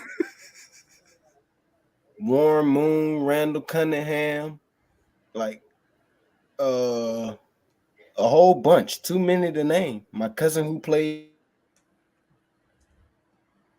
for the Raiders in the 70s, like a bunch. Like pure BS. Did you forget about Randall Cunningham? Dobbs, Michael Vick, you know. Lamar Jackson. Like, seriously? What is he? Yeah. Just like how they said. He just casually erased over 100 years of black history. Doug Johnson, the only black the first black quarterback to win a Super Bowl for the Washington Redskins. Like, what the hell is Donovan McNabb, Michael Vick, Warren Moon, Dante Culpepper, Like this list, like we'll be Dude, I don't targeting. even think you could really say like, oh, if you just stick to like Baltimore, because they still had Steve McNair. All right, well, yeah. So I'm like, man, even with their own like history, like How didn't he get fired from whoever let him say that stupid stuff on their show? How didn't he get fired for just in pure incompetence? now I know that we started off this show way back when, once upon a time, with Mike coming in here at the first 3 minutes and calling me a Hispanic guy, despite me having a Filipino mom and a black dad.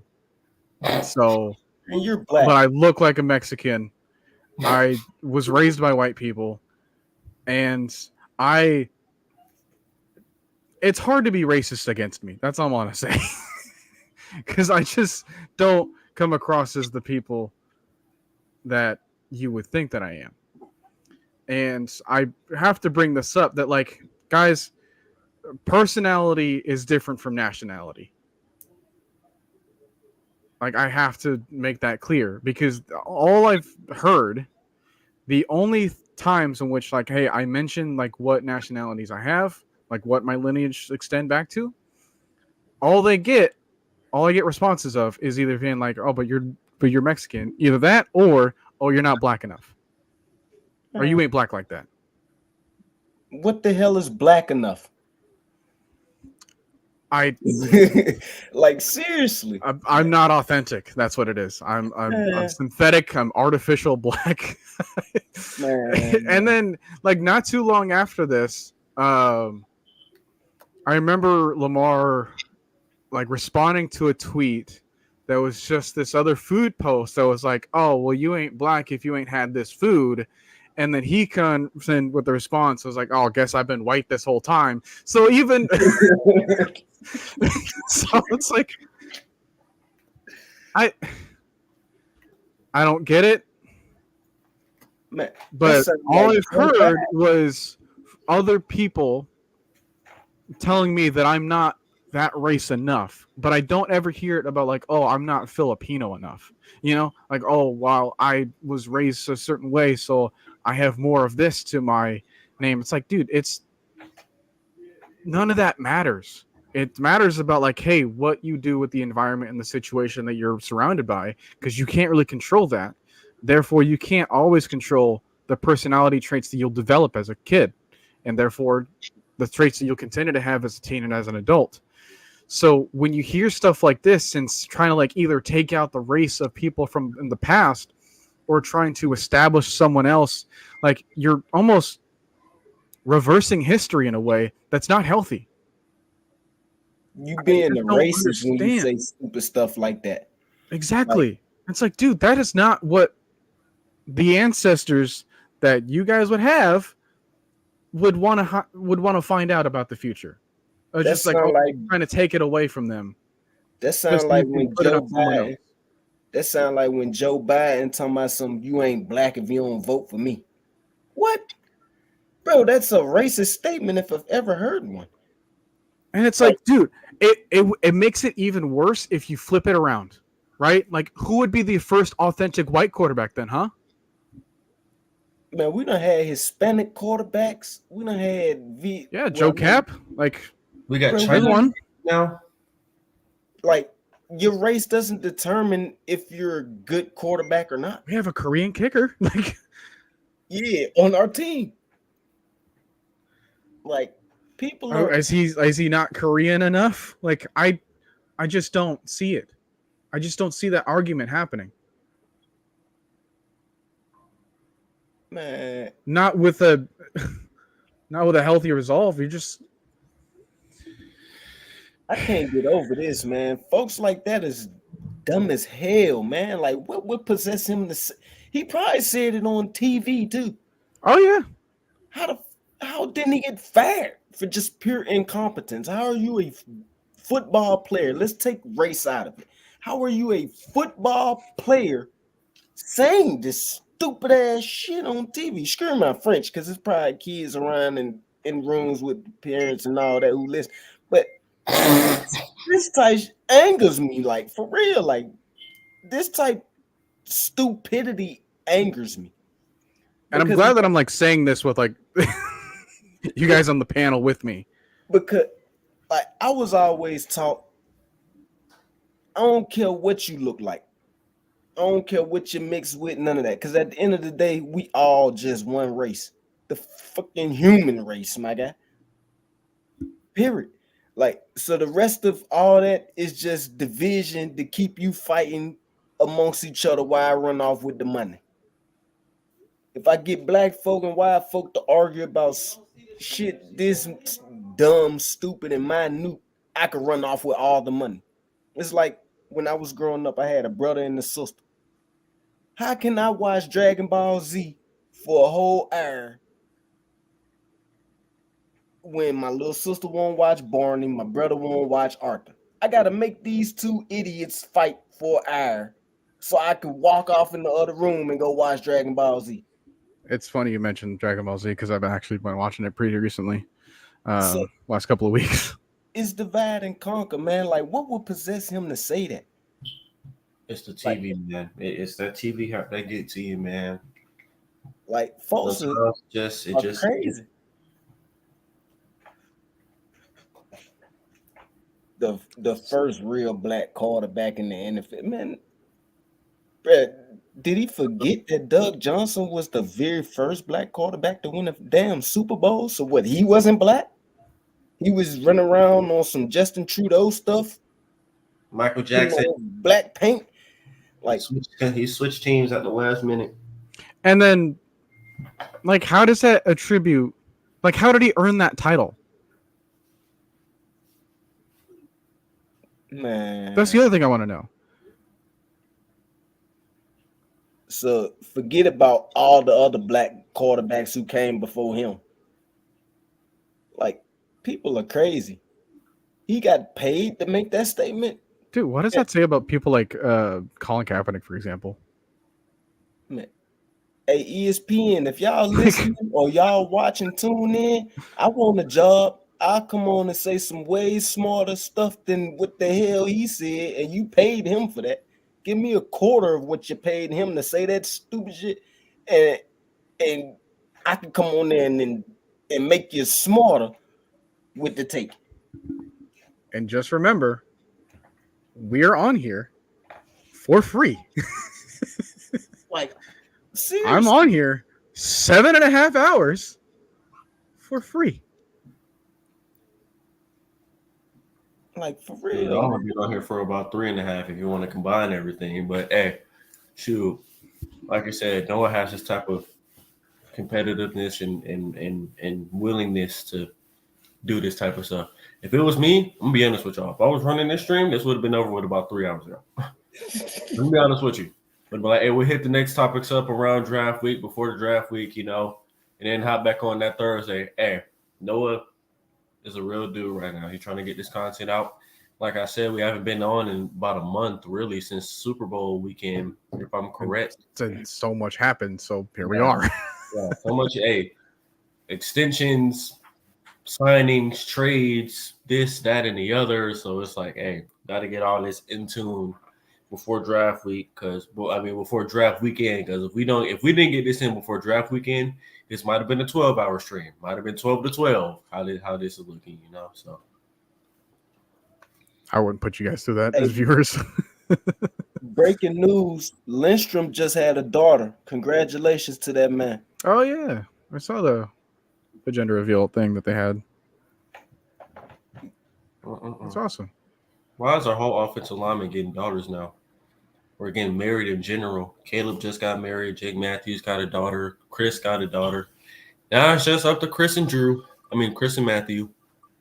Well, no, Matthew and Drew. That's what I meant. Yeah. Okay, what update didn't we talk about? We talked about the kickoff rules. Okay, I have the new rules thing.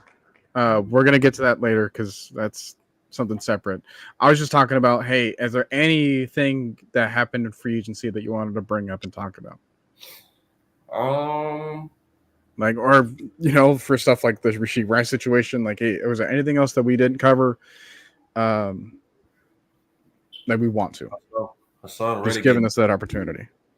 Hassan Reddick getting traded for a 2026 third. That was insane. Other than that, ain't nothing that we ain't talked about today that I want to bring up that ain't big news or anything like that.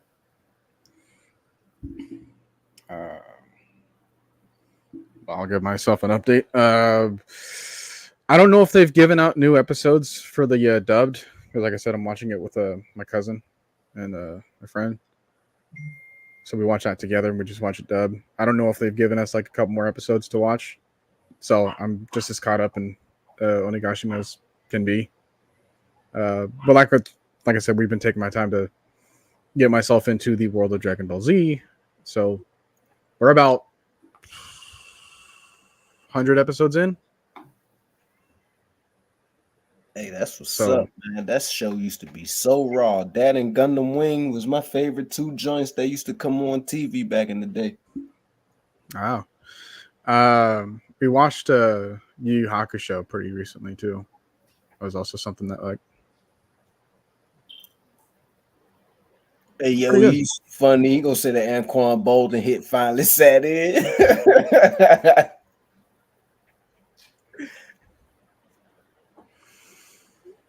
Yeah, right. Ryan Clark might got CTE, the early phases of it, saying some dumb shit like that on national TV. What's wrong with that guy? 3 more to go. Holy crap. No, I know you're tired, man. I know you're tired. I'm starving. That's what I am. Oh, you I haven't didn't eat. Are you serious? I didn't eat. Oh.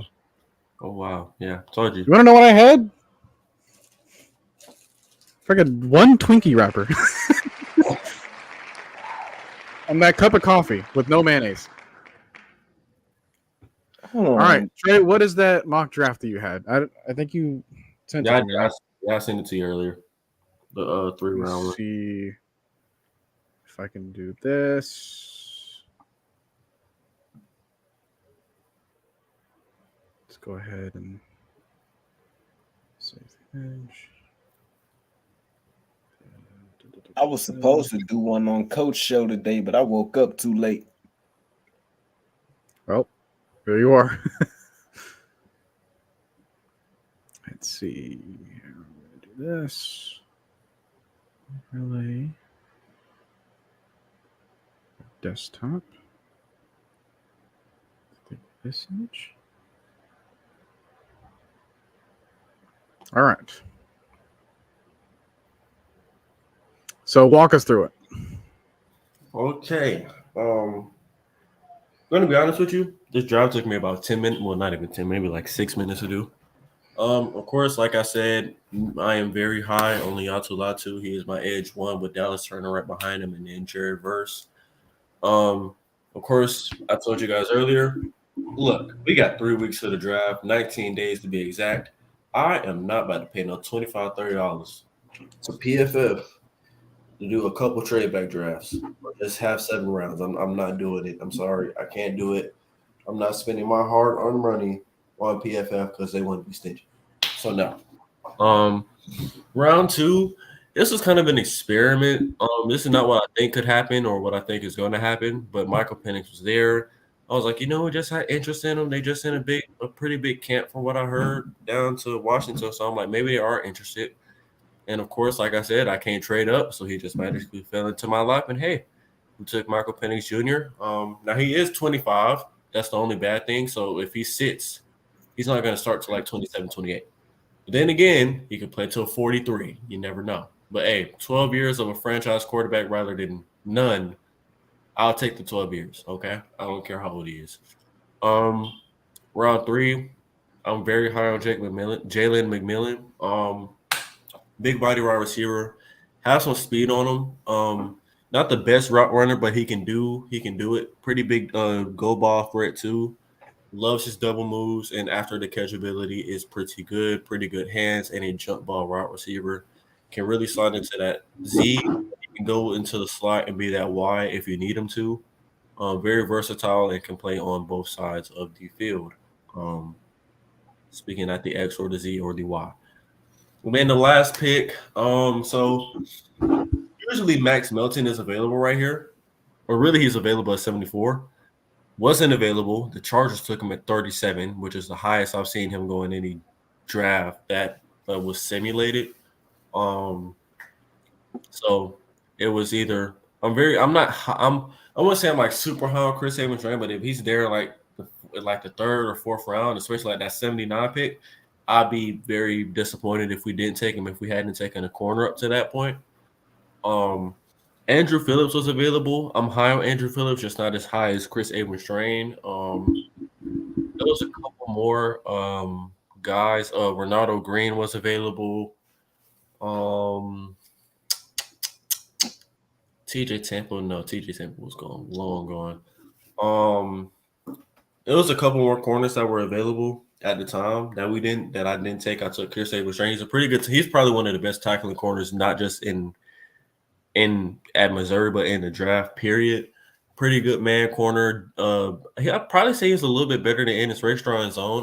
They kind of did him dirty. They had him ranked as the 114th ranked player in the draft. That's kind of, my opinion, that's done dirty. He's probably, in my opinion, he's top 80 in the draft as far as players go. But yeah, that was pretty much my 3-round mock draft. I want to give myself like a B plus for that one. I feel like I probably if Max Melton was available at 43, I would have took Max, but he wasn't. I'm not as high as TJ Temple is, as everybody else is. I think he's like a fringe second rounder, early third round corner. Jalen McMillan, I'm very high on. I think he'd be a very fantastic snag at that 74 spot. Like I said, Chris Evans Drain would probably be more of a steal at that 79 spot. I wouldn't really go any higher than that. Probably at 74. If Jalen wasn't available at 74, I probably would have took him there. But yeah. Now the one position I did not address was interior defensive line. I wanted to take T'Vondre Sweat. I was hoping he'd be available in the third. He was not. So I took Jalen McMillan. So yeah, that's the 3-round mock draft for you right there. All right. I think what people need to keep in mind is that, well, kind of talked about the ability that our coordinators have to just like bring out the best of others, right? Like the last couple of draft picks, they never had a first round pick, but they still made it work. So now you're going to give them a top 10, and I trust them to, like, we talked about the kind of the priority list. There's like 3 that I would want to like have that solid player there. Or I think that's all we need, really. Just get 3 positions to work. And you can probably find them in the first 4 or 5 picks. Maybe later, but there's a higher chance of getting 3 picks to work well for this coaching group.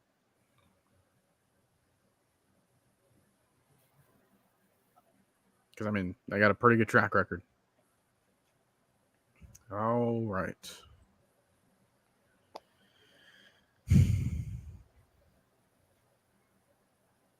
Yo. Last spin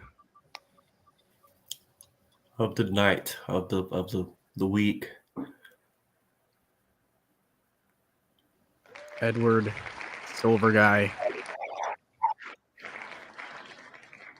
He's here. Now let's talk about the new rules. The one that we didn't talk about was the hip drop swivel tackle rule. That's got so many people up in arms. Hate that rule already. Ain't even seen it work yet. Hate it. At this point, let's go to flag football, guys. Make it like a Pro Bowl game every weekend.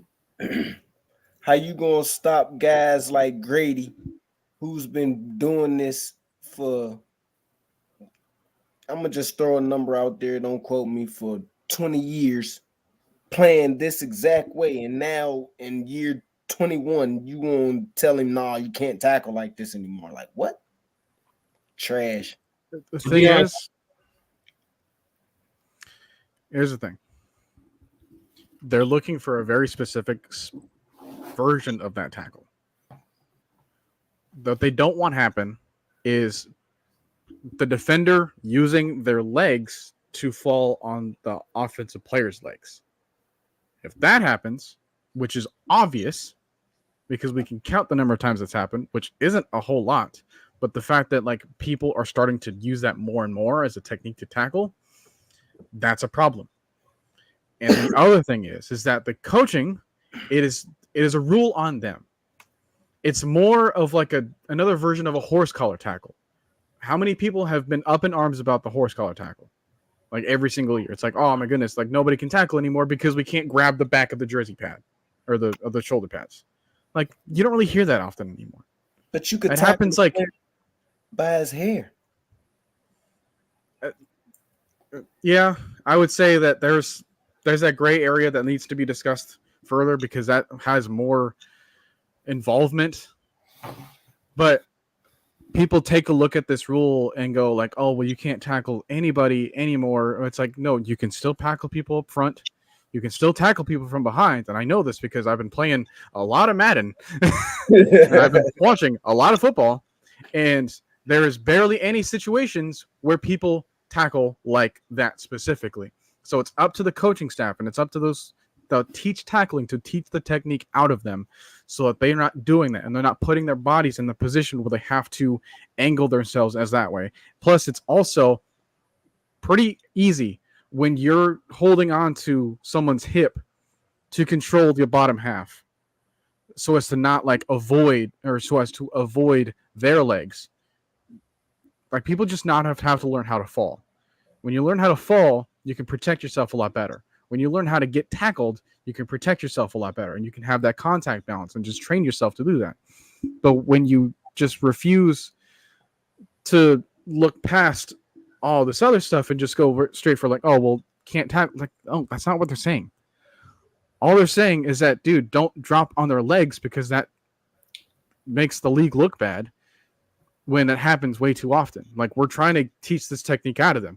You think like 20 years ago, we would have had more helmet to helmet rules if like we should have had that, you know, so as to not have these problems in the future where now it's too late and we have too many examples of people suffering from CTE. Like we're trying to see this kind of problem and teach it out of them. And then, you know, hey, have a penalty for whenever this takes place. So I think people are just overreacting to this thing.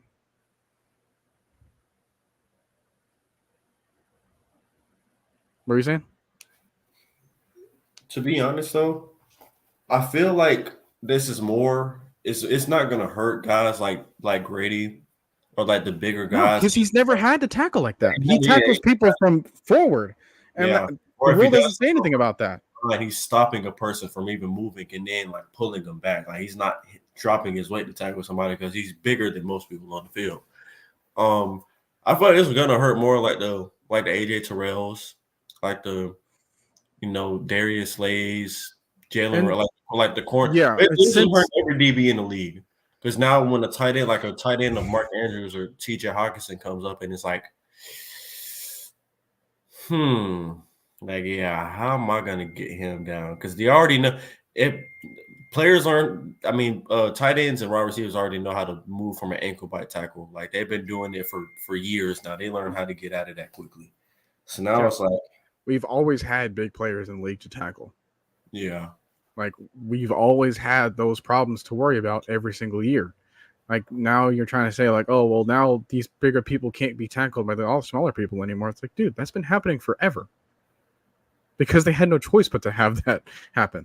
They're figuring out ways to teach that.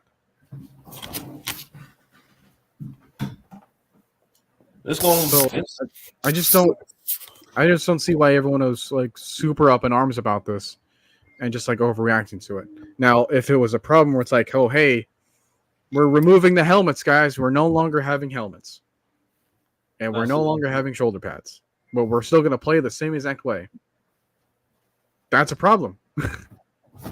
But last I checked, I want my starters to remain my starters for as long as possible. And I see the dangers of what that could do and what that could look like from other teams and take that as an example to be like, all right, well, let's figure out a way to avoid that at least. And people are still going to get injured from tackles. Like, I understand that. Like, they didn't, remove the technique that got DeMar Hamlin almost killed, which wasn't even a whole lot to happen. There's still nothing wrong, or like illegal about like falling on a player and then having that problem occur, which happens in every single scrum, like either close to the line of scrimmage or something like that. Like, you're still going to have problems and you're still going to have those things. But what we're trying to do is, it seems like it's more of a dirty play. And that's not what we're trying to accomplish here. I feel like it's like kind of cut out the injuries, which I can agree with right there. Like, you don't want these guys' ankles to be getting demolished because of that. I mean, it's happened 2 straight years now where star players and Tony Pollard and Mark Andrews got hurt. Now, does this happen like almost every week where players getting hurt? No. But it's like you don't want it to happen at all or like a lot, or especially like the star players. It's like some of these guys are a break, like a make or break for their team to even make the playoffs of the Super Bowl, So, dude, like if you could imagine, like Bijan gets tackled like that, tears his Achilles, like first drive of the first game. Oh yeah, that's you're gonna wish that it would be more than a 15-yard penalty at that point. So it is a 15-yard penalty if you commit like this foul. Yeah, it is. Wow. I mean, now that I'm a little more knowledgeable of it, I can understand why. Now, that doesn't make the league perfect. But football is still football. Like, yes. People are gonna get hit, people are gonna get hurt. You're gonna lose your star players, you're gonna lose your bum players, you're gonna lose the bench riders, and you're gonna lose some players too. Like, but they're trying to figure that, hey, if this is something that we could avoid, because it is an avoidable thing, like I said, there's gonna be accidents that happen. There's gonna be, problems that take place. But we're trying to make that more of the outlier. We're not having that be the normality. Because then if other corners and safeties, they start taking those angles and they start doing that to other receivers, that's going to seem really dirty. Yeah.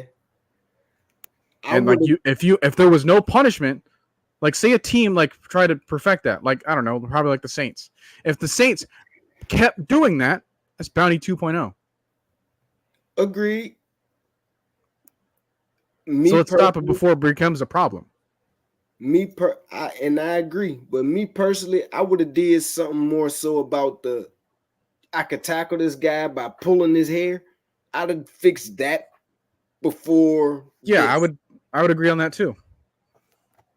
Because can you imagine if, like, dude, you're trying to in this position to chase down Derrick Henry, and you just pull that braid of his. And like, what happens to his neck at that point if he's running full speed? You could down there kill him, break his neck for real. Like, I also see that as a major problem if people look at it the wrong way and people try to exploit that. But that's all that was. Like, that wasn't supposed to be this big of a deal. Well, let me put on the record, because I did say earlier that I hated it. I don't hate it as much now. Now that I got a better understanding as to what it is, I can agree a little bit. I'm not going to say I'm all in with it, because that would be an obvious lie. But I can. Yeah. I'm more so willing to compromise on it now. Like, my opinion has changed a little bit. But like I said, one thing that you could do is put on any football game and then go to like a practice session and then take an offensive player who's got a big, strong, tall guy and then play as the defense. And then look at how the tackle animations are if you're trying to chase him from behind. That's all you have to do. Like, it's very easy to look at all the different ways in which it has been already set into motion, all the ways of tackling. Or take a look at the century history of people having this problem in the past. Like I said, there's always been big guys in the league that are hard to tackle. But they found a way. Mm-hmm. So I just had to speak my piece on that, and I didn't realize that it was going to be like the last part of the show. So It's all good with me. all right. Well, believe it or not, I got something else to do, guys. So we're gonna. Man. I would say, hey, final thoughts on the show, but I went through a list of 20 things. If you guys have any ideas, that's your fault, not mine. Real rap. Hey, I done had all my final thoughts in the last 4 hours of this on the time I was on. So shoot, I'm dry, I'm clean. Let you go do your thing, man. I know you've been up for a while. The next time we could do anything as far as a stream, I don't know, which is why I had to take this advantage. Yeah. So you might not see me until like draft night. Yeah, I was getting ready to say that, like with how things are getting ready to look up and how my schedule is getting ready to look as far as me working and everything. Yeah, I'm not gonna lie. Draft night, day one is probably the next time you'll see me, unless I can just hop on one night with in a random stream with Mike or something. Yeah, I might tune into a couple of streams like in the chat, here and there, but this is it. You got 4 shows out of me in one night, essentially. What I'm gonna say is, as soon as summertime starts back up, we'll be more, up and live, because then I'll be working weekdays. So it'll pretty much be up to when me and Noah just have free time on Saturdays on our regular nights. But I would say, I don't know if I can make this an every time thing. Well, definitely not like, letting it be this long, but I don't know how the content pool will be for us in the summertime, like on a weekly basis. Well, listen, I appreciate y'all having me on, man. Like I said, man, it would not be 8 hours if I didn't have you guys. Oh yeah, most definitely. So you guys take this as a trophy and be like, hey, look what I just accomplished. Look, man, and hey, everyone else that's watching, I equally appreciate you guys, because I was checking this whole entire time and we never fell like lower than like 6 viewers. So there was always like people watching at every single point of the show. So I really appreciate that. No doubt, man. I'm always in here, man. Anything AFN got going on, I might get the notification late, or I might not get one at all and just scroll on YouTube and see it. But when I see it, best believe, man, I'm coming in, man. You got my eyes, you got my attention, man. It's good to hear him. Yeah. Going over here, man. Noah, Trey, Mike, Miss Maggie, all y'all, man. I appreciate it, man. Like I said, I live way up here in Pittsburgh, so it'd be hard for me to even stay in the loop with anything Georgia sports at all. I know. Take it from me in California. So, man, I'm just appreciative, man. Like, thank you. Yeah, absolutely. All right, guys. Well, that's gonna do it. I'm gonna try to wait until it gets to exactly 8 o'clock or 8 hours, and then I'm gonna retitle this thing, and it's gonna be like, here's a brief, short of everything that happened in the Falcons free agency. Hey, no, real rap. All right, guys. Take care. All right, man. It's a pleasure, man. Thanks for having me, man. Yep.